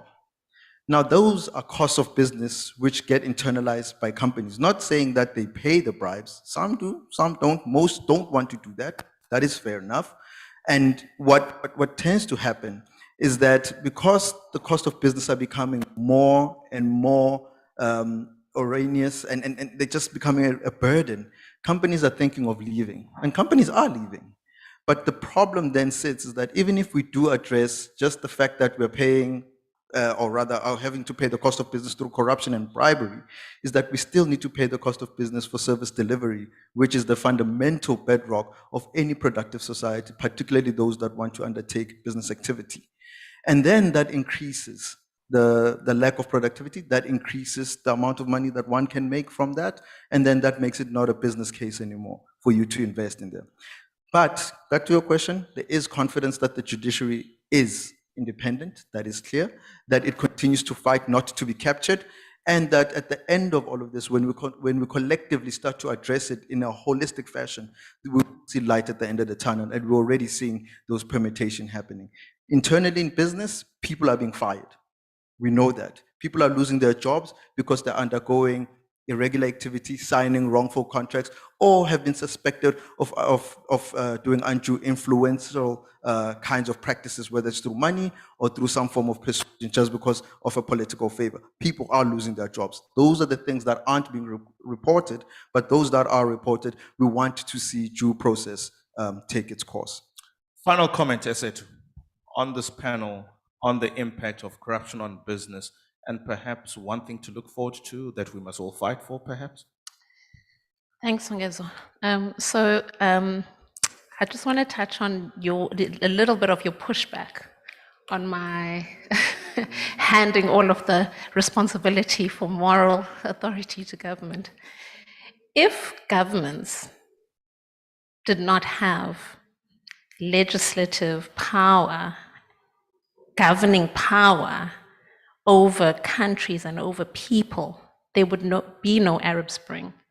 There would be no, is it in Pakistan, where they invaded the Sri Lanka, where they went swimming in the swimming pool and jumped on the bed and sat on lay on the couch and watched football. If government did not have the power, and if people did not naturally, the way that society has been structured, if people did not naturally look to and to an extent depend on their governments to provide an environment for them to live and to espouse all of the rights that the Constitution says that we should have, then I wouldn't make the statement that I'm making. We wouldn't have watched Cyril Ramaphosa as if we were watching the World Cup final every Sunday, telling us whether we can put on masks, not put on masks, drink today, not drink tomorrow, can we walk our dogs, can we not walk our dogs? That is because of the power and the responsibility that government has over a country and its people. That is why when governments do the things that our government are doing, supermarket, what is it called? Shelves run dry. There's no food. There's no petrol. That's when you see that that's the power that government has. The government, if it does the wrong thing and they misuse that power, they have got the power for our supermarkets to not have bread on the shelves. And so I am still pushing back on that point. However, our President Cyril Ramaphosa loves to speak of a social compact. That is by no means saying that we sit back and fold our arms and just wait for government.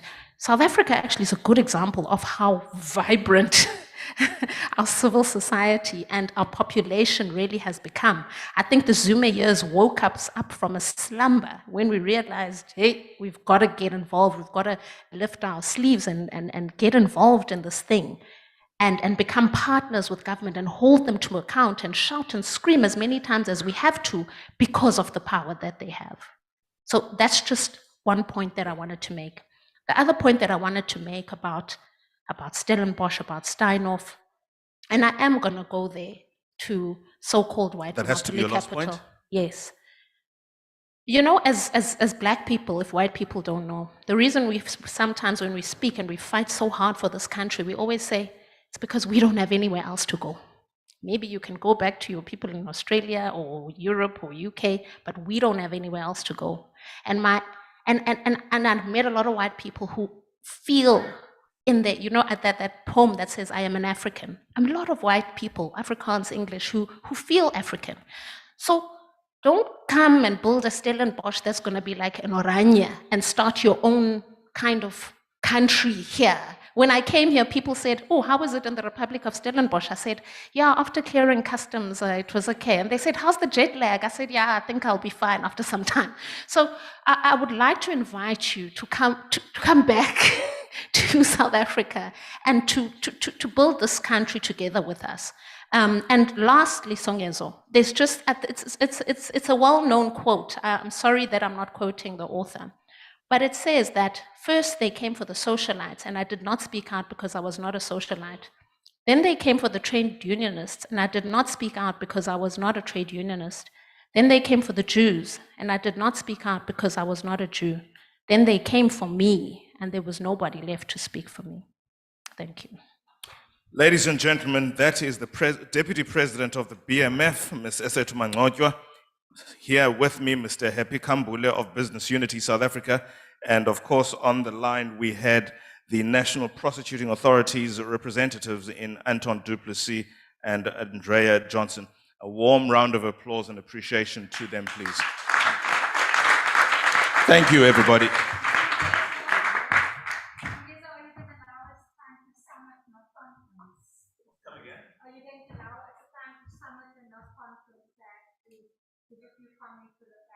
Yes, certainly.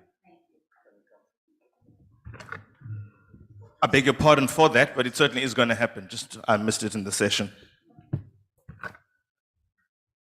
Thank you, Ms. Mangcwatyoa. Thank you, Mr. Kambule. Thank you so much. Please do declare.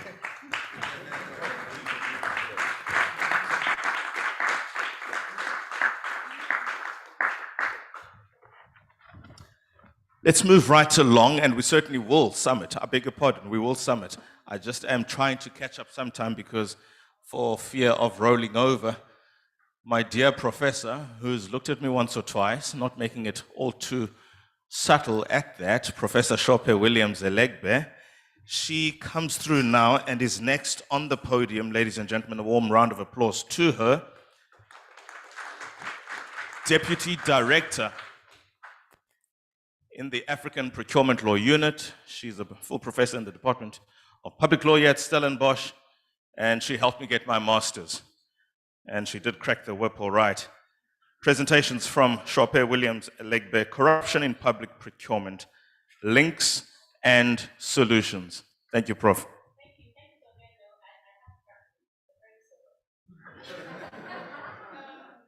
Good afternoon, colleagues. I stand on the existing protocols. So as he said, my name is Shope Williams, Professor of Procurement Law at Stellenbosch University. I'm glad to raise the age of the room again. I'm going to be, okay, so this works. Does this work? I'm going to be quite quick. I think I have, how long do I have, Songezo? Okay, he says 15, but I was told 20, so I will go with what I was first told. Anyway, I'm going to try to talk a little, we've heard a lot of presentations, but I'm going to talk a little bit about how we can actually bring solutions to this issue, because there are solutions, even though it seems like we're in this, mire or problems, especially when it comes to public procurement. I'm going to show that there are things that we can do to try to change the narrative and change the outcomes. Am I pressing that right? So I'll talk a little bit about corruption. I won't dwell too much on that because a number of the speakers have already addressed that issue. And then kind of talk about what is happening in the procurement space, the interventions, if I can say that, to actually address procurement corruption. Professor Madonsela already gave us this definition of corruption. It comes from Transparency International, and I like the definition because it covers everything.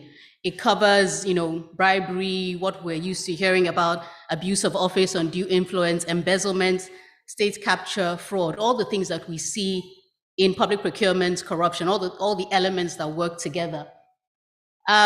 So I like to talk about the fact that corruption is not new.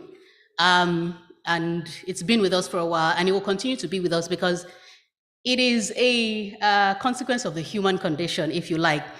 Now, the US is one country that has had procurement regulation for 300 or so years, at least since the time of the US Civil War, which started in 1861.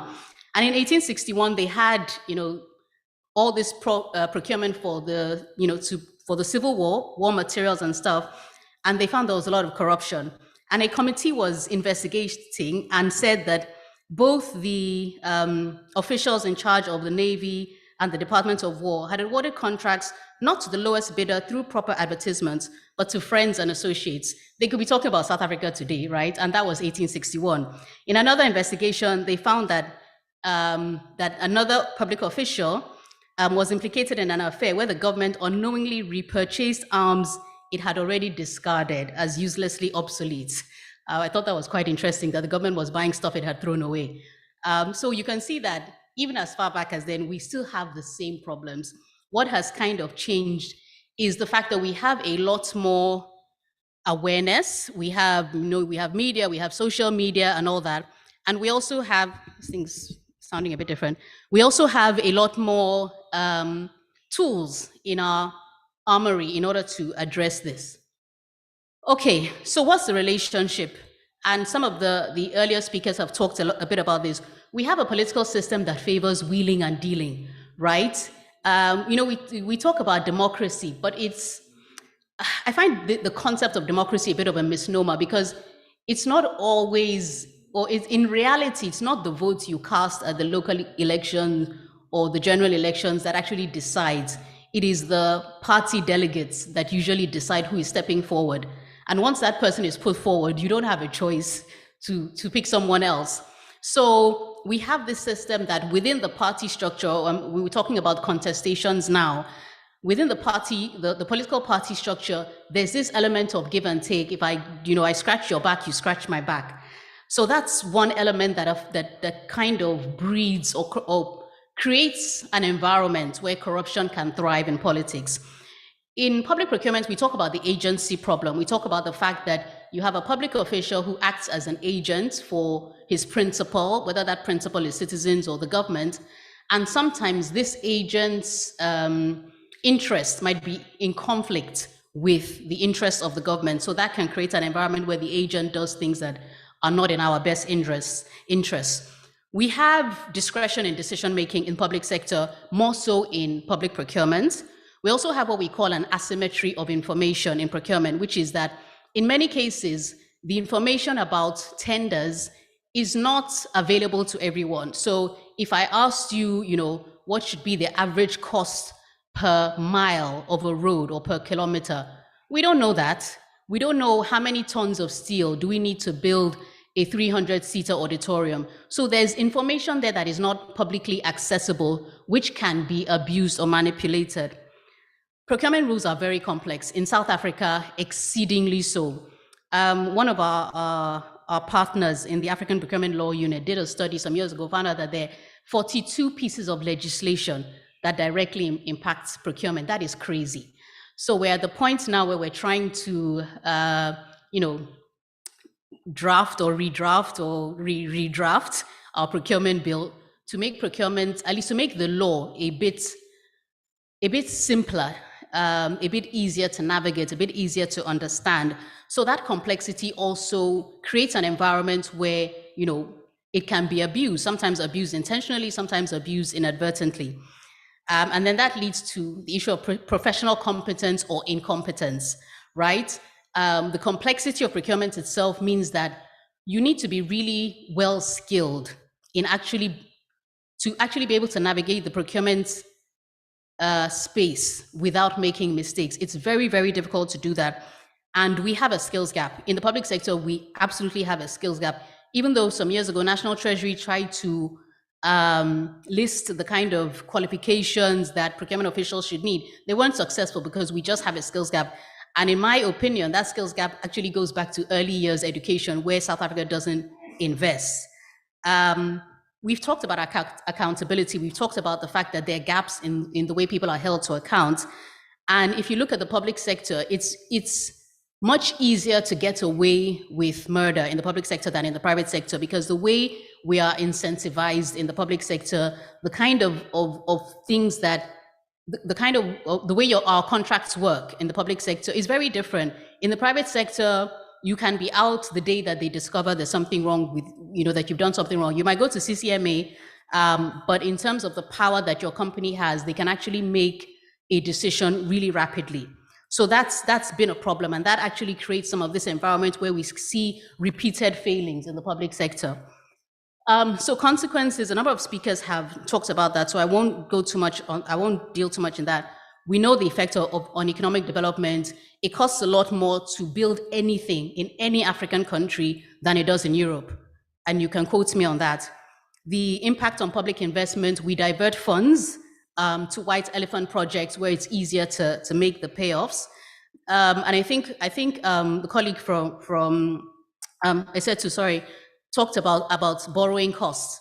Now we know every few months, every quarter, Moody, S&P, and Fitch, they tell you what South Africa's credit rating is. And that has a direct impact on how much it costs for us to borrow from overseas. There's an impact on the youth. Corruption disincentivizes our youth from actually, doing things that will build the nation, because they find that actually it's easier for me to, pursue a job in the public sector, where I can make these gains, than to actually try to start an SME or tech startup or whatever. So it skews employment decisions.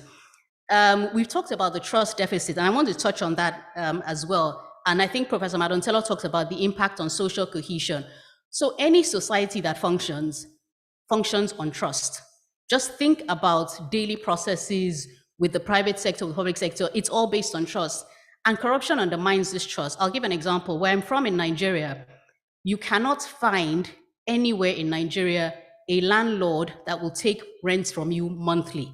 It doesn't happen. We pay our rent a year in advance if you're lucky, usually 2 years in advance. So that is 24 months rent you give out at once, because nobody trusts anybody. So there's no landlord who's going to say, look, okay, I've looked at your references, I've looked at your bank statement, I'll take. It has never happened. In fact, a few years ago, one of the governments of the states had to pass a law saying landlords should only take 6 months rents in advance. But then the other thing is that actually creates a pressure on people where they have to do things to get that bulk money, because of course nobody is saving because, inflation and all that. So societal trust deficit has an impact. There's an impact of the poor. It reduces the amounts available to social services. I think we've talked about that, and the impact on human development, access to social services and all that, and that results in a larger income differences between the rich and the poor. Okay, it introduces inefficiency into the procurement market. That speaks for itself. One thing that it does is that it entrenches rent seeking as a legitimate activity. So in many cases, when you interface, and I'll talk about Nigeria because that's where I have most of my experience, when you interface with the public sector, the issue is not the matter you have come for. The issue is how much can they make. So that becomes the primary activity, and whatever service you're seeking, your passport, your driver's license, going to public hospitals, getting into public schools, becomes a secondary activity. So they need to fulfill the primary activity of extracting money from you. And then once that's done, then we can then see about what it is you really want. So it has impacts on the private sector. And the cost of bribery actually incentivizes firms to pursue state capture, because they find that the costs of corruption are high. So it's the decision they make is, should we keep being players in this game and not controlling the game, or should we become the referee? And once they become the referee, then they can set the rules of the game. And I think Professor Tuli has talked about the impact that has. It also supports organized crime. I think someone has talked about, of course, these funds that are illicitly obtained have to be laundered somehow. In many countries, it goes into terrorist financing.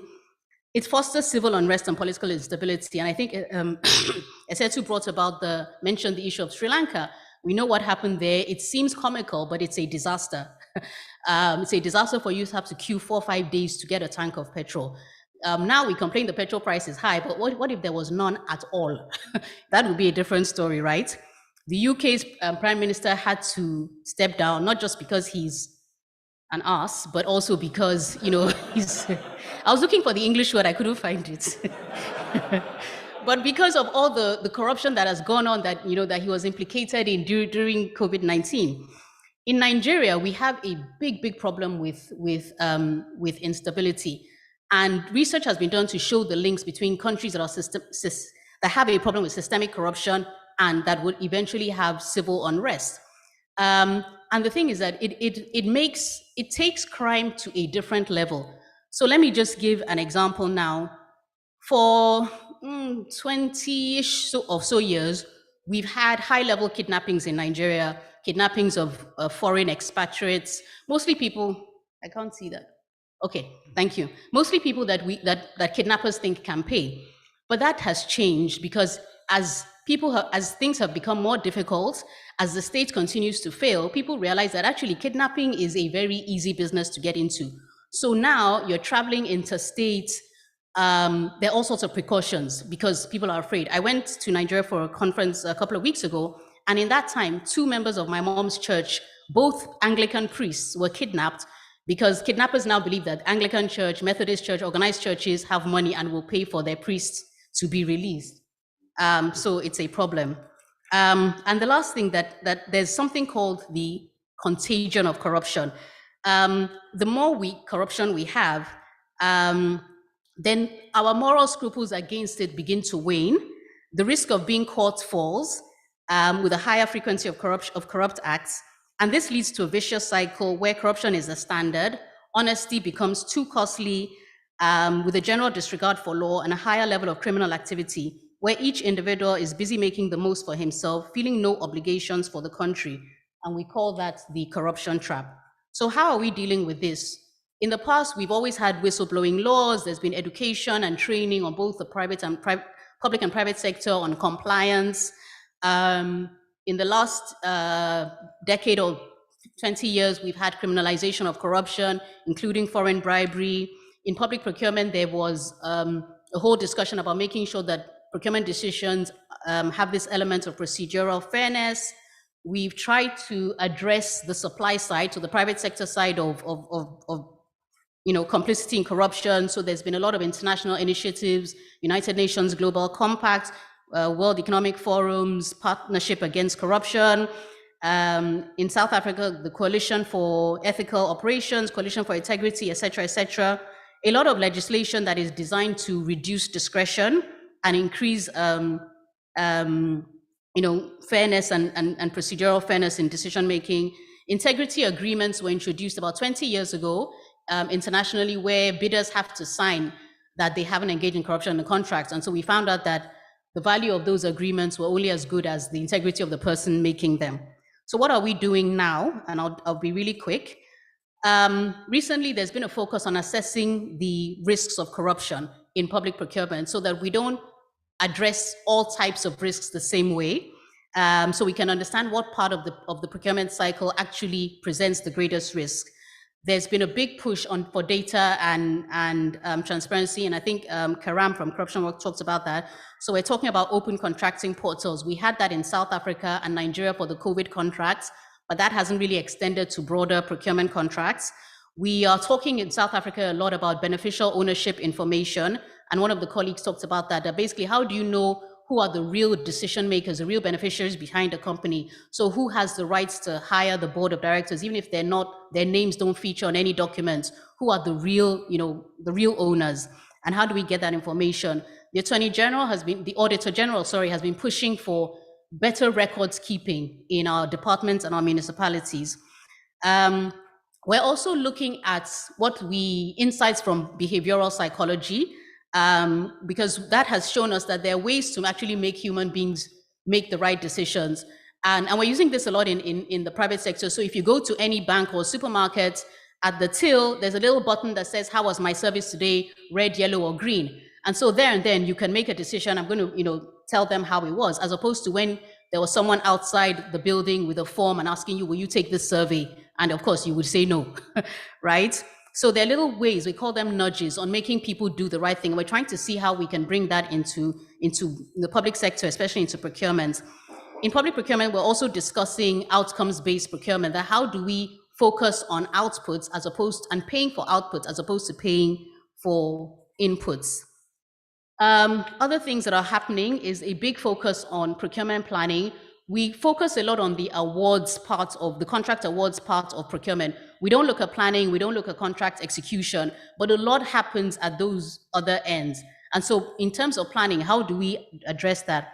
How do we link government spending to contracts? So for instance, a country like Slovakia has passed a law saying that public procurement contracts would only be binding if a correct announcement was published, and if the contract is deposited on a central government website, so everybody can see what the contract prices were, what was paid, who are the parties involved. And so that actually gives a lot of validity to the data that is published. And there's of course a focus on technology. We have the justice here, and there's been a lot in terms of judicial remedies coming out of South Africa because the judiciary is trying to play their part and doing that well. We are talking a lot about voluntary reporting. looking at deferred prosecution agreements and non-prosecution agreements. So what does this mean? If a company volunteers that they have been involved in fraud or corruption, then as opposed to going through a criminal trial where maybe the company is fined or whatever, the prosecutors can decide to enter into agreements where they tell the company, okay, we're not going to prosecute you. However, you have to do X, Y, and Z and show that you are reformed or you are born again. And if you don't do that, then you'll be prosecuted after 3 to 5 years. We are trying to improve our whistleblowing mechanisms. It's very problematic. And many countries are creating spaces for civil society to participate in public procurement processes. Now, what's missing in South Africa, from my point of view, we don't have enough coordination between the public and private sector. It's not a public sector problem. It's not a private sector problem. It's a problem for all of us. There isn't enough investment, I think, in civil society and NGOs, even though they're very active and they're doing the best they can, but we don't resource them the way we should. People would rather spend money on other things than actually anti-corruption. We've talked about ethical education. From my point of view, ethical education starts in the home. In our primary schools and high schools, the kids do life skills, and they talk about having 2 moms or dads or HIV, and this is important, but there's nothing to actually build an ethical culture in kids. The things that we haven't talked about is strengthening institutional resilience. Our institutions should not depend on the character of whoever is leading. Our institutions should be made to be more robust. Recruitment in the public sector, I think cadre deployment is a problem. We need to think about creating an ethical next generation, creating a culture of speak up or challenge in the public sector. We still have this mindset that if you report, you are an impimpi. Is that and I think we need to move away from those, ideas. We need to talk about revolving door appointments, where you're in the public sector today and then tomorrow you are servicing the private sector and getting contracts from the public sector. We need a presumption of transparency in public procurement. We don't need more legislation. We don't need more gatekeepers, and we don't need more reactive enforcement. Thank you. Congratulations, Prof. Shope. Please come and join me here, because we are still in the summit setup. And I want to call upon for now a continuation of this discussion. If we could have the lights on, please. The representative from the Auditor General of South Africa. It is not, unfortunately, Mr. Letta van Tromp, who's taken ill. So we have the Senior Manager of Investigations Unit at the Auditor General of South Africa, Mrs. Thembile Dube, who's going to join us now in conversation together with Professor Lee Mahler of Pavocat to continue the conversation about challenges posed in countering corruption on the continent. I know you guys are confused. Forget the program. The program is between the program is between Gio and I now. And I'm really ensuring that I'm making up time.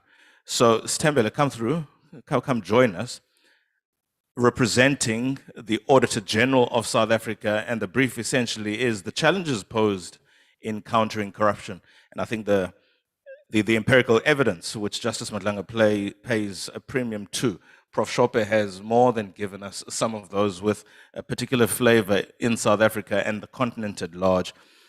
Perhaps, Ms. Dube, we can talk about the work in the general sense of the Auditor General of South Africa and where in this matrix of accountability they feature, in particular at the tail end, at least traditionally, of trying to at least find out how public funds were spent.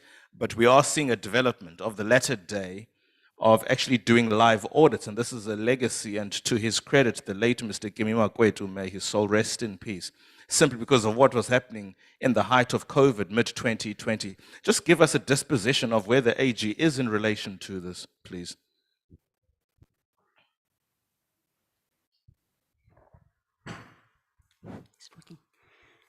Good afternoon, colleagues. I'm Stembile Dube. From the AGSA perspective, I think the AGSA, it is in line, and one of the main reasons why they do or they opt for the live audits is just to make sure that we identify issues as and when they happen, as opposed to us coming at the year end and do our normal audits, and only to then address those matters post facto, per se. So the idea is just to make sure that we report on those non-compliances that we find at the time when the spending is still occurring. Thanks.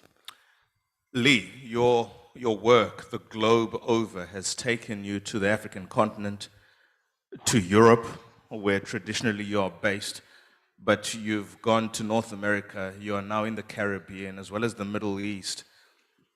The challenges of corruption, I would imagine, are not too dissimilar from jurisdiction to jurisdiction, simply because in the final analysis, it boils down to what Sam spoke to and about: vested interests and subversion of the rule of law. Give us some anecdotes of the work that you have engaged and how this is just not unique to South Africa or the continent, but certainly having dire consequences for South Africa and the continent simply because of the economic impact it has here, which can be less sheltered and cushioned versus, say, in North America or Europe. Well, Songezo, thank you. I had no idea I was coming up to talk about this, but in good English bar fashion, I shall, you know, sort of bullshit my way out of this particular session. Corruption knows no barriers, it knows no boundaries, that's for sure.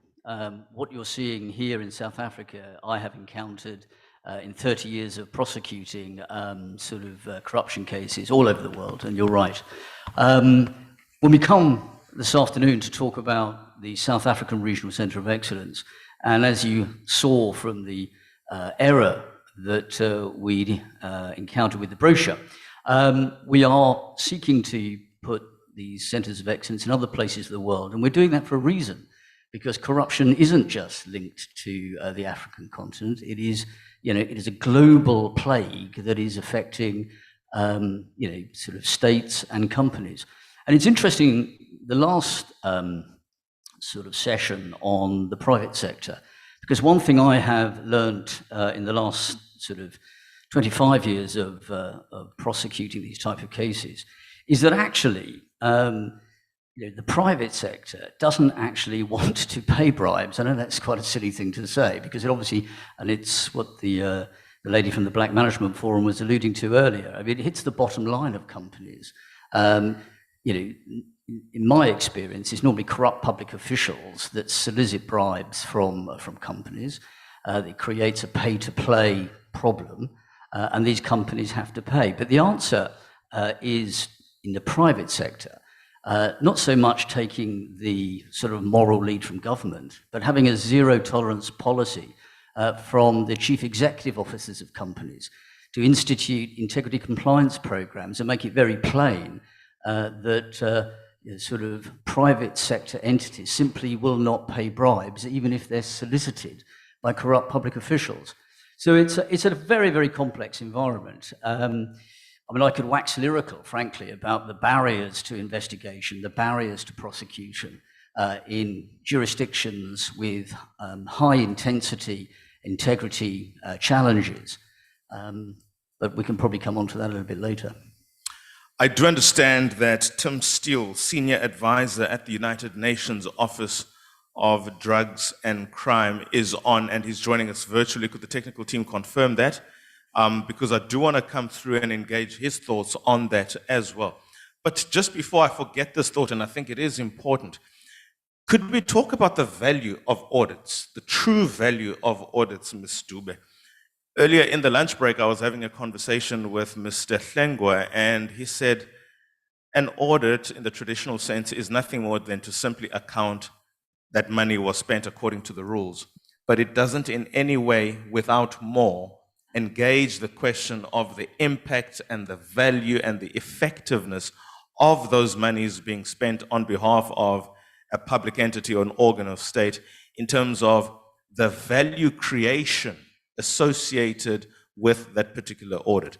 In other words, could we look to, as a society in the general sense, peel the layer of it's not just about a clean audit, but a clean audit that speaks to effective use of South African money to create and establish a value for money for the society and or community over whom or on whom that money has been spent. And I think that is the value in ensuring credible gains towards service delivery, freedoms, and the achievements thereof.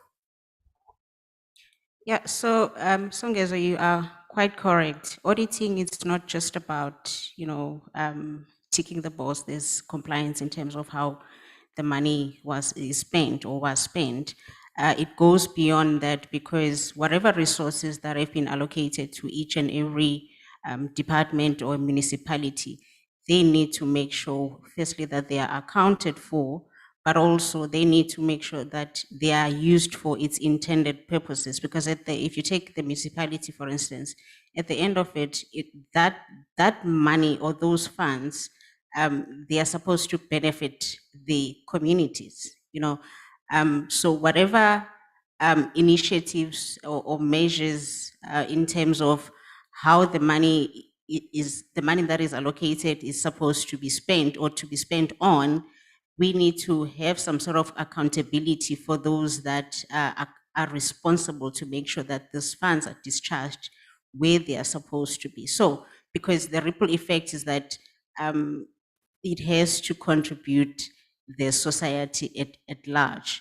That's why we currently, for instance, we are saying we want to develop a new strategy as the HESA where we change the culture shift of the public service, because we've seen that we do report, but nothing happens. Our recommendations are not implemented, or they're just being ignored. So the culture shift basically is aimed to make sure that there's some sort of accountability, there's some sort of enforcement in terms of to ensure that the money that is sort of allocated for the services that has to benefit the public at large is actually done so.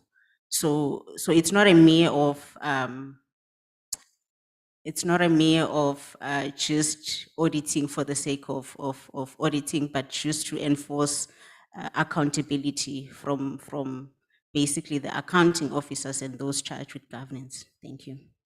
Certainly. And on your screens, everybody would be seeing Mr. Tim Steele, Senior Advisor in the Anti-Corruption Office at the United Nations Office of Drugs and Crime. Let's consider the Pan-African and multilateral approaches then of both the challenges and the solutions. Good afternoon. Welcome to South Africa, Tim.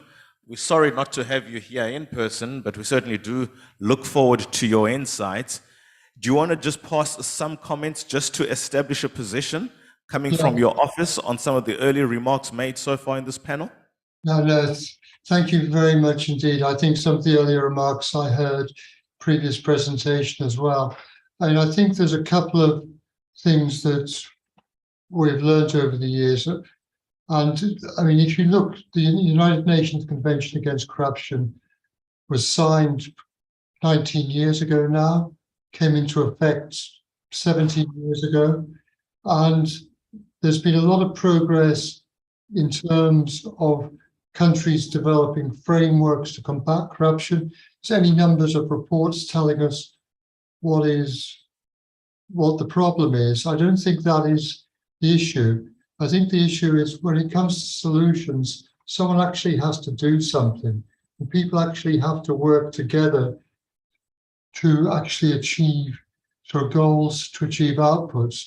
And too often what we see is the main focus on corruption or anti-corruption work being placed right at the tail end, right at convictions for high-level corruption cases. Now, if you look at the convention, well, I could talk about the convention, UN Convention Against Corruption, UNCAC. When you look at UNCAC, there are basically 4 substantive chapters. The first of the substantive chapters is prevention. The second is law, is basically criminalization, law enforcement. Third is international cooperation. Fourth is asset recovery. In a way, those build on each other. If you place all your emphasis at the tail end on asset recovery, on basically on sort of criminal convictions, and you don't focus on how to stop corruption, then you're going to be shooting yourself in the foot. That's one lesson. The lesson that we've learned as well is there are so many different things you can actually do to address corruption. But, you know, governments come, governments go. Something gets started, something stops. Great initiatives, all of them, good ideas, all of them, but they don't get followed through to completion. The other thing is we're hearing talk about audit here. And very quickly, when I saw an Auditor General shifted the sort of flyer behind me to one which is the programme on collaboration between anti-corruption bodies and supreme audit institutions.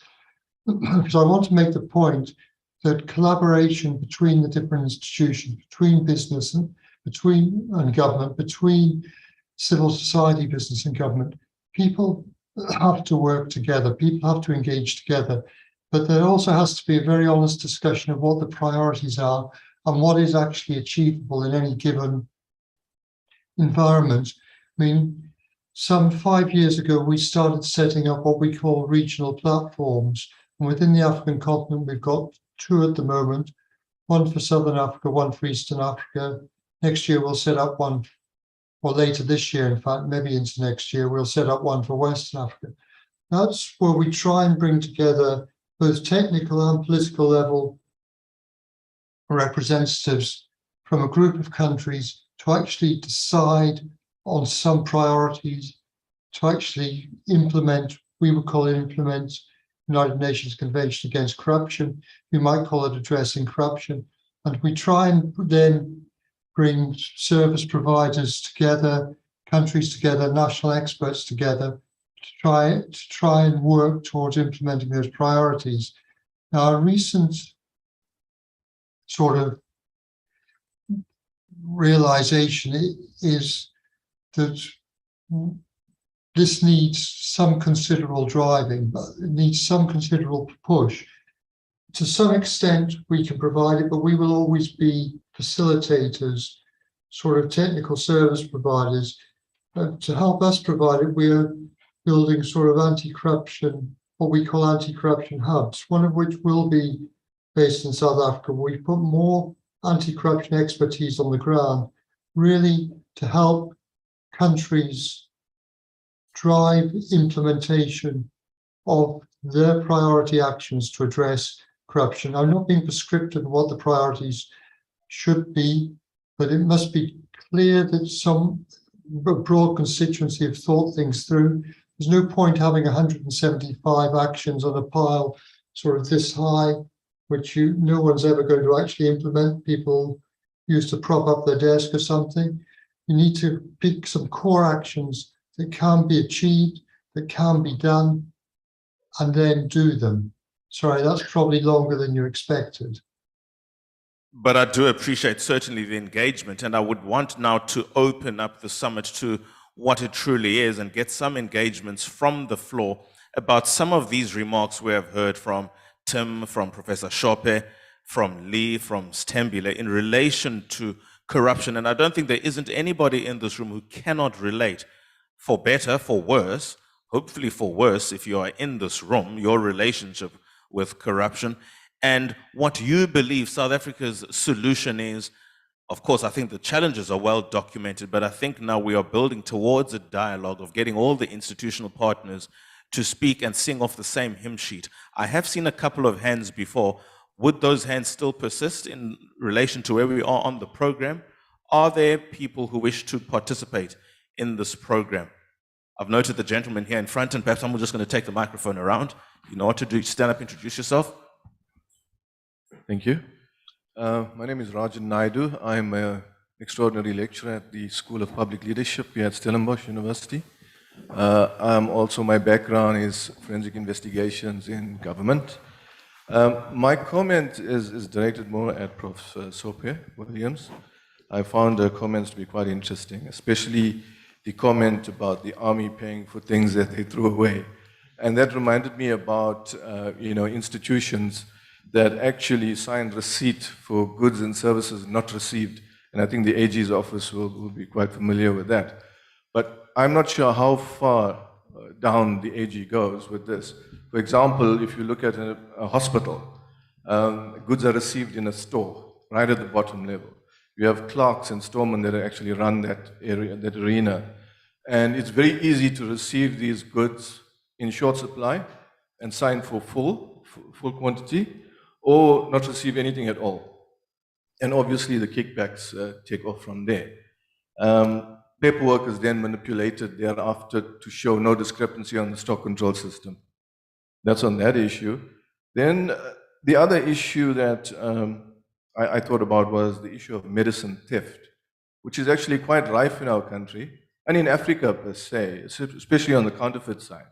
Because 30% of our medication in Africa is actually counterfeit. Maybe it's regarded as a dumping ground, but that's a fact. A few years ago, not actually a few years, in early 2000, I did some research down in KZN on the theft of medication at state institutions. And I found a whole lot of syndicates that were interlinked between hospitals, between medical depots that actually are the custodian of pharmaceuticals and distributions. Sorry? Oh, okay. And distribution centers. And well, basically, in a nutshell, they didn't have an effective stock control system. And I pointed that out, but nothing was done. When I came to the Western Cape, I was in the Department of the Premier here, the Forensic Investigative Unit. I did a similar exercise. We went down to the Cape Medical Depot in town, found this out. Nothing was done, except we put up a whole lot of multiple big screens, and we've got people watching them. If we go there now, they're all watching them, but they don't know what they're watching. So that's the problem that we have. We do things, but not constructively. Thank you. Thanks, Yaku. Esetu, you had your hand up, and I'll come to the two gentlemen there. Esetu Mangloja, Black Management Forum. For the Auditor General, I just wanted to check, in terms of your irregular and wasteful expenditure, there was a time where we were talking about recovering the funds from the specific people who would have been responsible for such irregular or wasteful expenditure. Have you started to implement that, and have people had to actually have what is similar to a personal cost order in Judge Matlaka's language against them for this kind of thing? Because that consequence management is going to act as a deterrent. Otherwise, if we have Tsakani every year telling us about billions of irregular expenditure, and someone said we just exclaim on that evening on the news, and tomorrow we carry on with our lives. So have you started to have those punitive measures? Has the AG been given the powers to actually recover those costs from the officials responsible? I think that speaks to Section 5 of the Public Audit Amendment Act, that certificate of debt, or whatever the name of that certificate is. Yes, sir. Contributions, please. How does it work? This one, okay. Okay, no, you want my name too? Okay. No, my name is Ivan Mansaris. I'm an extraordinary professor at SPL at Stellenbosch. And my full-time job is in Durban, but I live in Cape Town. It's the Mangosuthu University of Technology. I'm a research professor there, 2 jobs. One paid, one unpaid.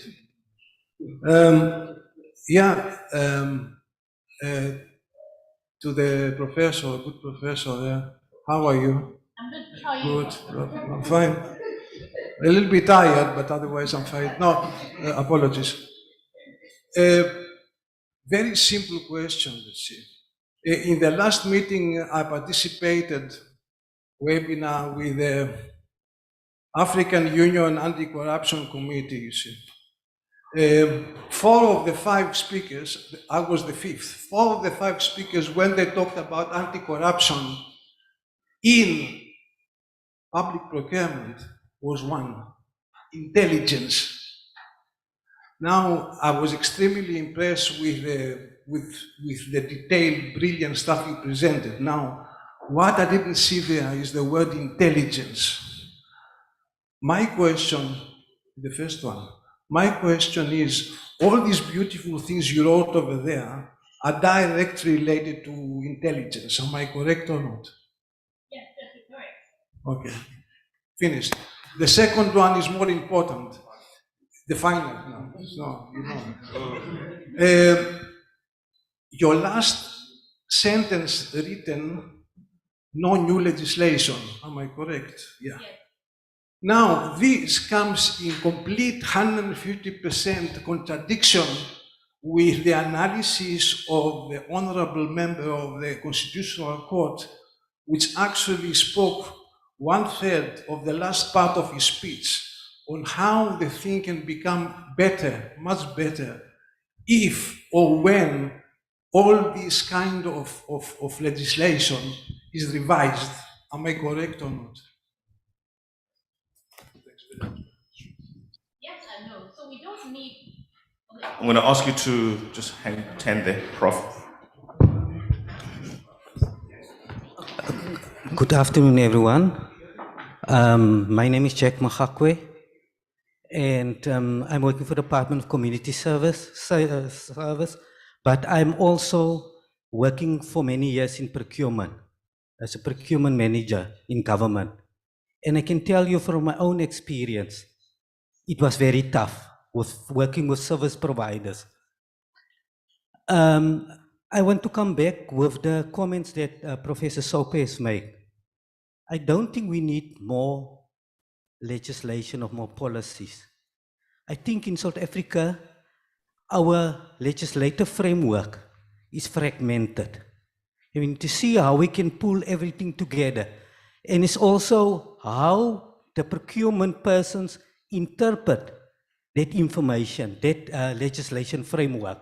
I think there's a lack of skills, capacity, and understanding how to interpret the legislation. That is my first point.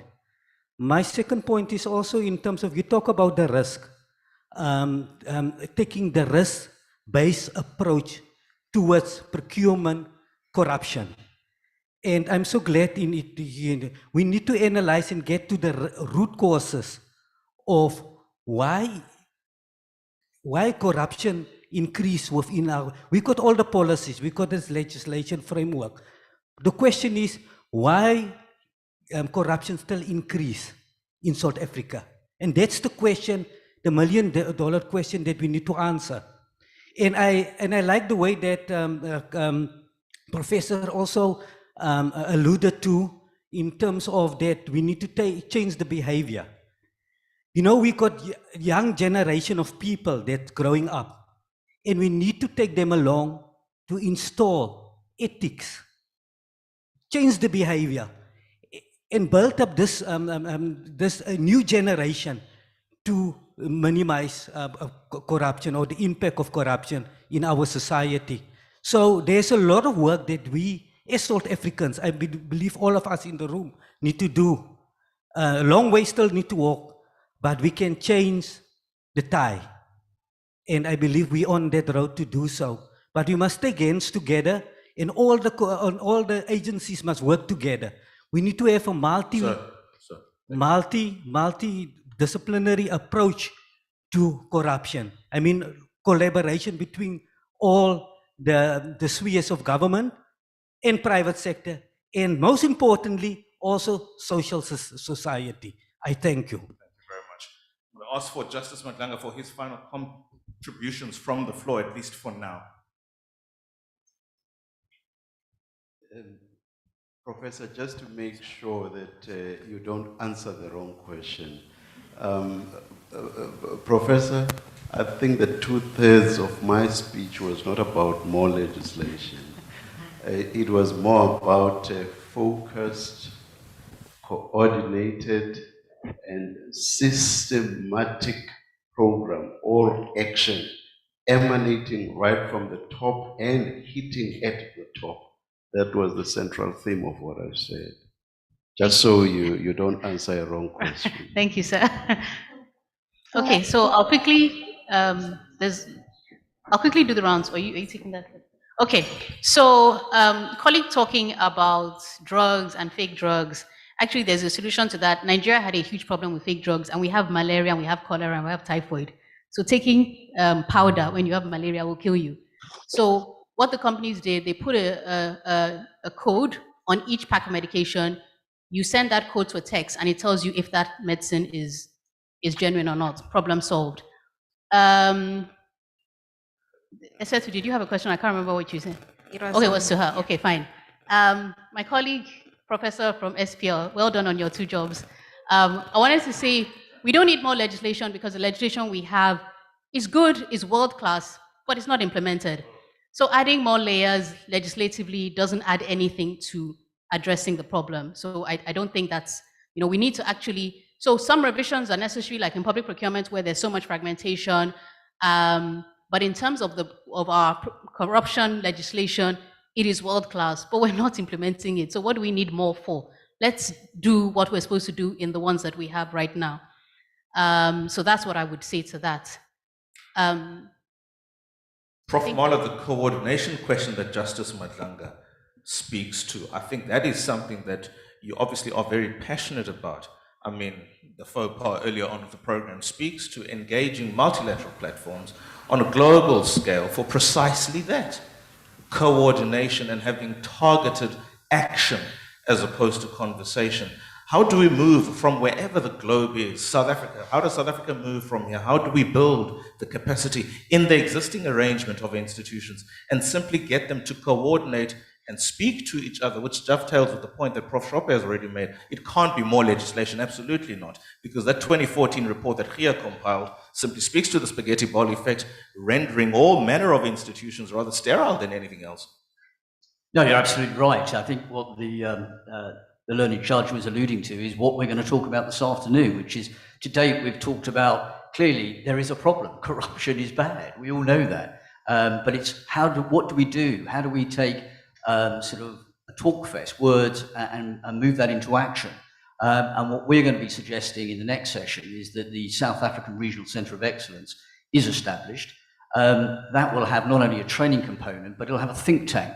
And that think tank is really about synchronization, bringing some grand strategies together that are coherent, coordinated, and bring not only South Africa, but other jurisdictions within Africa together.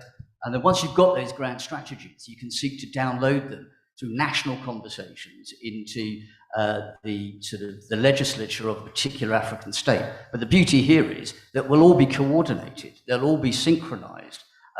Because if you're not synchronized and you're all going off in a frolic of your own in terms of countering corruption, you fail. And that's what's happening at the moment. It's ineffective because it's not synchronized, it's not coordinated, and it's not coherent, notwithstanding the UN Convention Against Corruption, the OECD Convention, everything else. It's all sporadic. What we need to do is have an initiative to bring this all together in one sort of, I suppose, focal point. And what we're going to be suggesting, and what Professor Kino and I will be advancing, is a form of dialogue, a Stellenbosch dialogue, based on the sort of things like Davos and the Manama Dialogue for Security in the Middle East. Don't give the game away too early. Yeah. Don't give away the game too early. I actually do want you to speak and go to town with that in the last session. But there was a question from Ms. Mangojo directed to the Auditor General, particularly in relation to, and the question simply is, what is happening beyond the media releases and the reports that tell the country that our coffers are bleeding and bleeding badly? Beyond that, what? Thank you, Songezo. So from the extension of our mandate to cover the material irregularities, and one of the main purpose was to make sure that accounting officers and accounting authorities, they do what they're supposed to do, meaning when we report the non-compliance, it's not put into the shelves and nothing happens about it. So we've implemented that process, and it is in progress. I think in the past, 3 years or so, 2 years or so, we've issued the material irregularities to a number of auditees, and obviously the recommendation is tell us what you're gonna do about the non-compliance that has been identified. And there's quite a number of initiatives that the auditees have to do. Like, for instance, you identify non-compliance, then you tell us what are the measures in place that you're going to put in place to address the non-compliance, be it through an investigation, and once that investigation has been concluded, you come and report back. And that information in terms of the material irregularities that have been identified as part of the audit process is contained in our audit report, so that enforces some sort of accountability, because those reports are in a public domain. So you cannot not do something about it. At this stage, we're not at a process where we issue a certificate of debt, because as you know, you need to afford those accounting officers to address the non-compliance that has been identified. So it is happening, it's just that it's not at the stage where you actually see people being charged, of the non-compliance that has been identified. And that's exactly what the country probably wants to see more and more. I don't think you guys are not alive to that. There is one question from the floor. Please, sir. Thank you. My name is Leonardo Hussen. I'm the Public Service Commissioner for the Western Cape. We asked the question as to what do we do to stem this tide of corruption. Now, we've heard that there's a good regulatory framework in place and NPA is doing what it needs to do and so on. But I think my concern is, I think that a lot rests with our foundational institutions. We need to go back to first principles. The public service at the moment is currently engaged in the exercise of professionalizing. One of the things that is going to be happening is, in fact, is already in place, that there's an entry-level exam into the public service. You've got to do this, you have got to do this course in order to become a public servant. My concern is that at that stage, you already have an individual who you're gearing in a particular direction to make a turnaround. It's our foundational institutions, our families, our clubs, our churches, all our institutions, I think, which needs to start working. Some people speak about the RDP of the soul, in a sense. Because at the stage when people enter into these positions, when they try to enter the public service or even business, you've already got a formal individual. We've had recently the incident of the Enyobeni tavern issue. And people are saying, where was the community in this? And so we really need to start making strides in terms of what is happening in our communities, in those foundational institutions. The other issue, which I think is very important, is at the stage of appointment of an individual into the public service. That is the stage when things are critical, because at the end of the day, it's the integrity of the individual that you set, no matter what the legislative requirements are, no matter what the regulatory requirements are. If you do not have people of integrity, you're going to have a problem later on. And I've been most of my career within the public service, and it's at the stage, you won't believe me, what can happen at the stage of appointment, what happens with appointment panels. And most of these things, even if we investigate, you will not find it, because there's a collusion that happens at that level. And it's that level. So it's the question of integrity, building integrity in the foundational institutions, and honing in at the level of appointment of people into public institutions. Thank you very much. Yeah, that's a wonderful point. And I think it brings Tim into the game quite nicely there. Because Tim, you spoke about the fact that the office and its regional centers and institutions, Pan-African in nature and content, as well as character. Well, the gentleman who's just offered his views, that is really the game changer in who gets to be at these institutions, what that individual brings from an ethical and integrity perspective, so that those institutions deliver the promise for which they have been established. Absent the human capital that is required, well, institutions are sterile, isn't it? Final comment from you, Tim? Yeah, I mean, I can completely agree, but I take it quite a bit further. I take it quite a bit further back. It really goes into the education system and developing people from a really early age, almost kindergarten type age, who have got strong values, strong ethics, can tell right from wrong. Because very often, by the time someone is 20, 25, they're already, shall we say, infected with an incorrect value set. That's probably an incorrect, politically incorrect way of saying it. But you really need to start with the youth. You start building integrity amongst the young people. That then gives a better pool of people from whom to select, and a more ethical pool of people from whom to select. And again, part of the work that we would do and would recommend would be youth empowerment, youth engagement on corruption, youth-led solutions as well. Hopefully that answers a little bit and complements a little bit. It answers a lot of that question.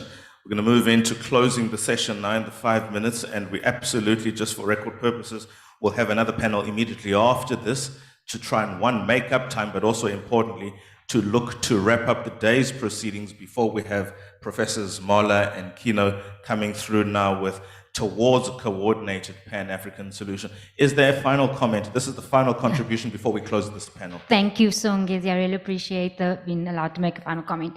It's a two-part comment, but I'll be very quick. I speak very fast. And my concern is that from the first speaker to the very last comment, from the first speaker this morning, we've commented on breeding good people, morality, ethics, integrity, and these are very individualized characteristics. And I don't think we're maybe looking at the broader issue of capitalism, for one, but that corruption is not about a person. Zweli Mkhize is not a horrible person, but he digital vibed us out of lots of money. And I'm saying is that we can't look at this as an individual moral failure. This is systemic, it's endemic, it's a systems failure. And it's a systems failure, especially when we have a panel of the business sector talking about corruption, and neither of the two panelists, who I really enjoyed, but neither of the two panelists spoke of the effects of people, unlike this morning's panelists. Both made it seem as though the private sector was the victim of corruption, which is quite funny given that that the Black Management Forum has only this year or the last few years come to the party on corruption and has had the Secretary General of the ANC speak at every one of their AGMs for the last few years. So that is the concern from the private sector where it made it seem as though they were the victim. But this is the biggest people that this affects is who they spoke about this morning, which is poor communities. It's food security, like the Honorable MP spoke about. It's poor communities, like every other speaker spoken about. So I don't know if we must look at this as a moral failure and as if this is the government's issue. This is the effects of capitalism and everything. So yeah, that's my last comment, sorry. Sure. Prof. Shope, how do we create an environment that then, if that point is to sustain, that doesn't look at the individual, rather where the individual and the society of that individual, and therefore less being focused on the individual, but focusing on a society that has an ethical content makeup and matrix that allows these individuals to just mushroom with the right characteristics to preside over state resources and institutions for a corrupt-free environment, or at least a dramatic diminishing of. Okay, thank you. Okay, so for me, I believe that the system, society is made up of individuals, so there is an initial individual responsibility. However, the collection of whatever those individuals bring begins to replicate itself. So if you have morally bankrupt individuals, eventually you'll see that out in society, and the society will influence those who are ethical to become whatever we see predominantly in society. And I'll give two examples. We have, if you've ever worked in the private sector, you know the kind of psychometric testing you have to do in order for the company to assess that you're a good fit. And that's a good cultural fit. If it's an ethical company, they're looking for a good ethical fit. But we don't do that in the public sector. And let me give you an example from a long time ago. In Nigeria, 20, 30 years ago, when we had a military government, Nigerians were very indisciplined. We still are, but in a good way. Anyway, and this military leader decided that indiscipline was too much. So it was a military regime, so they put soldiers on the streets. If you're lining up for a bus and you don't line up properly, they would take a shambok and they will flog you back into your position. They forced us every Saturday to get out and sweep our communities, our streets, whether you're in the city or in the rural areas. And over time, people began to behave accordingly because the society, i.e. at least the leadership, forced us into acting in ways that were not natural. And we became better people as a result. Of course, that didn't last because obviously there was, a bit too much brute force, which has its own consequences. But the thing is that we do have to have conversations as to what do we teach our kids? What do we allow at home? What do we allow in schools? What do you allow in your family? What do you allow people to get away with without calling out? Because all this breeds into the society. The society, the people that are leaders, they didn't come from Mars. They are our brothers and sisters. There's 6 degrees of separation between us. So there is a lot of identity in what they do with who we are. And we have to own up to that and accept that this problem, we caused it. So unless we decide to push back against it and change what it is, it's only going to get, worse. And in 10, 20 years, you think load shedding is a problem now. Wait until you've not had electricity for a month, and then you'll know what a real problem is. Can I say something on that as well, actually? Because you make a very, very good point. Because, if you look at corruption, I mean, it's a broad term, but if you look at one aspect of it, which is bribery, I mean, it takes 2 to tango. You may be solicited for a corrupt payment by a public official, but it is up to the private sector as to whether they pay that bribe or not.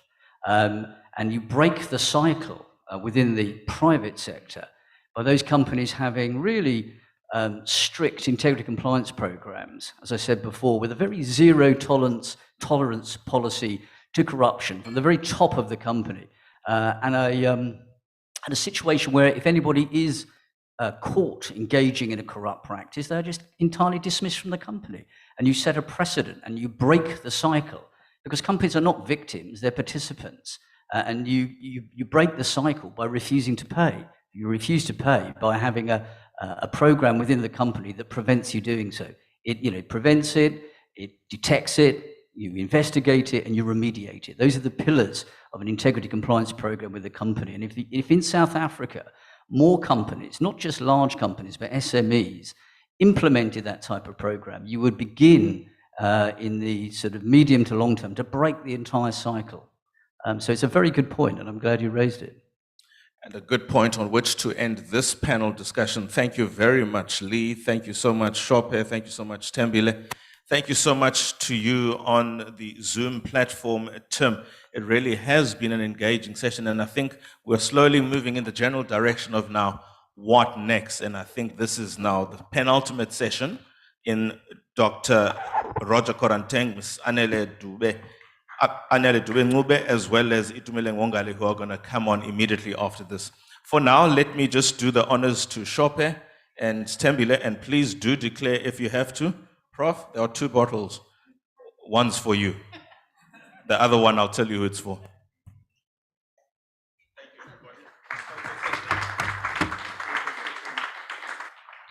If we could have the photo session, and while we edit, could you please play those 2 clips that I sent to you, just to give context and meaning to the question of corruption in South Africa.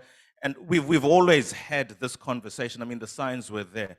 Joe Slovo, who's going to be the first one on, passed away in January 1995. This is what he had to say about corruption.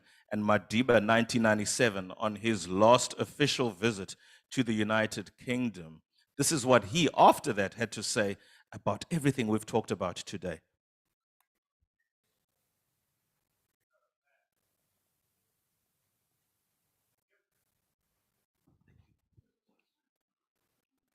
If we could dim the lights and just listen. This is before January 95. Against using office in order to enjoy the flesh pots, because if we start doing that, we will be finished.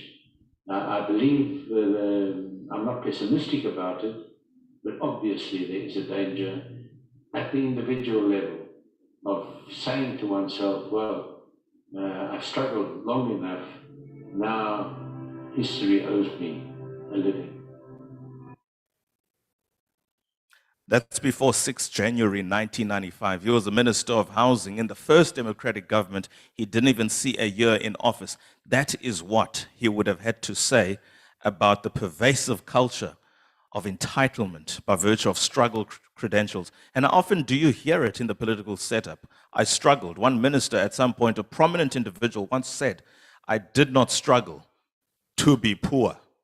Open, close quote. Let's listen to Madiba before we have the final panel on. little do we know that some of our people, some of whom suffered in exile, underground, languished in jail, have themselves become corrupt.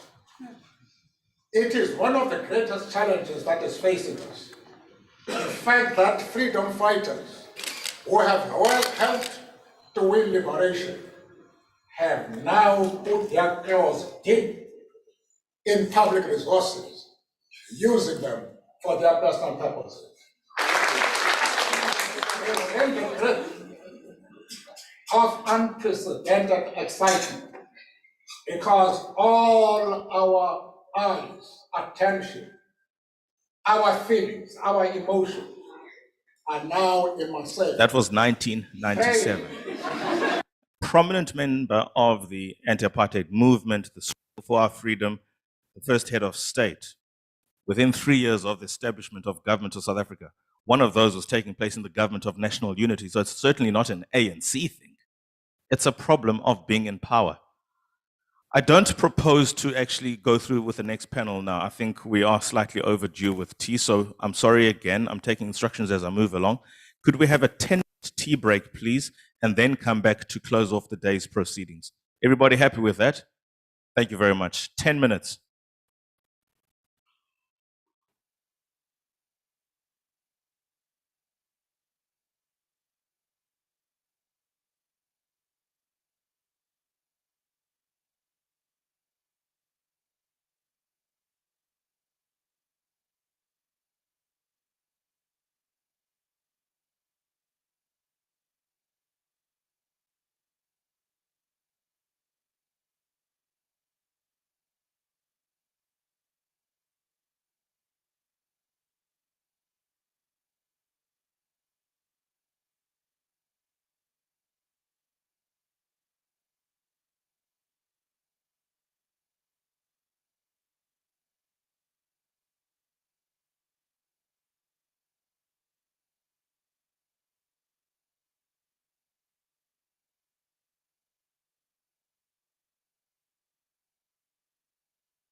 we don't have it.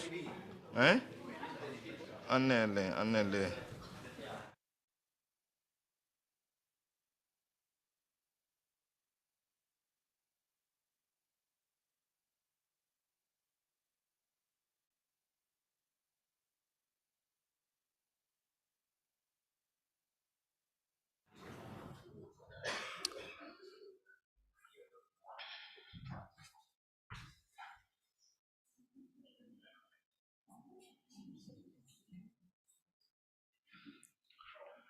Are we all in, Vuisega?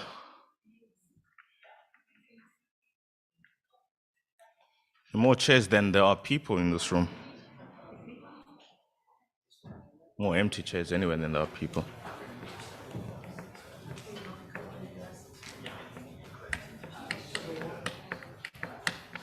Okay, while we are sort of trying to settle in, you will notice that on your seats is a summit declaration. We, the attendees of the Pavocat-Stellenbosch Counter-Corruption Summit, I've just read it. Somebody clearly has prophetic powers here. Everything there, from recognize to acknowledge to appreciate to comprehend, understand, realize. I don't know about the resolution at this stage, but certainly from recognize to realize is consistent with everything that has been said here. We will learn more about the declaration and its value to you and to the summit as it is now. But certainly when Lee Mahler made references to the South African Regional Center of Excellence and the fact that this is not just a singular event or a conversation or an action, better yet, we are talking about building institutions across multiple jurisdictions, not just on the continent, but beyond the continent as well. Shall we then have a conversation, a Pan-African conversation? I mean, this is the panel on existing Pan-African counter-corruption initiatives. And I think the value, if ever there will be the value in the South African Regional Center of Excellence, it will have to first and foremost come from within, the institutional partners, stakeholders perhaps in the country, but as much as important, what the continent has to offer, because we are offering solutions, looking for solutions, looking to build, to develop, improve the lives and livelihood of Africans here. On my far left, from the African Development Bank, Anele Dudungube. Closer, Mr. Itumileng Mungale, United Nations Office of Drugs and Crime, Regional Office in South Africa, and Mr. Roger Corentin from the Commonwealth Secretariat. So now we are starting to engage crime, public policy, international administrative law, and the interrelatedness of all of these themes in building institutions, building capacity to support governments on a cross-border level, very much centered within the African continent.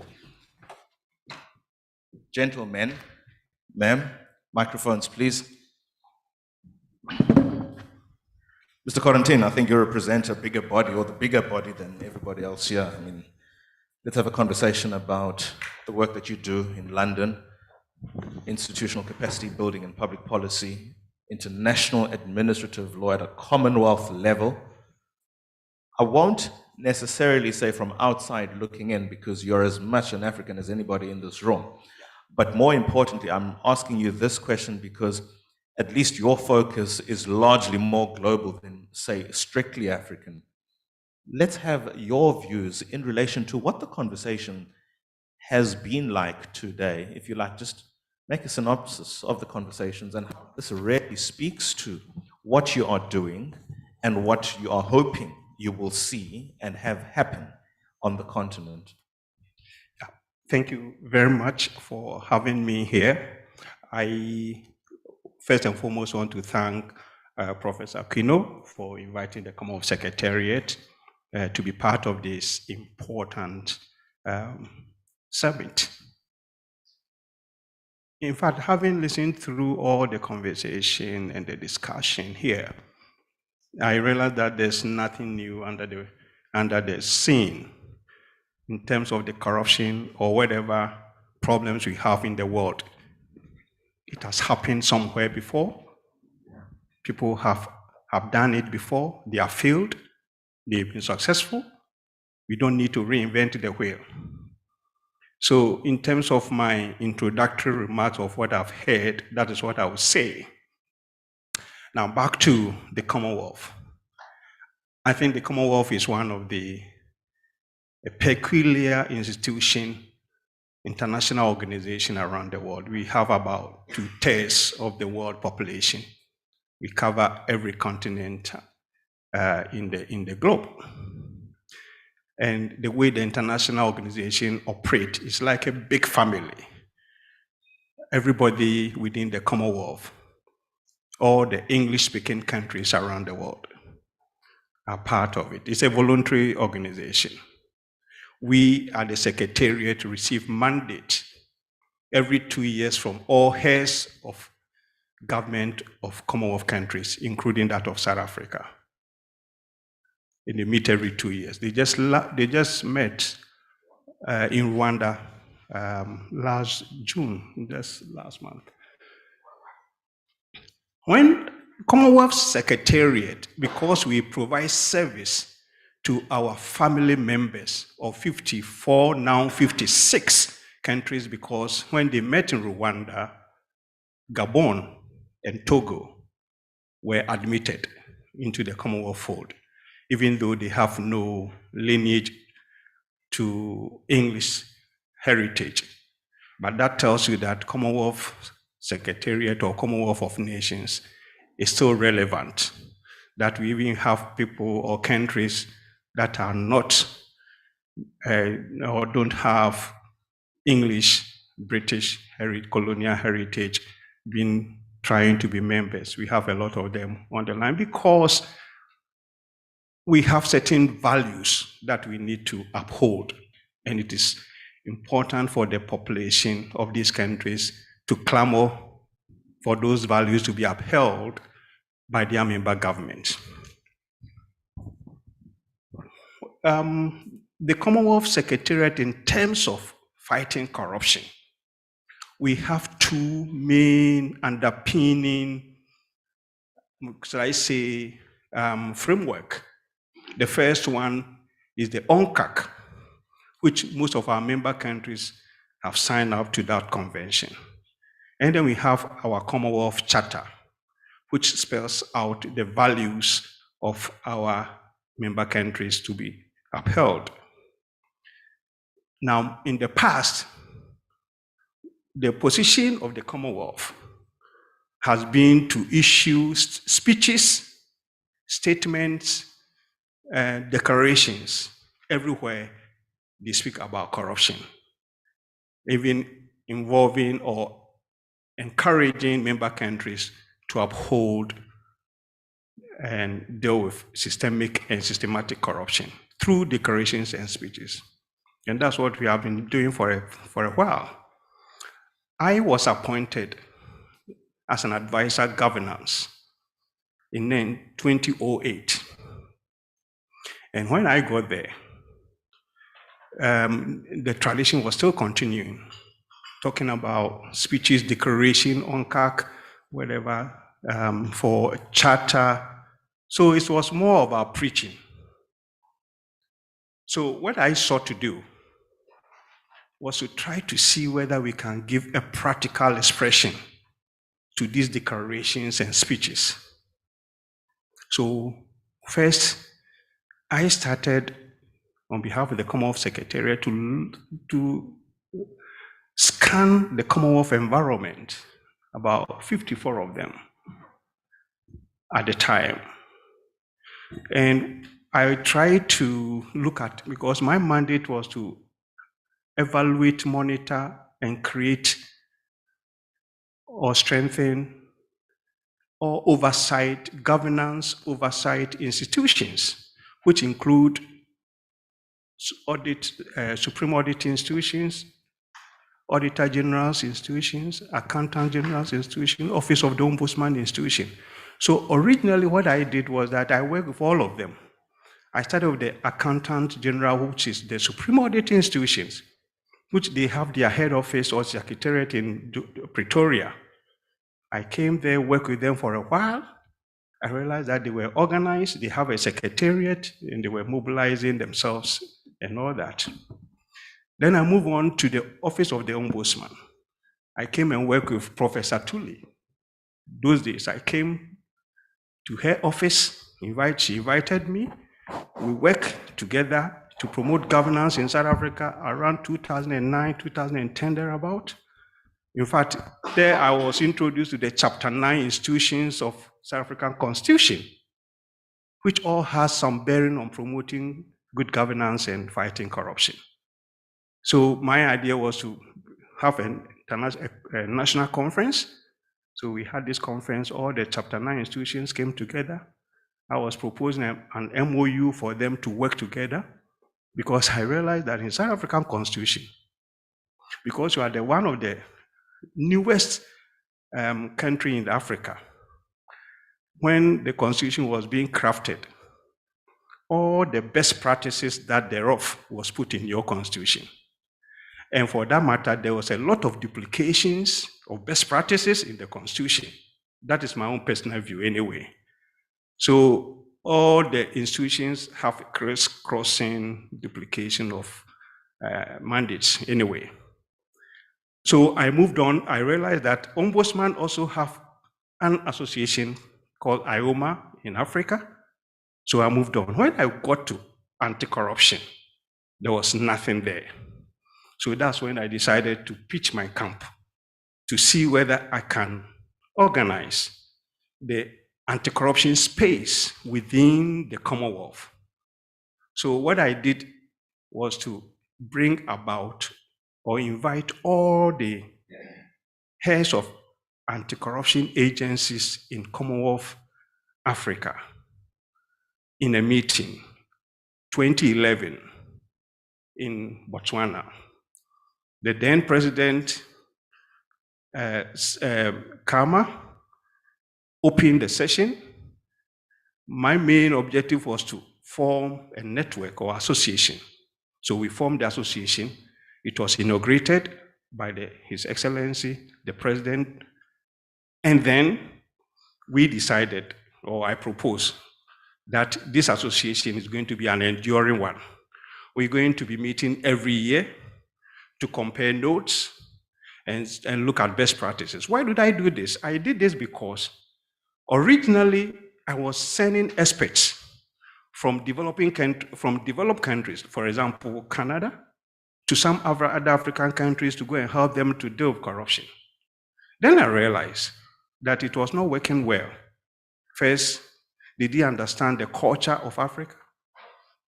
Their template was Western template that they were imposing on Africans. They couldn't understand even the language, the terminologies were all different.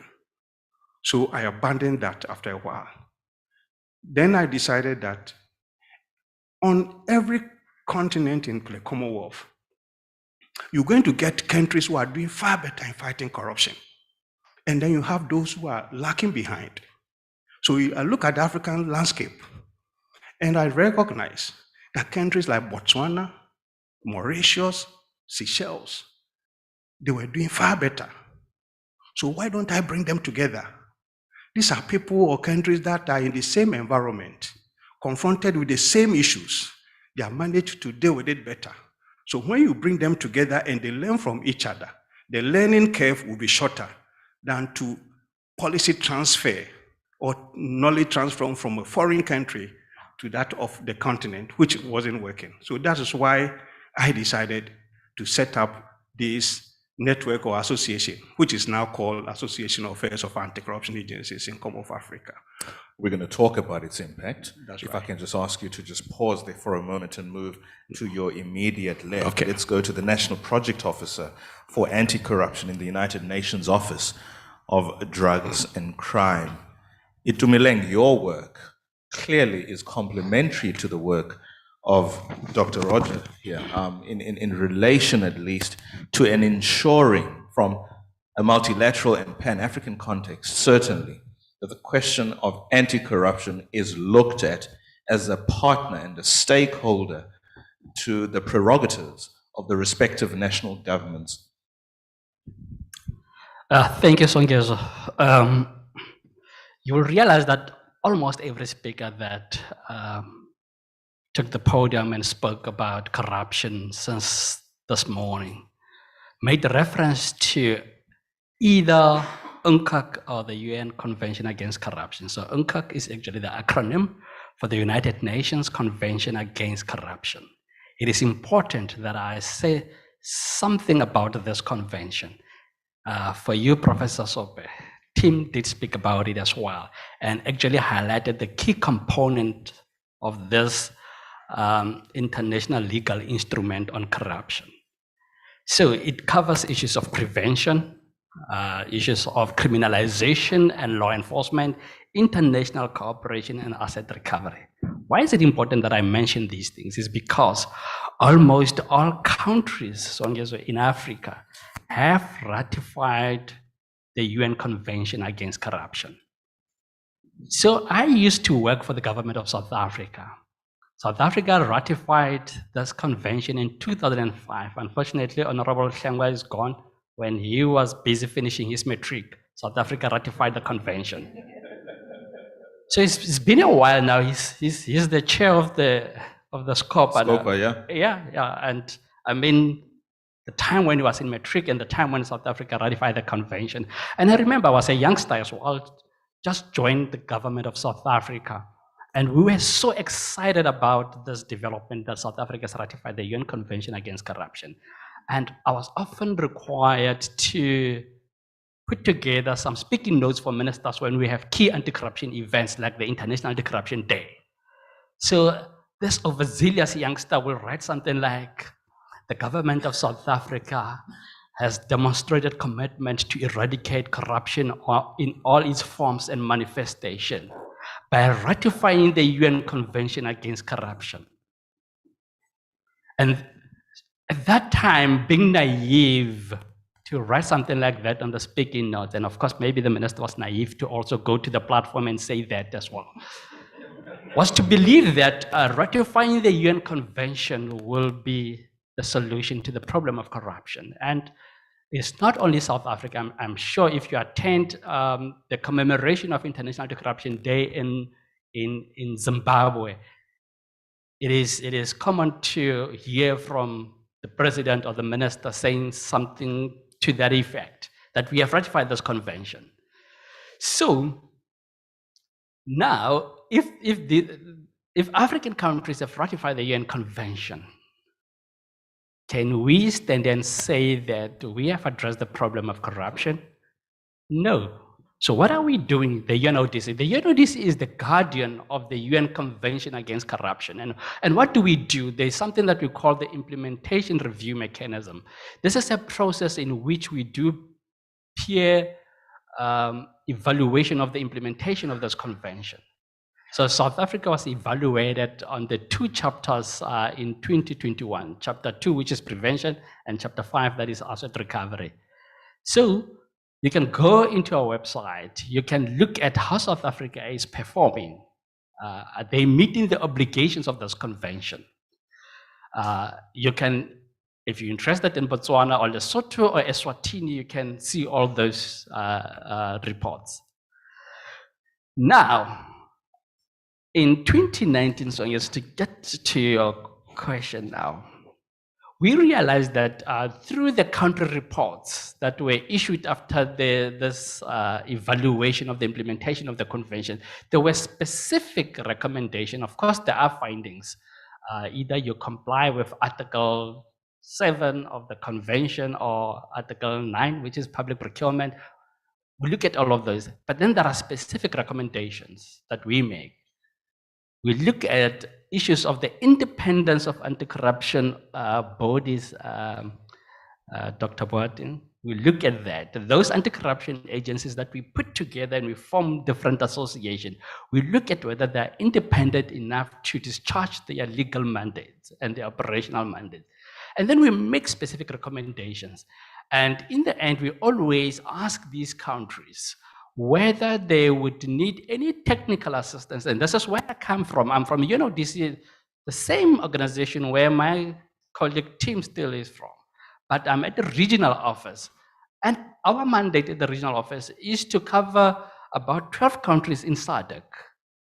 As far as the implementation of the convention is concerned, so over and above the review of the implementation of the convention, we also provide something called technical assistance. So we work with government to implement the recommendations that are on the country report. So we came up with a regional program called the Fast Tracking of the UN Convention Against Corruption. I'm smiling because it's an irony. When I was a youngster, I thought that if you ratify, everything is sorted out. Now, UNODC comes years later to look at fast tracking the implementation of the convention. Somebody was speaking, Tim, he said it's almost 17, 19 years since the UN Convention came into effect.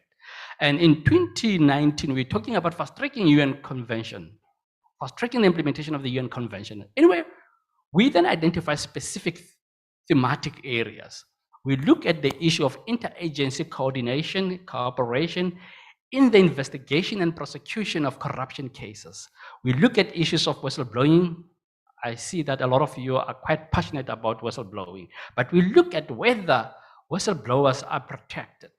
And of course, you cannot just talk about whistleblowing without looking at the issue of witness protection, two separate dispensations. And then we look at issues of asset declaration, the wines that you get, you go back to your organization and you declare that you received the gifts from the University of Stellenbosch. But then over and above that, we look at the issues of illicit enrichment. The South African government is quite good in terms of rhetoric. They talk about conducting lifestyle audits, and I'm so sorry, sometimes I forget that I'm from the UN, I've become less diplomatic. So they talk about lifestyle audits, which is an issue relating to illicit enrichment. We look at the issue of beneficial ownership, transparency. Who has the ultimate ownership of these companies? We only know about the legal directors.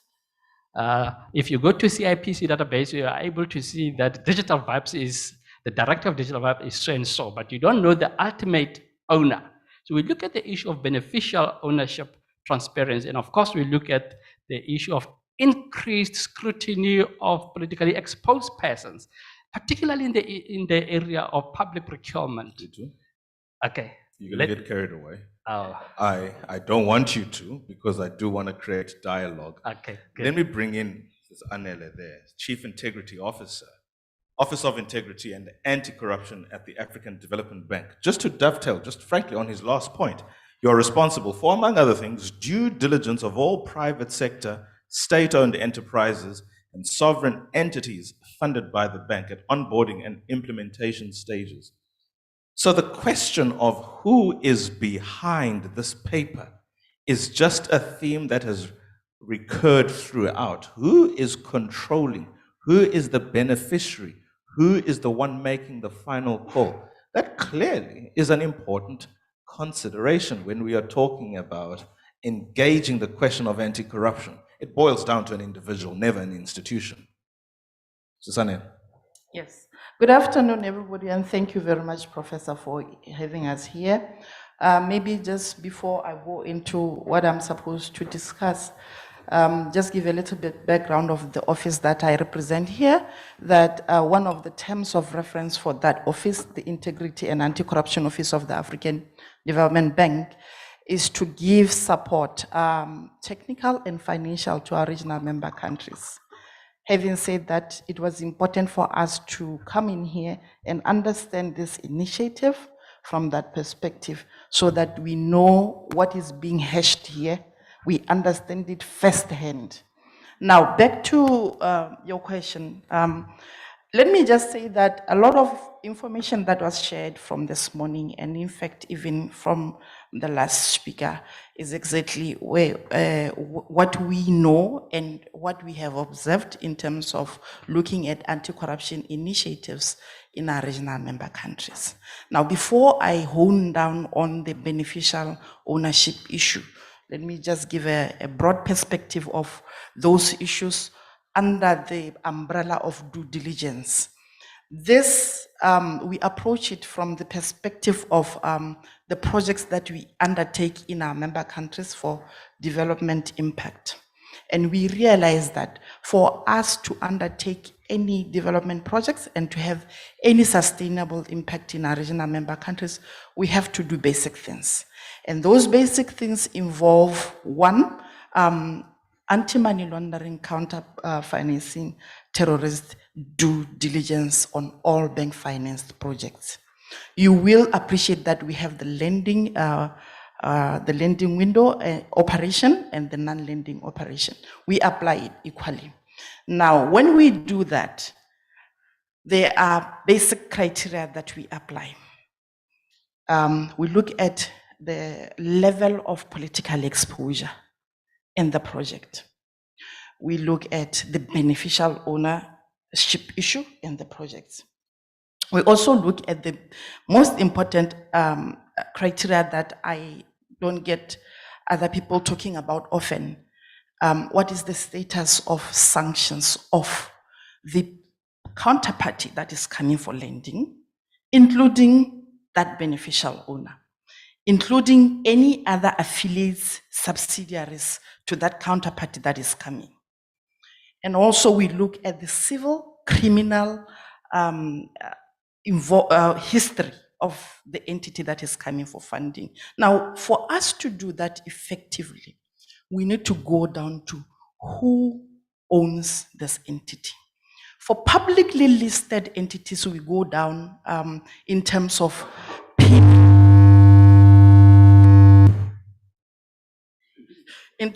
peeling the layers up to 5% of shareholding. That is for publicly listed entities.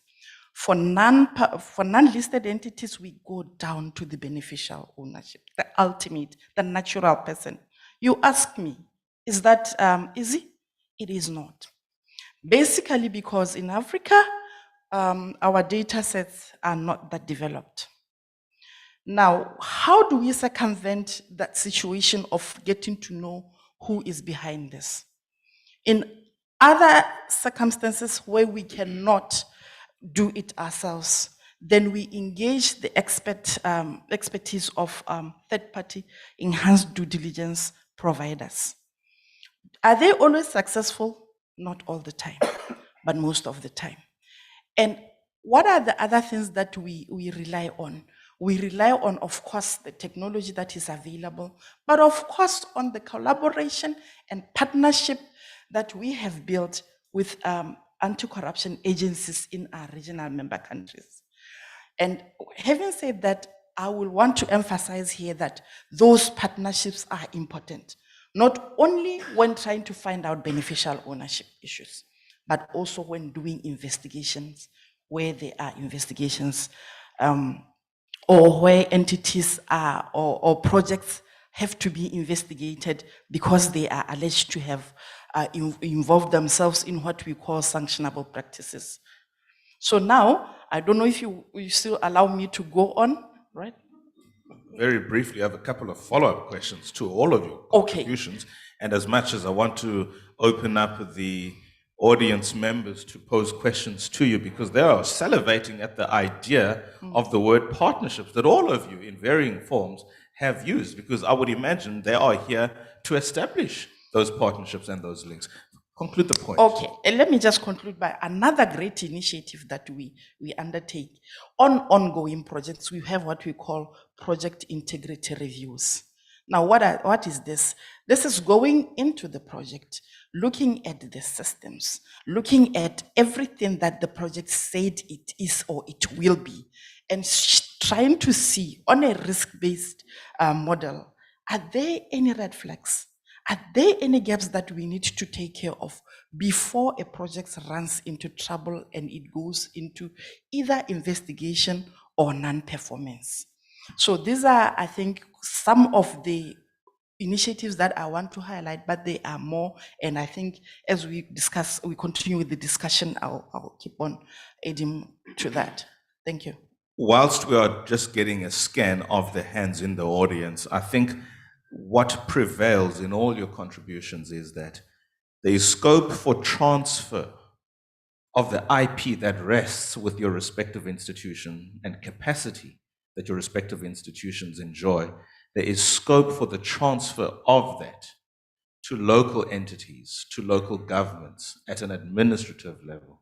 There is scope, frankly, for partnership among just the three of you. All your institutions ultimately are trying to establish the same goal. How important, therefore, is the sharing of something as simple but as critical in this age of information where it is an absolute premium, the sharing of data? You would find that you are looking for information that another institution has because that person is closer to home for them, or they have previously had to deal with that person. Data, of course, suspend that conversation on privacy laws and related issues therewith. But data, the premium that data is in an anti-corruption context. I'm going to start with you, this is Anel, because you raised the point. Okay. For us, let me just quickly talk about what we call mutual enforcement agreement to debarment decisions that we have with the other four, fifth one being African Development Bank, multilateral development banks. That is a powerful agreement. Why? Because if, say, they are looking at an entity that has committed as a sanctionable practice and that they are debarring or sanctioning, if the criteria that has been set in that agreement is fulfilled, then they will share that information with us officially, right? And we will do a reciprocal debarment or sanction to recognize. Because the principle is, if the debarment principle is that injury to one is injury to all the other. Sounding like Bosatu now. But yeah. And then that is on the official, now this is the official information sharing. But of course, we all know that there is the unofficial information sharing, right? Now, our investment officers have relationship, and also our integrity officers have a relationship. If, for example, we are going into one project, being the financiers, co-financing a project, there's nothing that stops us, even without the official sharing of information, to have an unofficial intelligence sharing based on what we see in terms of integrity. Because at the end of the day, we all want the project to succeed. We would not allow any one of us, of the five, when I say us, to go in and then the next day they're sanctioning that entity when we could have prevented that. And we would not also allow, the whole business relationship and transaction to go in when we have some information to say, hey, we are co-financing when we do our due diligence. This is what we see. What do you have there? And we compare notes and we move forward with that, based, of course, on our risk appetite. Prof. Shope, I'm going to ask you a question. Think about it, please. I heard debarment and I immediately thought of you. Debarment, suspension, the length thereof, the availability of that debarment to all potential contractors or persons doing businesses with those debarred entities, and more importantly, persons. I'm going to ask you for a contribution in that regard, just to corroborate what Sasanela spoke to. Roger, this must be music to your ears because it speaks to capacity building. And I did cut you short, and this is now your turn to bite again. You were about to talk about the Commonwealth Secretariat and some of the victories in some of the projects that are now essentially a decade old in terms of getting all the entities together that are doing this work on this mass global scale. The Commonwealth is to fight corruption. What are we seeing as indicators moving in the right direction because of regional centers and related Pan-African integration of approach to anti-corruption? Counter-corruption, perhaps. Yeah, thank you. In fact, one of the reasons why I came here was to share the experience PSA want to do, because we have walked that path already. So my coming here was to share that experience with what they want to do. Go to town. Now, The Commonwealth Secretariat, as I was saying, I'm not doing only work in the African continent, I do it in the Caribbean, in the Pacific, and in the Asia. And I must say that I was given a prestigious award in 2018, International Prestigious Shall we Anti-Corruption. clap for that? Shall we clap for that? So, and this year, the Caribbean region also awarded me for my anti-corruption work again. So Yeah, we're not going to clap for that, just in case you Now- keep announcing all of these achievements. Now, But we do recognize. 3 things that we do in terms of partnership and in terms of what PSA will do. I developed 3-prong approaches. Yep. Networking, capacity building, research. Briefly, networking. Networking is where we bring all anti-corruption agencies on every continent to hold each other's hand, share best practices that exist in silos to the fore, and then they learn and implement across the continent. For example, one of our key partners in South Africa is SIU. SIU is implementing whistleblowers compensation or incentives. They pick it from our association meetings. Because what happened is that in every year, when we meet, every country will come and present innovative projects and programs that they are doing for all other countries to listen. After that, you are asked each country to select which of these projects that you have listened that you want to implement in your jurisdiction to scale up your anti-corruption work. In fact, that whistleblower incentive casting was presented by EFCC Nigeria, and FIU pick it up. We have had so many of such things that we do. So that is networking. We meet once every year. We rotate from country to country. The last one was in Rwanda. Next year, we're going to go to Seychelles. I must say, because they have something that they picked from it. Since 2011 that I started this project, every year we have 100% participation non-stop, because everybody is excited to participate, including South Africa, Botswana, Mauritius, everybody comes. So that is the networking one. The capacity building. I've also built regional centers across for only anti-corruption agencies training. Now, what we do there is that we recognize, when I did a needs assessment about all the anti-corruption agencies in Africa, everywhere, lack of capacity building was an issue. Because what they recognize that, not that people are not corrupt, but they go to court and they lose the cases because of bad investigation. They don't have investigation skills in most of these anti-corruption agencies. They don't have M&E, they don't have prosecutorial skills. So I set up a center by mobilizing money from member countries. I got free facilities from Botswana government. I got free resource persons from African Development Bank, Team Still, UNODC, Transparency International. They gave me free resource persons around the best I could to the center.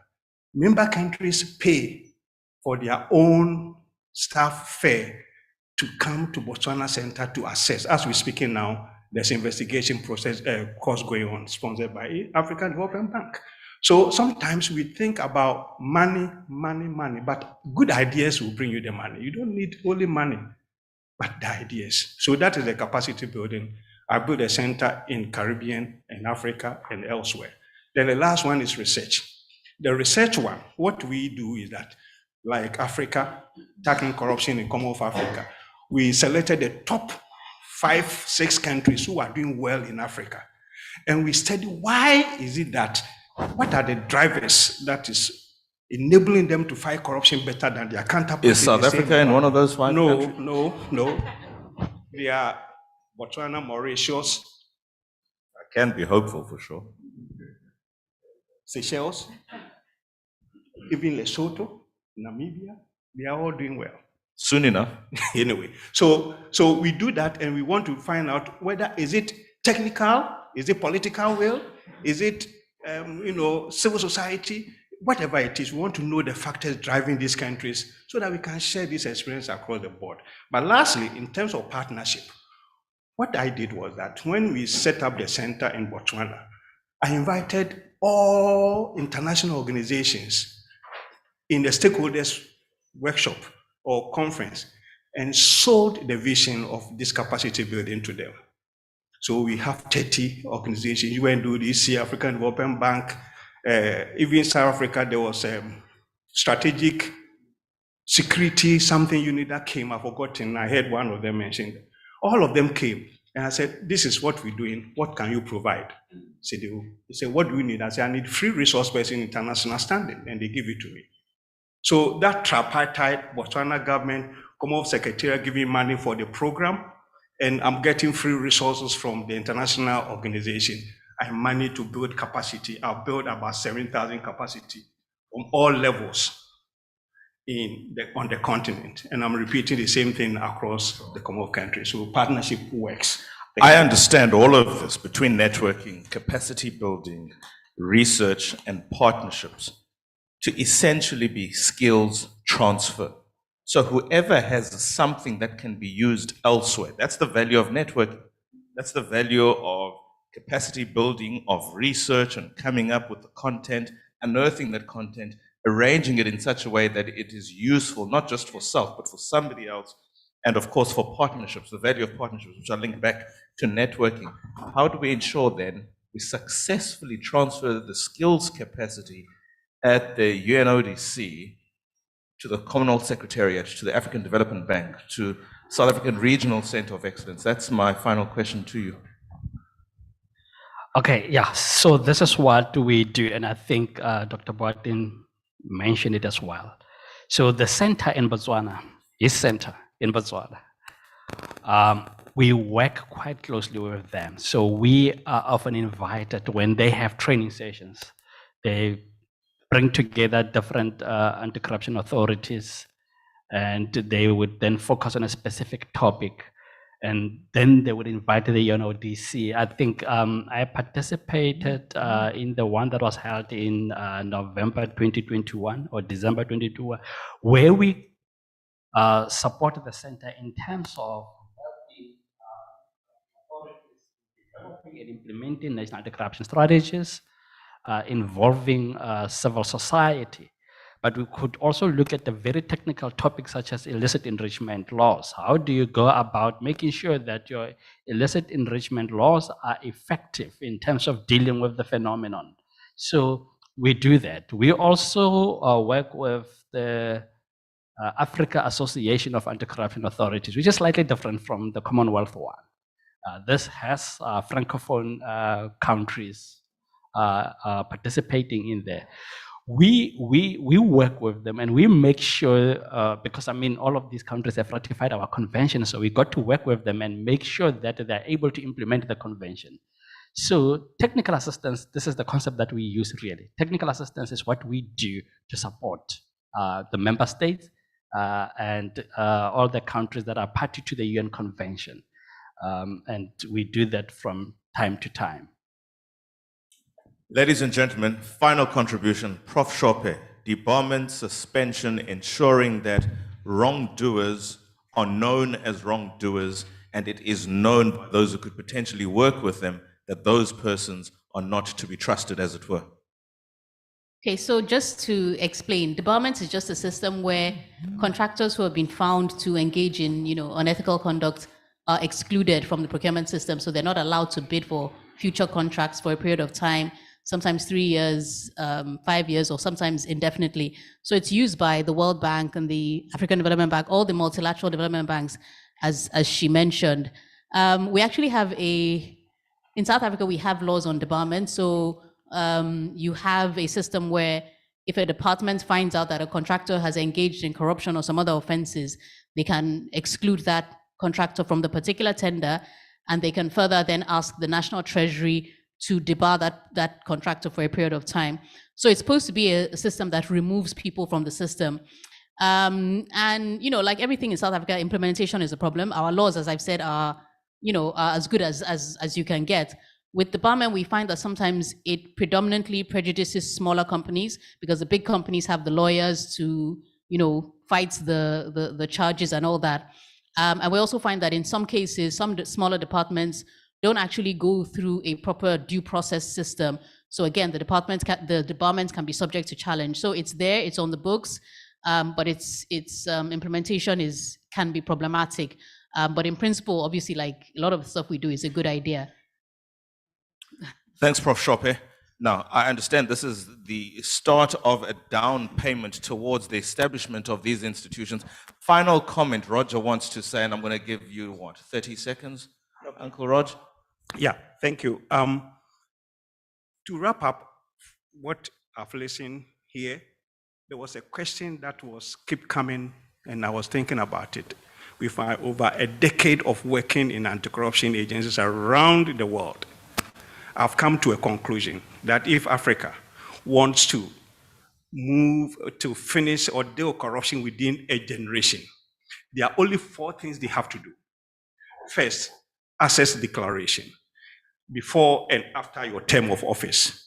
That asset declaration must be publicly verifiable, because asset declaration without verification is a joke. It doesn't fight corruption. It's hidden away. 1. 2, there should be unexplained wealth or lifestyle audit.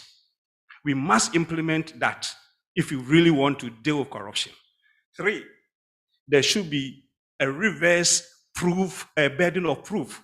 Reverse burden of proof, because corruption is done in hidden. So the onus supposed to be on the one that lifestyle audit have demonstrated that you have acquired wealth without your income levels. So we should be having reverse proof, a burden of proof, justice. And the last one, beneficial ownership.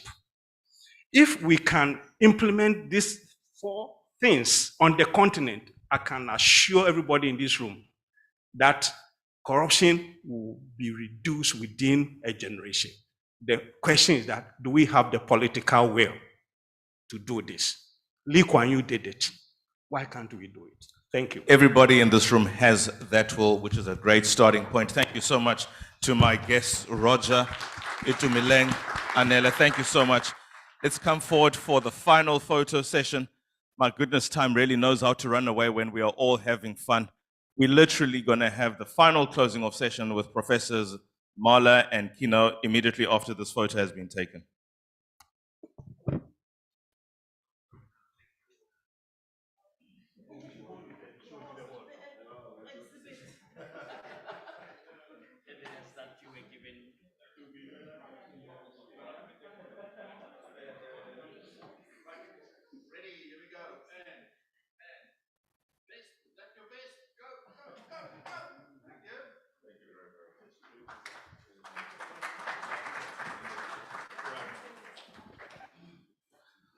Professor Kino, the platform is yours. Professor Mala, it all comes down essentially to why we are here.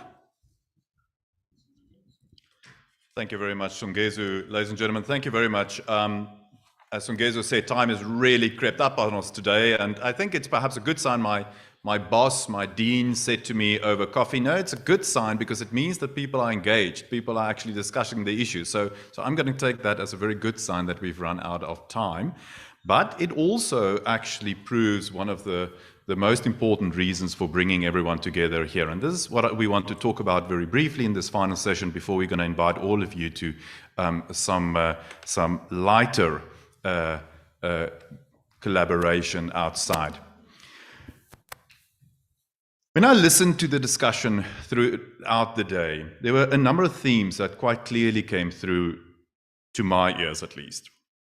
Firstly, that there are key practices or conditions that either facilitate or allow corruption to flourish. And those are fairly well known and identified. Secondly, that there are lots of initiatives and interventions, and yet corruption continues to flourish. Thirdly, it's clear that there's a theme across all speakers that this is not an issue, that is corruption, limited to a particular area, to a particular single issue, to a particular single form, to a particular place or time. From that then flows a theme that came also very clearly from all our speakers, which is that the response must thus fit those conditions. The response must accordingly be varied and multi-pronged. It is not feasible to think that a single actor with a single plan will effectively counter corruption. The response needs to be systematic and coordinated. It can't be ad hoc. It can't be just once. Working together is thus essential. I think if there's one theme that came out of every single presentation, it was that we need to work together. We need to support each other.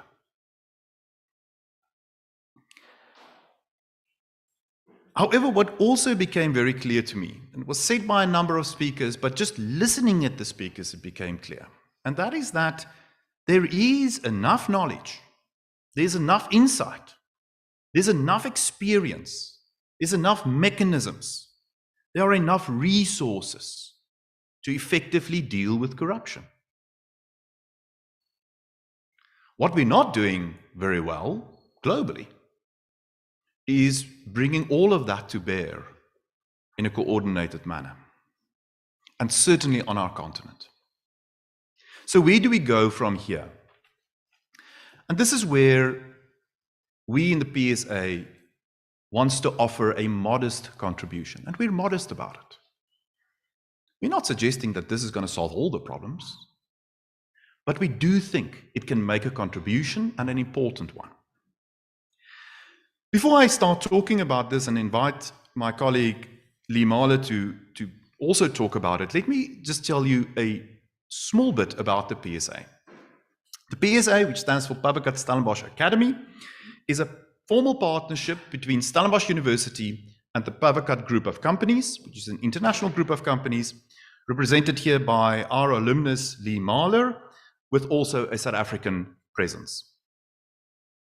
The PSA is a unit within Stellenbosch University, which is anchored within our law faculty, but very specifically working across all disciplines.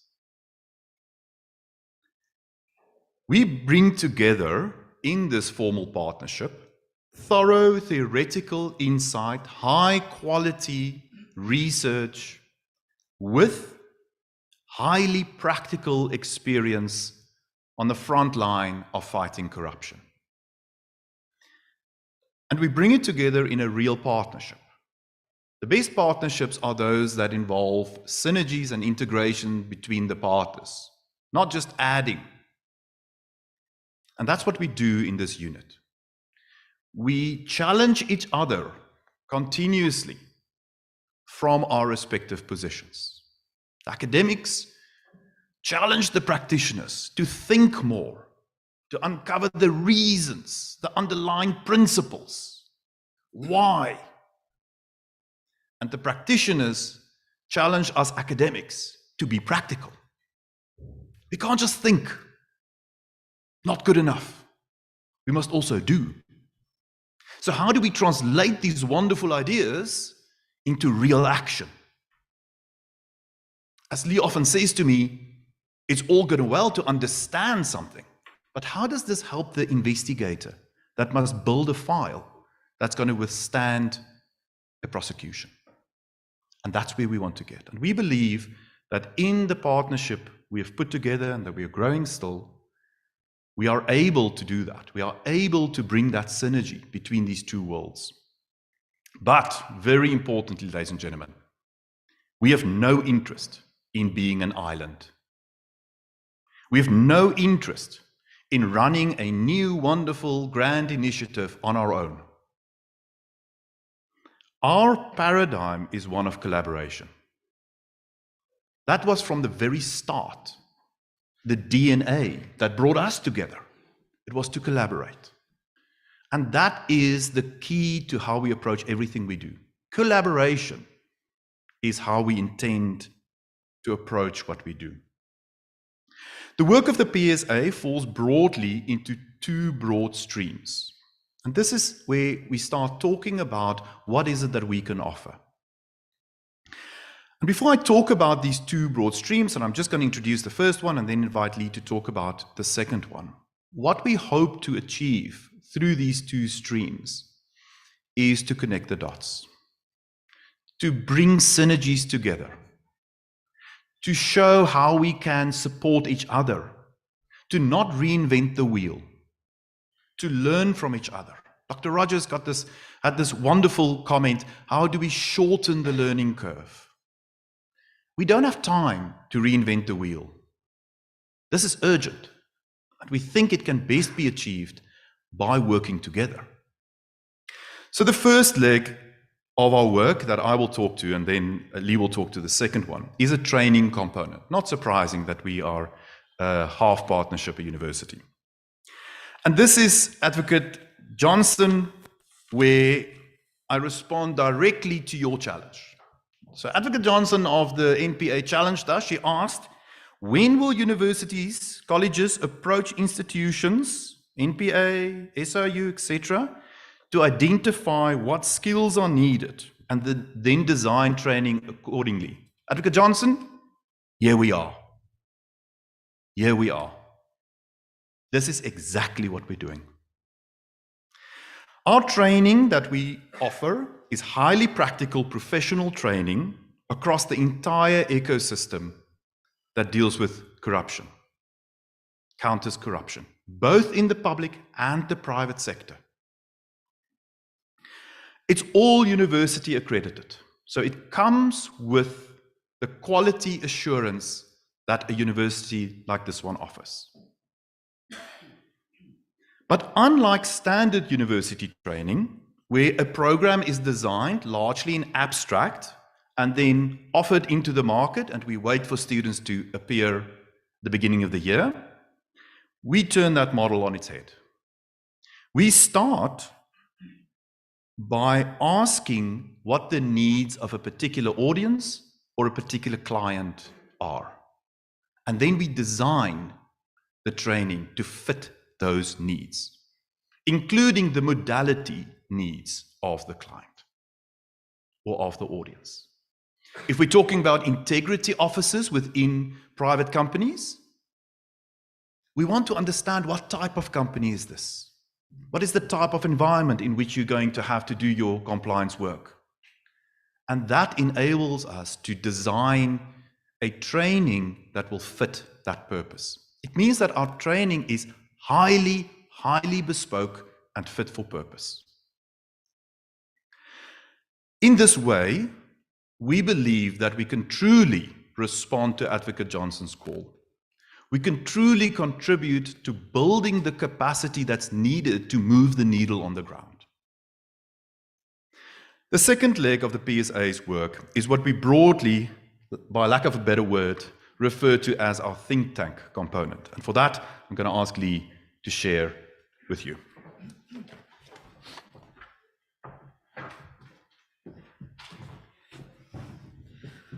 Well, let me start, ladies and gentlemen, by empathising with the learned judge in the sense that I too, sir, am vertically challenged, which means I'm going to have to lower this microphone.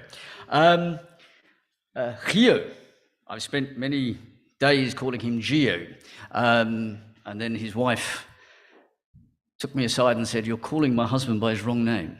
It's not Gio, it's Gio." And so I've learned to say his name over the last few months. But when I walked outside of this wonderful hall earlier on, Sam Bwana from the World Bank pulled me aside. And Sam and I have had the privilege of working together in the past.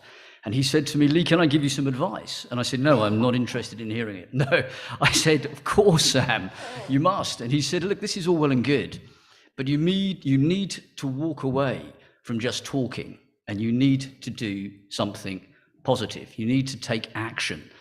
And this is what this session is about.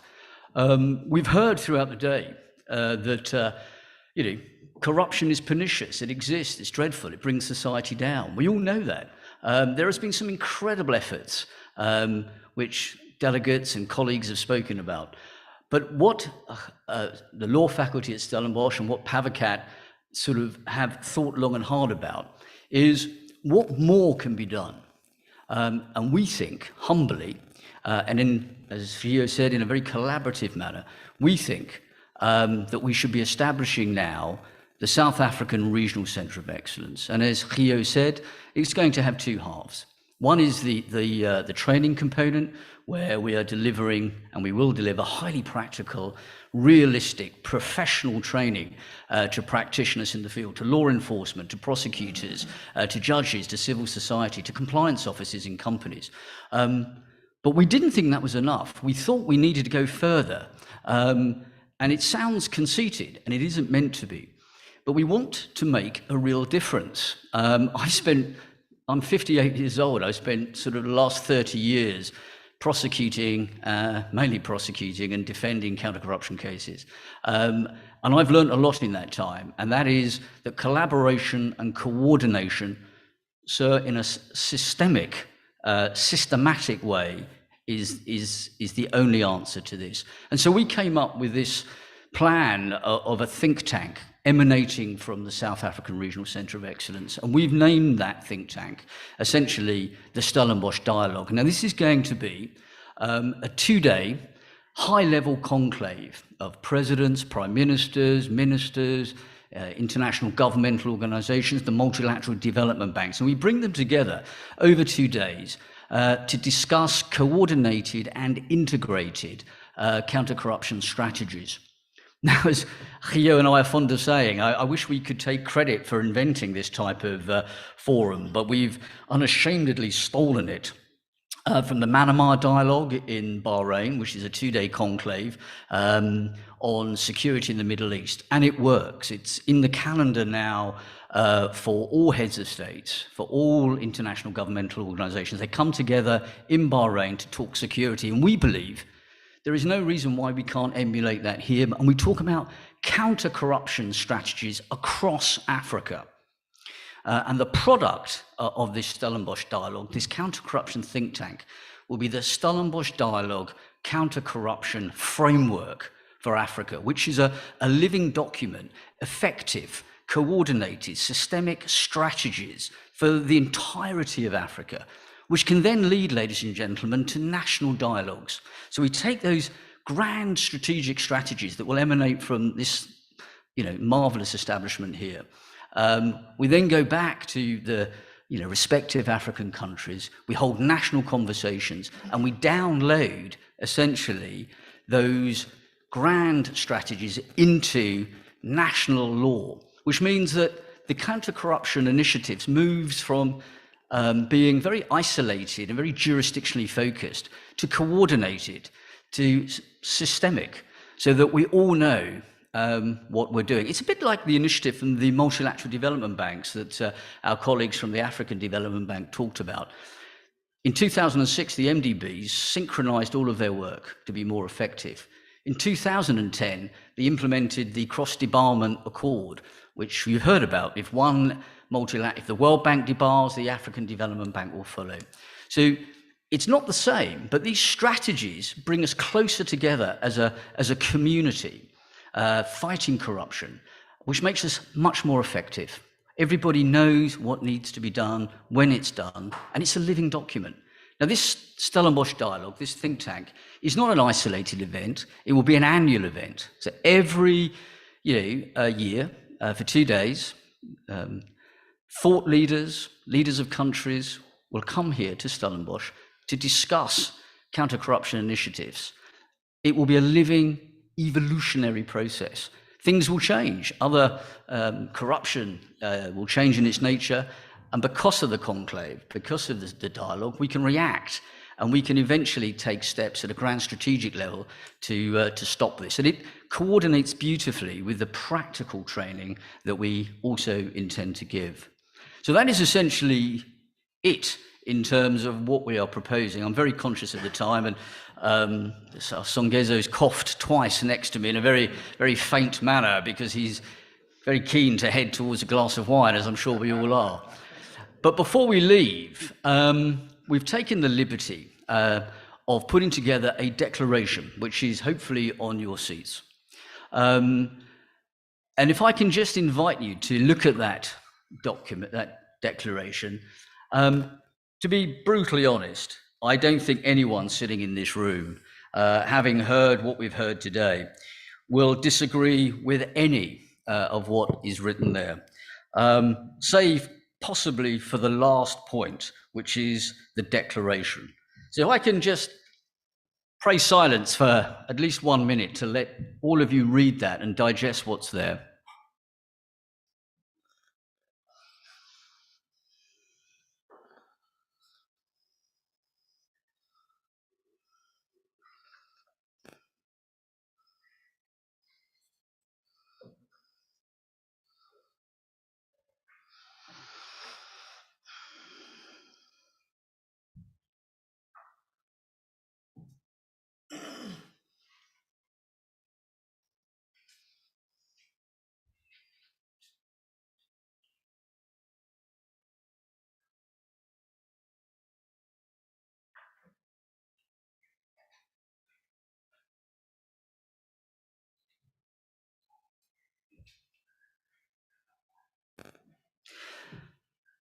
Now, a number of us drafted that 2 days ago, and we were reticent about doing so because we did not know how this summit would go, what the atmosphere, the thought processes that would be going through your minds.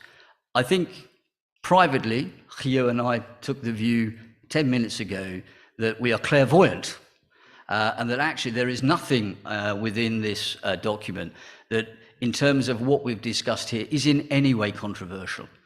In terms of the declaration, we genuinely believe that in a collaborative manner, the South African Regional Centre of Excellence is not here to compete with anyone. It's not here to compete with UNODC, UNCAC, the Commonwealth Secretariat.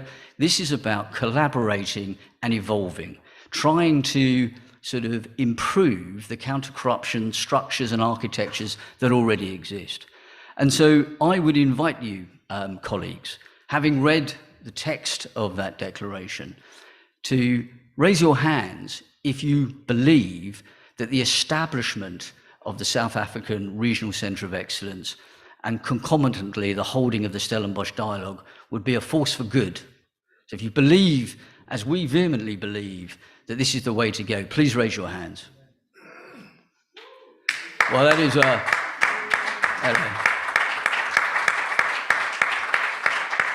I'm not sure whether cameras actually picked that up, but what I will say from this podium with a very low microphone is that there was a unanimous show of hands, and we, Gio and I, are incredibly grateful. We had no idea whether, you know, our thoughts, our strategies would be met with a sigh of resignation and here we go again, or really a sense of optimism for the way ahead. And I personally will fly back to London on Friday with a spring in my step, notwithstanding I'm going into Heathrow and it'll be an absolute nightmare. But I will leave here thinking that we have started on a journey which we will capitalize on very quickly, and that this will be a force of good, not just for South Africa, but Africa more widely. And I should also say, in closing, that we are not just setting our sights on Africa. Through the leadership of the law faculty at Stellenbosch, through the Pavocat-Stellenbosch Academy, we have a plan, a cunning plan, to move this initiative into all regions of the world. Because as we said earlier on, corruption is not limited to South Africa, to Africa. It's not limited by borders. I can tell you, as a man who's prosecuted extensively in Asia, in the Caribbean, that this is a plague upon all of our houses. And we will try our level best to establish these regional centres of excellence globally. again, coordinate all of their efforts, but all of that will be run through here, through Stellenbosch, through the Pavocat-Stellenbosch Academy. So can I also thank you, the delegates, for attending today. It's been a long day. I'd like to give a warm congratulations to Songezo, who has labored long and hard today.